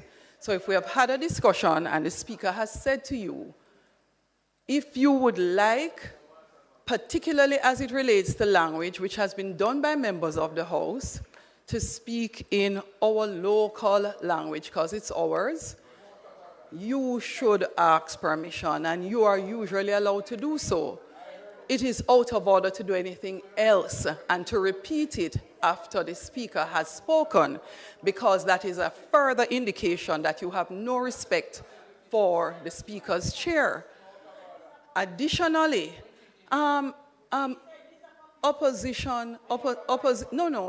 Member Nita Headley, you are sitting, Garvey, you are sitting in the esteemed seat of the opposition spokesperson on opposition, leader of opposition business, the correct name, leader of opposition business. When you occupy that chair, you're required to deport yourself in keeping with the position. That's... Member Brown-Burke, you had one last question. The one last point that I wanted to make is really, in the 3 years that we have not, that we are reviewing the program to come up with something else that would be similar and of the same magnitude or the same import that we had intended. I wanted to ask what was happening in terms of the role that many thought heart would play which is around the skills training and the certification, especially when every now and again we hear the conversation about the need to import workers or individuals in industry complain about the quality of the workers that we have and the productivity of the workers that are coming out. So I wanted you also to address how we are filling that gap. And do you believe, in terms of the little programs that you have named, if they really fully cover what is needed?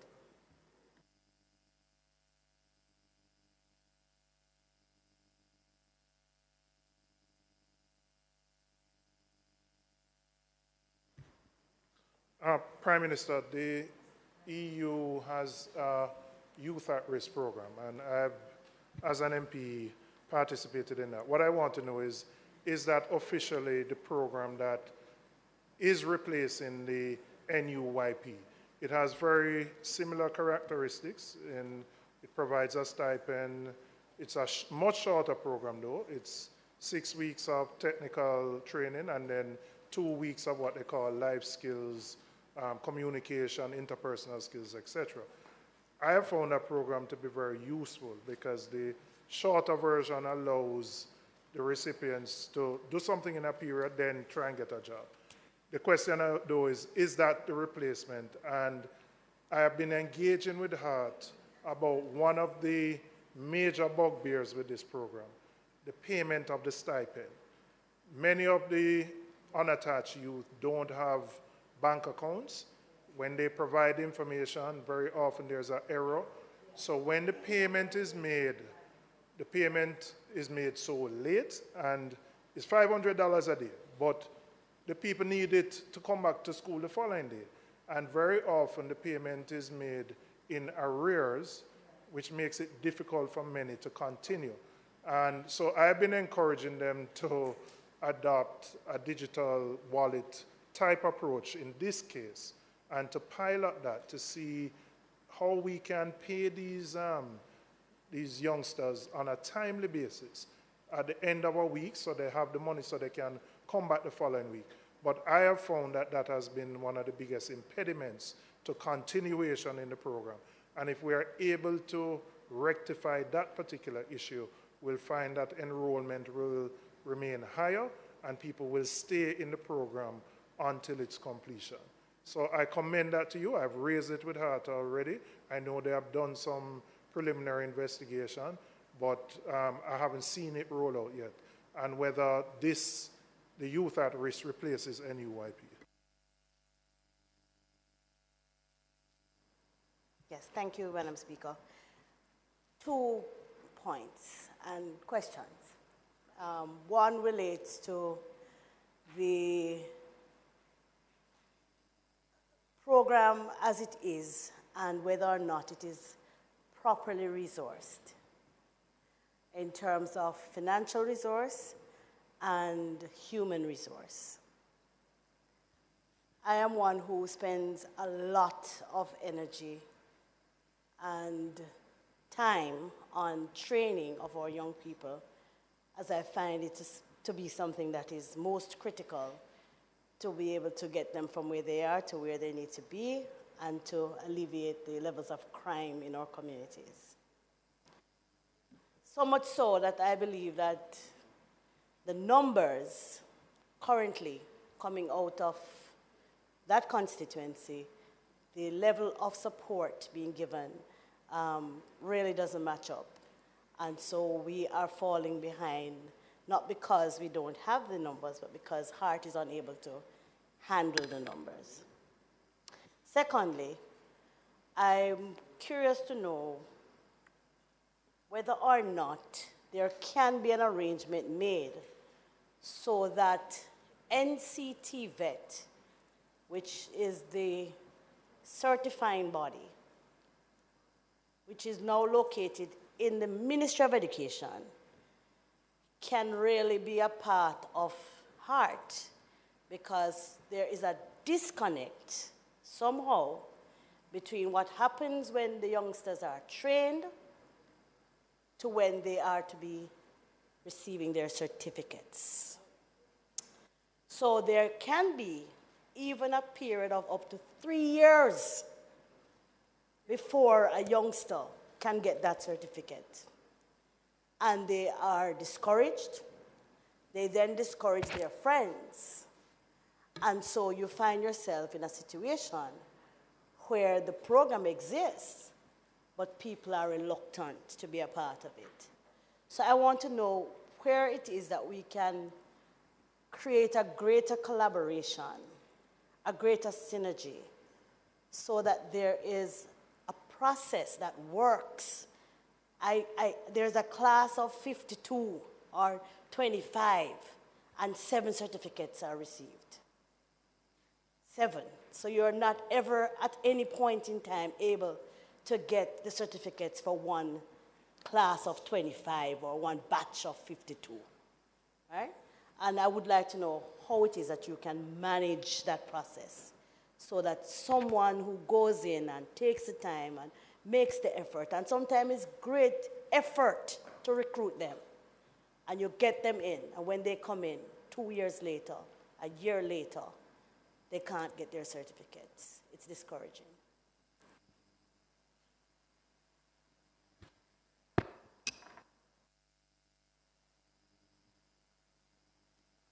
Prime Minister. Thank you, Madam Speaker. Let me start with the member from St. Catherine Northwest Central, forgive me, who has, Madam Speaker, been very persistent in raising concerns, like the member from Southwest and latterly the member from Southeast St. Andrew, regarding the National Unattached Youth Program. So your main question, member, was about certification. The resources and certification. Just to answer the certification question, the Hart NSTA Trust revised its certification process to ensure it was integrous, that persons were able to get their certification in a timely fashion, and to ensure that the certificates could not be defrauded, which was a problem, you may recall, a couple of years ago, especially when the certificates were being used as the basis for seeking jobs in Caribbean territories, in CARICOM territories. So we did make an investment in improving the certification process. The concerns have been raised, and I am aware of them, but I wouldn't generalize it to say that there is a general difficulty for everyone to get their certification. Well, they had stopped because of the defrauding issue, but we have corrected that. But I'm aware of it. I'm aware that it is causing a concern, but I may have a different perspective on it, right? But since you have raised it at the level that it is a generalized problem, then I will take a second look at that specifically. As it relates to resources, I think that the Hart Trust is resourced. The challenge now is for us to make the right decisions onto which programs and levels that will be funded. So I wouldn't, resources would always be a challenge. We don't have all the resources we have to treat with all the problems we have, but certainly Hart as an institution has dedicated resources. And so I would not, at this time, bemoan resources as a challenge. It is now for the policymakers to make the decisions as to what programs will be funded. And that's where my response will go next, which would then address issues raised by the member from Southwest St. Andrew and from Southeast St. Andrew. Now, as it relates to both members asked questions regarding the EU funding and whether or not it is the replacement for the National Youth at Risk Program. And the answer for that is no. The programs are similar, but they have different modalities. The National Unattached Youth Program was more of a long-term training program that resided in the community. in which the Member of Parliament had great latitude in directing. This program, which is sponsored and supported by the EU through the Citizen Security and Justice Program, was first of all very much directed to youth in at-risk areas.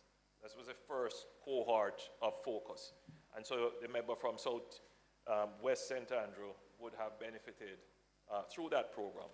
It is, as the member from Southeast pointed out, a short-term program designed to pull in youngsters at risk, to do some behavior modification very quickly, to do some character training and development, life skills, and to give them workforce exposure, and then help them to transition. So it was not as extensive a program as was the National Unattached Youth Program.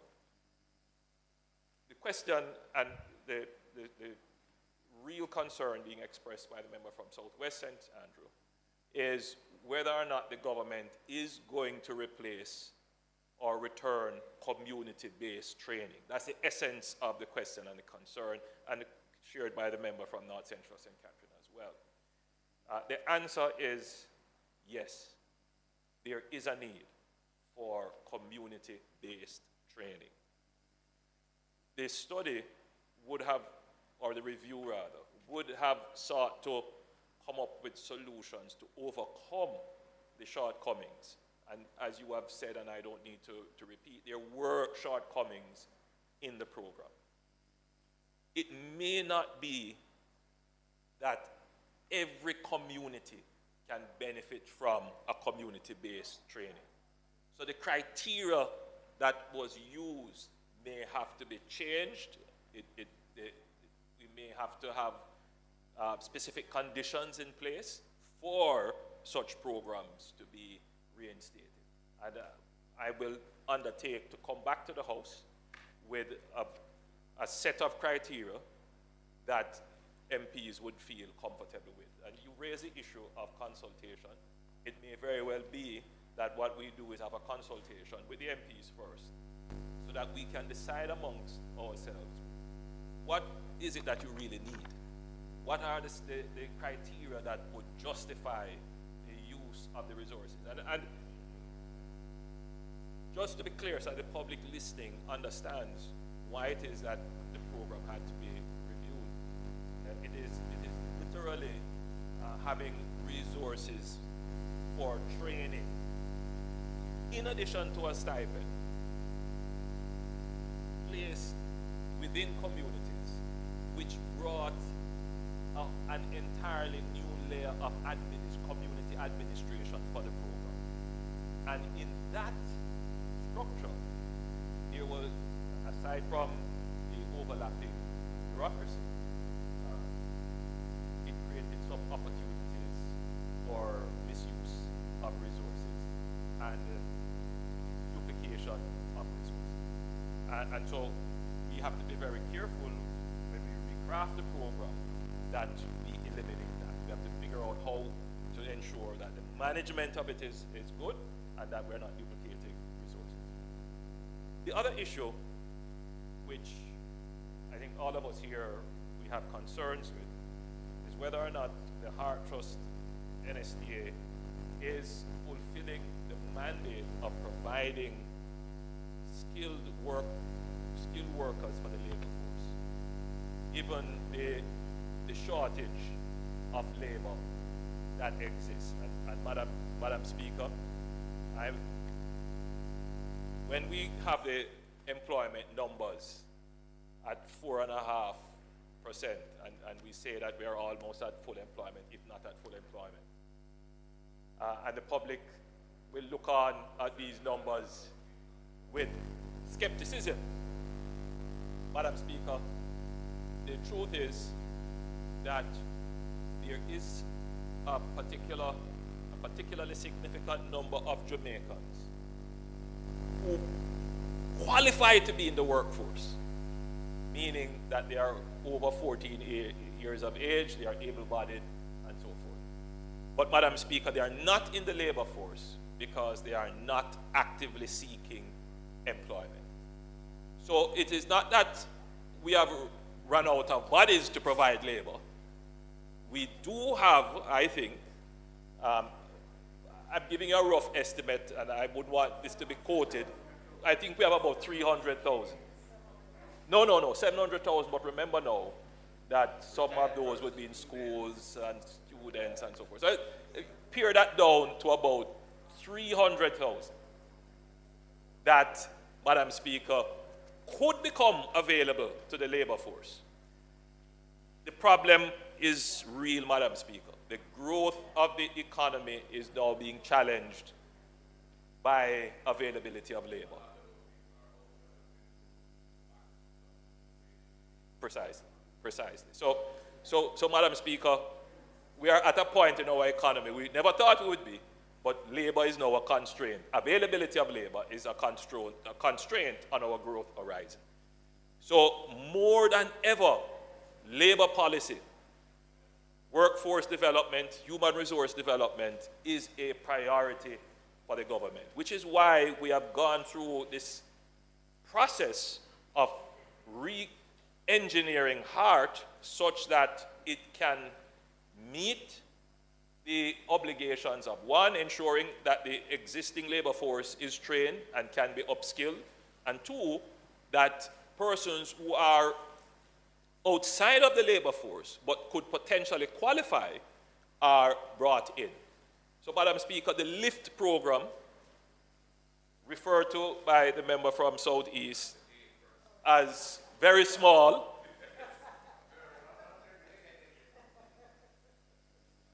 poco, Spanish, Madam Speaker.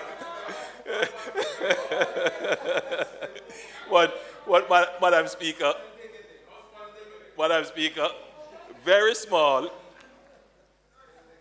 and we have looked at it, and the complaint is not just from that side, Madam Speaker. The complaint is loud on this side. And in fact, what the MPs are doing is they have 8, but they send 18 and give the HEART people. No. Difficulty. But that's what MPs do all the time. You tell them that they have 5 for housing, and they send 15. Yeah. But anyway, so the point is, member, that I'm in agreement with you. The challenge is the funding, and when we do these programs, before we scale them up, you want to put them through a process so we see what the challenges are. I actually have a report on the LIFT program. And some of the things that you have mentioned, like they have become very rigid because of the very problems that the member from Southeast, St. Andrew, pointed out, that the lack of information creates problems further on. So they have become very rigid in the entry requirements. That they do have the information to reduce that failure of being able to deliver services during the course of the program. So, but Madam Speaker, so strategically, that program is designed to capture the school leaver who could, just by virtue of not having the resources, fall outside of the workforce. So it's targeted at that. It's 500, it's small, but remember now, if we are able to keep 500 youngsters who would have potentially fallen out because having graduated, they just can't move on to the next phase, it is still a good impact on the labor force. Once we see that the program is working properly, then we will expand the program next year. It will be at a significant budgetary constraint, but we will make sure. The second program is the National Service Corps. And Madam Speaker, the National Service Corps will be expanded operationally next year to have an additional 2,000 youngsters. That is a national program. It's open on the National Service Corps. Yeah, Madam Speaker, that's a national program. It's open for persons to apply. The JNSC, that is under the Jamaica Defense Force. Yes, but remember, again, that's applications based. You have to meet a certain standard But, Madam Speaker, that program, I will come to Parliament and give a statement on it. But preliminarily, I will say that since that program is in place, they have trained close to more than 5,000 persons, close to 8,000 persons have gone through that program. And it has equipped them tremendously with skills to help them to articulate in many other areas, not just in security. Then, Madam Speaker, there are other programs directed, as I've mentioned before, the program sponsored by the EU. But we should not underestimate, Madam Speaker, the standing programs that people apply to on a daily basis to get their training, which is now free of cost. So, Madam Speaker, the Heart Trust NSTA is doing what it is supposed to do, which is to provide the Jamaican workforce needed for the growth and development of the country. More can be done, Madam Speaker, and the administration continues to make the commitment to improve the policy and administrative direction of HEART so that we can have the labor force needed to keep the growth of the country robust as it is. Thank you, Madam Speaker. Thank you, Madam The Speaker. member from St. Andrew Western. Yes, thank you, Madam Speaker. House Leader, through you to the Prime Minister. Prime Minister, the next question standing on the order paper is in my name. Number 3. Could you give me an insight as to when I might get an answer? It perhaps was circuitous like the one before, but it has been understanding of the papers for about 2 years now.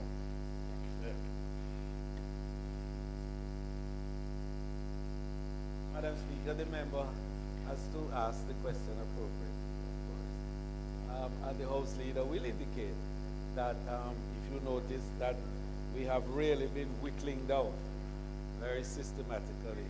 We are down to 2 questions only left on the order paper. So it will be done. It will be done. I assure you, it will be done. Speaker, Prime Minister, I have a, Tony, one second. I have a concern about the Service Corps program. I believe it's a great program, and I've seen how it has transformed lives. The concern I have is not everybody matriculates into the Army or in some vocation that is productive and useful. To what extent does the Army monitor those who don't? Because they receive particular type of training which we know can be used in a very negative way. And I am concerned about the numbers who don't make it and who could be on the street engaged in other activities with the level of training that they have received. Thank you, Madam Speaker. I'm happy that the member raised the question. I do have a report here on the JNSC, but I wouldn't proceed to give it now. What I would do, Madam Speaker, I'll undertake to make a statement in Parliament on the JNSC. But like you, I share those concerns, and we have asked the JDF to do a post-engagement survey so that we know where the members who did not matriculate into the JDF, where they are now. I can say to you, member, that the take-up of those who don't matriculate to the JDF is high. The JCF, immigration, security companies, and the general industry would absorb them very quickly because the training that they receive, though it is basic military training, there is a significant component in it that has to do with character development, significant component in other areas of skills, including construction, transportation and vehicle operation. So they have a wide variety of skills which make them attractive to industry, security, and other areas of employment. But I undertake to give a report on the JNSC. Thank you, Prime Minister.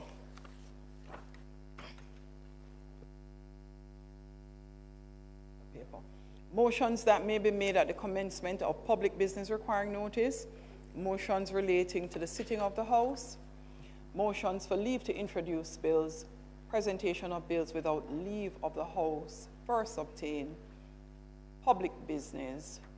House Leader.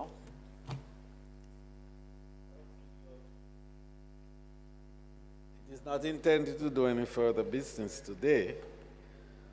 On the motion of adjournment, Madam Speaker, I just want to indicate that at the sitting of the House tomorrow, as we continue the State of Constituency debate, the speakers will be the member from Westmoreland Western and the member from Manchester Southern. Madam Speaker, I beg to move that the House be adjourned until Wednesday, October 11th at 2 p.m. at the George William Gordon House. May it please you, Madam Speaker. Thank you, House Leader. The question is that the House do now adjourn until October 11th at 2 p.m. sharp. Those in favor? Those against? The ayes have it. This Honorable House now stands adjourned.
This is the Aedes aegypti mosquito that spreads the Zika, chikungunya, and dengue viruses. Search for its breeding sites and destroy them. A message from the Ministry of Health and Wellness. Twists, turns, ins and outs. From the four corners of the earth, PBCJ presents Globe-Trotting Yardie with Carol Francis. There are numerous ways of traveling across the city of Delhi. Tantalizing, breathtaking, and revealing, bringing you the wonders of travel from across the world. That's Globe-Trotting Yardie right here on PBCJ, the People's Station.